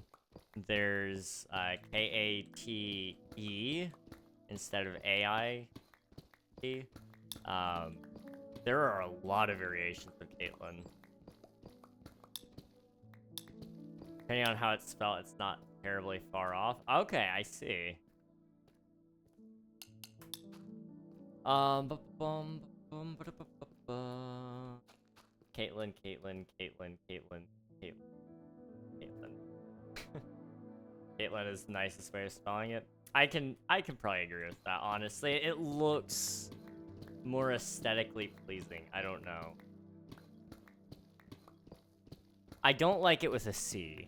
I don't know why, but when somebody spells Caitlin with a C, it throws me off.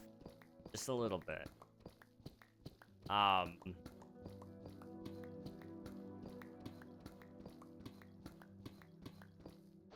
But I did know somebody who's spelled that way. Same thing with Kaylee. Which also threw me off because a lot of people didn't know how to read her name, and so they'd call her Sealy. Which, if I'm not mistaken, is a Gaelic name.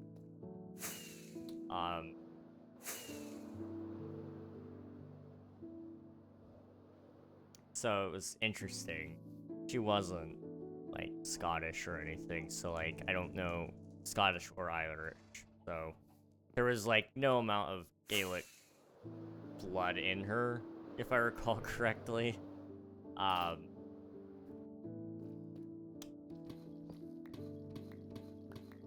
it was spelled like that. It was an interesting thing.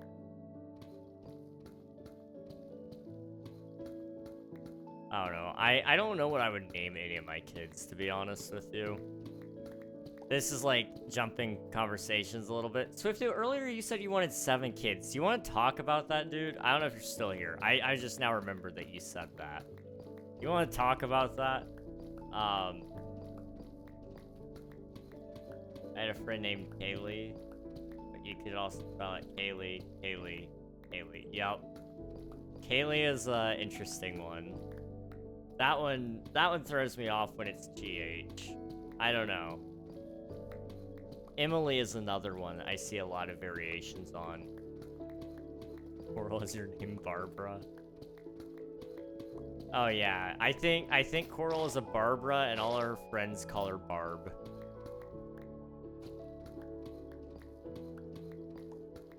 It just all makes sense now. You don't give off Barb energy, but for the sake of today, you do. But I used the wrong pick. Okay. That is what it is. Thinking of things that assist in association with sea and coral.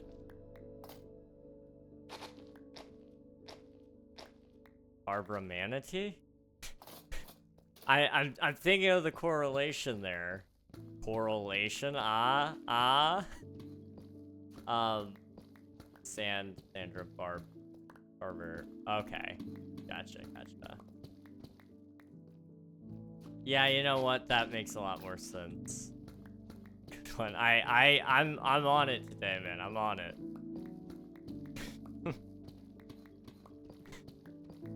I hate myself.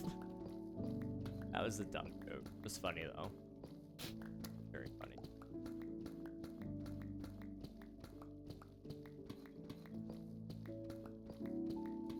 Ah.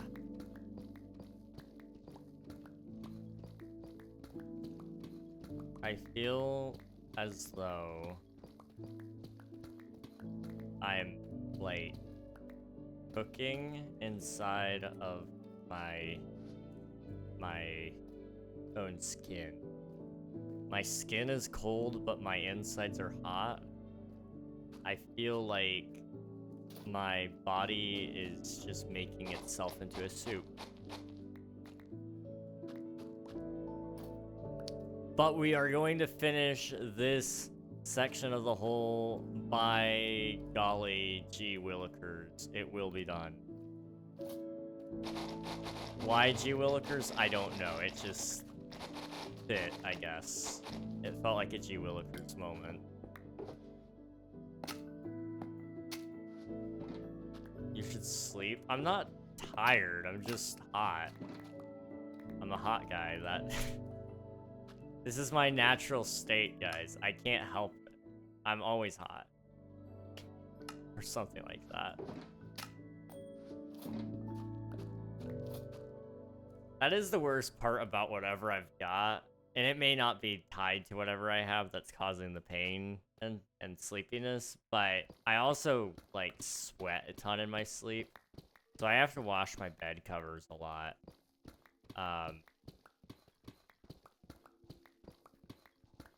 Because otherwise, it's gonna stink.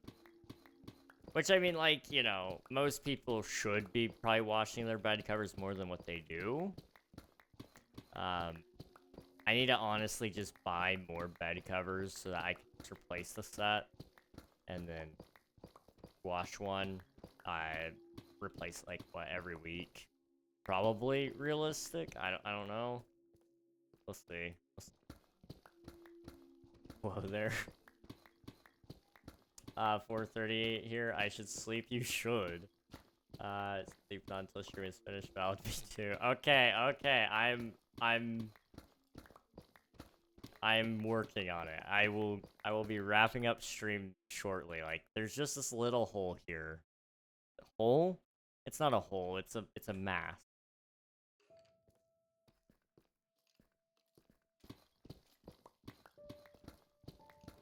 I got 2 sets, change every week. That is completely and totally fair, and I need to do it too. At the very least, I need to change the sheets, the pillowcases, and the fitted sheet, because those are usually what I wear. I have the blankets behind me, the white one, and then like the yellow one, and then the red one. I do have all those on usually, because I freeze to death otherwise.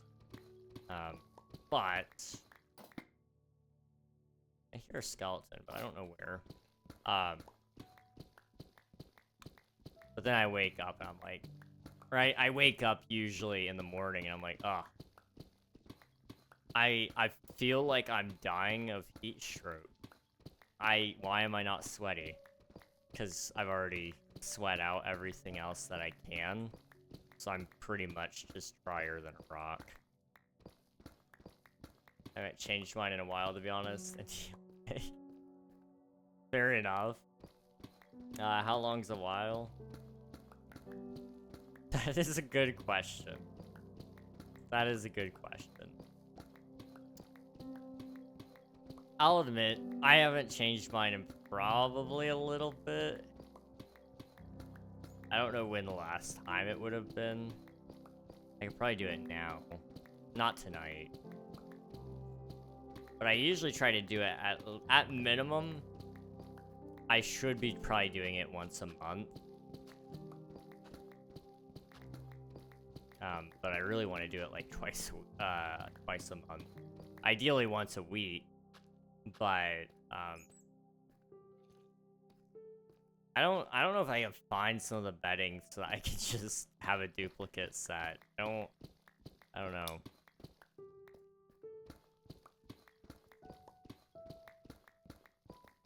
How often should I change them? That is a good question, and I don't know the honest answer to that. I just know everybody doesn't change it as much as they should.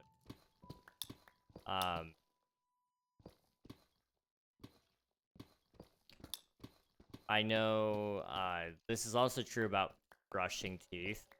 Everybody knows this rule, but nobody actually... Well, I shouldn't say nobody follows it, because I do follow it. But I know a lot of people don't brush their teeth twice a day, 2 minutes each. And there are some places in the world that actually recommend that you do it 3 times a day for 3 minutes each. I think it's South Korea that suggests doing a 3-minute brushing session 3 times a day. You do it once in the morning, you do it once after lunch, and then you do it once in the evening. I tried that for a short while, but I was having sensitivity issues, so I had to stop. But I am a little bit of a fanatic when it comes to trying to be clean. I don't know what started that in me, but it's been an ongoing issue where I'm like kind of obsessing over it now. Like, just the thought of brushing my teeth right now is so appealing. Which is a good thing, I guess, but it's kind of like I'm almost compelled to do it right now. I don't know.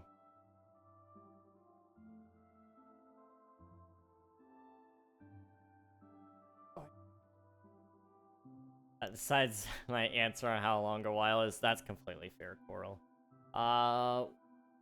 What are you making or doing? I'm currently digging a hole, and this will eventually become a mega build where I have a whole bunch of skyscrapers in there, and we'll also have a huge dome over top of it that'll look kind of like this.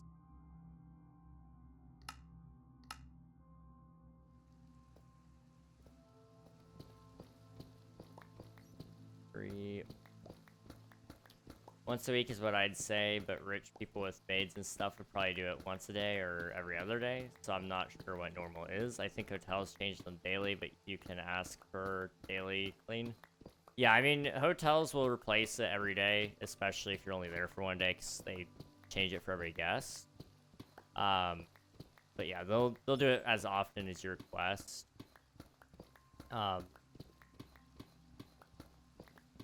Yeah, that is the thing. 2 weeks is a while. 3 if we're gonna be more accurate. Fair enough. Fair enough. Mine was probably like last month, if I'm honest. Which, like, I realize how I've talked about how bad I sweat at night. I should probably do it more. Part of it is my dad. Here I go. I'm about to play my dad. He insists on doing the laundry. I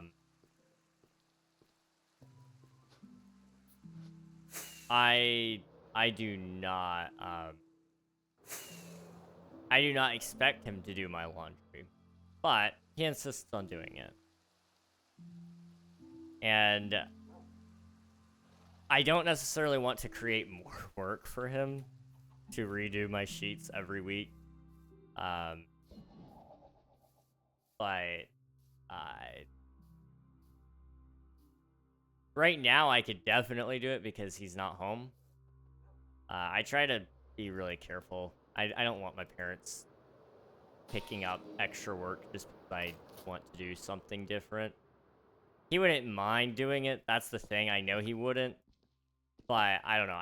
I want to do my own stuff. And every time he steps in and he does stuff for me, it's like, it's sweet of him. Don't get me wrong. I love that he's willing to do things for me. It's just, unfortunately, it's like, I would really like to be able to do my own bedding. That's all I want, man. I'll give you props. What texture pack are you using? The only texture pack I'm using a shader pack. It's called Complementary Imagined. That's the only thing I'm using though. Everything else is vanilla textures. I do have a mod called Sounds that does change some of the sound effects, but outside of that, just vanilla. You're gonna stay for a weekend or a week, they will change it every day for you. I mean, yeah, if you... Here in the United States, anyway, I think you have to ask for it. They will change it every few days, if I'm not mistaken. But I don't even let room service into my room during my stay, if I'm honest. So that might also be a part of it. I clean it a lot. I'm very vigilant. I was telling one of my friends the other day, last time I went to a hotel, I went by myself. So my parents weren't with me or anything. And I made sure room service didn't have anything to do when they got to my room.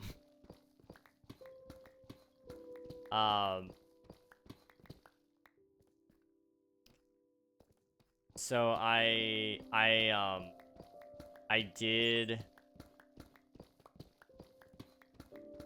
did a lot of cleaning. I mean, they had things to do still. Like, they still had to put new sheets on. They still had to do, you know, they still had to clean the bathroom. Like, I did what I could, but I couldn't. I don't have the chemicals, and they still have to do that because they have to have proof that it's done, sort of deal.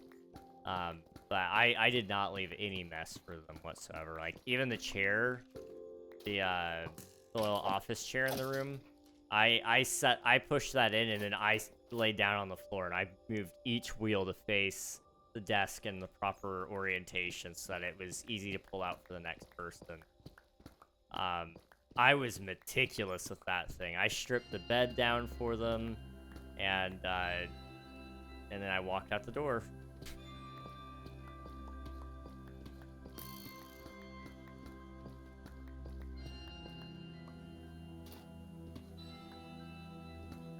Up.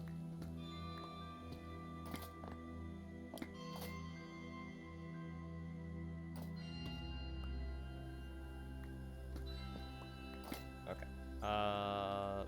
There. Okay, ask your AI chatbot, see what they say. I'm interested to know, and I could ask Google, but your AI would be cool. Which question? I will happily do it. I want to make sure I ask the right thing. That's OCD. I mean, it was a little bit. I don't know. When it comes to my stuff, I'm not OCD about it. When it's other people's stuff, I am hyper vigilant in making sure it is exactly as it's supposed to be. About changing bed sheets? Okay, I gotcha. I will do it. Okay. New chat. How often should you change your bed sheets? Usually once a week is the sweet spot for most people. That keeps sweat, oils, and dust building up and helps your bed stay fresh, but it can depend on your situation. Every 3 to 4 days if you sweat a lot at night, have allergies, or sleep naked. Okay. Never even considered naked sleepers, to be honest. Forgot they existed. No judgment if you're here. Every 1 to 2 weeks if you shower before bed, sleep fairly cool, and or don't shed much. I would fall in the camp of showering before bed usually. I do not sleep very cool, and I do shed a decent amount. Pillowcases are worth changing more often, 3 or 4 days, since your face is against them constantly. Interesting. I sleep naked. I've learned something new about you. Okay. Fair enough. Fair enough. Thanks. I thought you were gonna. Oh, I can ask my phone. Yeah. How often should I change my bed sheets? Here's an answer for mythical things. It just says once a week. Ethical bedding. Ethicalbedding.com. clothes in bed are so uncomfortable. So this here we go. I may or may not sleep in my jeans. I don't do it every night. Recently, because of how bad my joints have been, I've had to sleep in looser fitting clothes because the jeans were contributing to some amount of inflammation in my knees, which was causing a lot of issues. So I don't sleep in my jeans as much anymore, but I actually prefer that over the loose fitting clothes. And I get a lot of weird looks for it. I know, I'm a monster, but I prefer it. I don't know. It's just, I feel comfortable in my jeans. I do now sleep without a shirt, but that's just because of how much I sweat. It's getting pretty bad. I gotta figure that out, man. I don't want that to be my wife's problem in the future, where, like, you know... Like, let's be real here, guys. I'm probably a little spoon, okay? Let's just get that out of the way. If I'm little spoon, though, then that means, like, she's gonna be hugging a sweat pool. That's just, like... That's gross. Or, alternatively, if I'm big spoon, then, like... She's going to have this, like, sweaty dude right on top of her, essentially, and that's just not... That doesn't sound comfortable to me. So I think that does need to be an issue that's addressed to some degree. Just to some degree. You know, as much as it can be. You know, some of that stuff can't be fixed. Like, if it's temperature regulation issues and it's not due to thyroid, which it doesn't seem like it is because my results have always come back clean, then it's due to the autonomic nervous system, which is a very interesting system within the human body. Basically, it controls everything, which is like a scary thing to say, oh yeah, that's broken, but it is, probably. And if that is the case, it would explain a lot, and that would be why I sweat all day, night, and I'm also cold all day, all night. Plus being tired and all that stuff. I don't know. I don't know if there's an autonomicist. That's probably not what they're called. It's probably just a neurologist. They probably control... It's just neurology, yeah. I'm an idiot. Well, I'm a genius because I figured it out. No, I'm not a genius. I'm bare minimum. I'm so mean to myself. What's wrong with me? Okay. Boop. Boop. Okay, that's enough. Alright, we finished. We did it, guys. We did it. Did it. So down here is layer 1. And then over there's another layer. And then up here we'll have another layer. I don't know how deep it's going to be yet. I'm kind of thinking somewhere right about where that granite is. It's kind of a smaller step. And then over here, I just got to decide where that's going to go.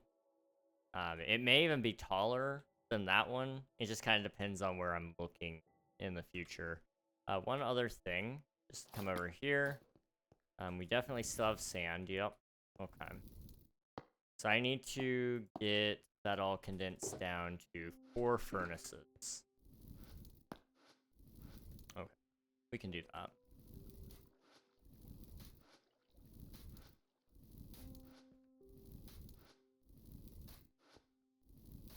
Okay, so 100 would be C4 plus 36.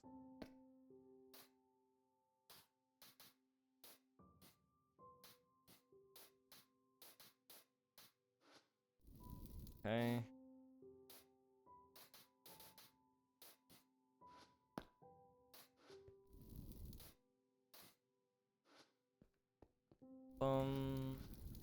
I get this all done.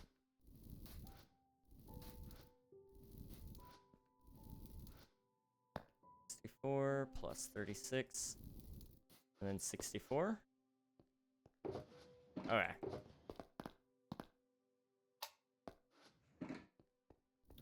One, 2, 3, 4. Okay. Sweet. Get the buckets out of the way.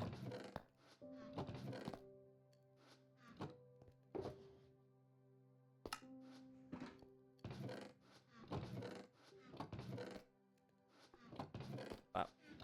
And bop. Okay. That's all almost done. We almost have all our glass, which is good. That means we can start building that as soon as possible. Sleep. Put away some of our goods, and we can go to bed. Or you guys can go to bed. I'll stay up and work on some stuff, because Omnia ain't gonna develop itself, guys. I'm glad I'm feeling inspired about that lately. It's been a fun project to take on, so I'm not too salty that it's taking me a long time. I'm kind of happy it is, because it's a passion project, so you kind of want to enjoy the process if you can. And so far, I'm enjoying it, so as much as I do complain about how long it takes and how much frustration it causes me, it's also very fun.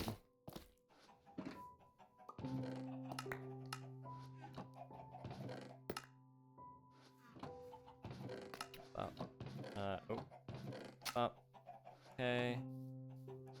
And I need more wood. 1, 2, 3, 4. Alright. Oak planks into chest. Okay. I can't reach up there. Okay.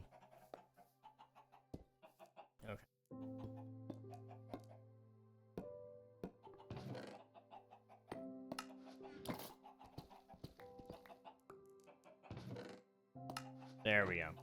Alright, let's fly back over, take a good look at it, wrap up stream. Wow. Alright, so, catching us up to speed. We dug down about 6 layers here. There used to be a cave here that was very noticeable. That has since been pretty much mowed down. It looks really good now. This is about the layer I was wanting to be at, so ideally we were going to have it all the way down, but I just don't have the willpower for that.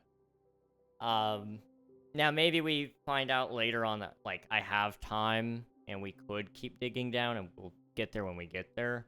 But for now, I'm not going to worry about that. Over here, this side is also flattened. It's good. We're set. This side is next, which means we got to figure out where that's going to go. I'm kind of thinking this granite line is a good spot to stop. It would put us at Y16, which would be kind of nice, a little bit above this level. And then over here, I just got to decide what that's going to look like. I kind of want it to be between the two. Between this one and between that one, but I don't know. I don't know what we'll do.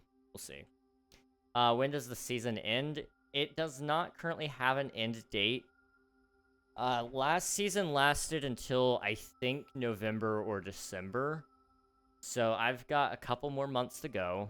I think it's doable, in all honesty, because these 2 digs are going to be a lot smaller than this one over here. This one over here only took me, like, what, 1 or 2 weeks to do? So, this side will probably be very fast. Same thing with this one. Then we just got to build the dome, which is very big. Don't get me wrong. I mean, you're looking at a really, really big deal here. It's not going to just be a one-stream sort of deal, probably. But I'll do that. That'll probably take me about a week or 2. And then we can get into building some things on the inside. So we'll come down here and we'll build all the cool things like skyscrapers, little parks, and it'll be pretty nice, I think, hopefully. We'll just get there when we get there. I'm gonna be freehanding the entire interior because I have no plan for it. It just kind of happened, and I've had the idea in my head, so it'll be an experiment by then. I'm hoping to get there by the end of October though, so it's gonna be cutting it close. When I have information on the end of the season, then we'll definitely begin our grind on Twitch SMP and probably focus on it a lot more. Especially with stone really fast. Oh yeah, we could technically do all the stone in one go if I did a full 5-hour stream like today. Because like over here, for example, there's a huge cave right here. Now, unfortunately, there's also a lot of water down here, I think. Although I'm not seeing the water, but I'm definitely in it. Okay. And then over here, I know this is technically cheating. There's not a lot of caves, though. There is, like, a water cave there, so depending on how deep I want to go, I do have a little bit of that. The water's just going to be the biggest pain. But outside of that, you know, we're doing okay. It'll be done soon. And as soon as this is all said and done, we may begin a new series. I don't know. We may decide, you know what, I really enjoyed that, and we'll keep working on Twitch SMP things, but I'm kind of leaning towards trying something new and seeing where that takes us. It could be a forever world. It could be a hardcore world. I'm just out to try new things. That's the big one. Anyway, all that said and done, I appreciate you all for being here. We are going to wrap up the stream now. So give me a second while I get us all situated here, and I'm going to try to find us somebody to raid. So if you don't mind, please consider sticking around. We are going to find somebody. Thanks for the stream. Thanks for watching. I appreciate it, Nafan. And Coral, you as well. You both have been here pretty much the entire stream. Appreciate you both. Nafan, you've been here the entire stream, actually. I want to thank Maddie for the raid, Classy Maniac for the hype train, and the 5 gifted subs. Absolutely crazy. All the follows, y'all. Seriously, thank you all so much. Much appreciated. Yeah, it's been a lot of fun. I'm thinking we can go say hello to Athema. She's a member of the Twitch SMP server, and she's a lot of fun to be around. I mod for her on occasion. So I would encourage you guys to hop in the raid, get some free channel points, meet a cool streamer along the way. YouTube, I'm just going to leave you off here. Appreciate you for being here. Seriously, much appreciated. I'll be seeing you guys around again come Thursday when we get back to more Twitch SMP. So I'll see you then. Bye-bye, everybody. Bye-bye.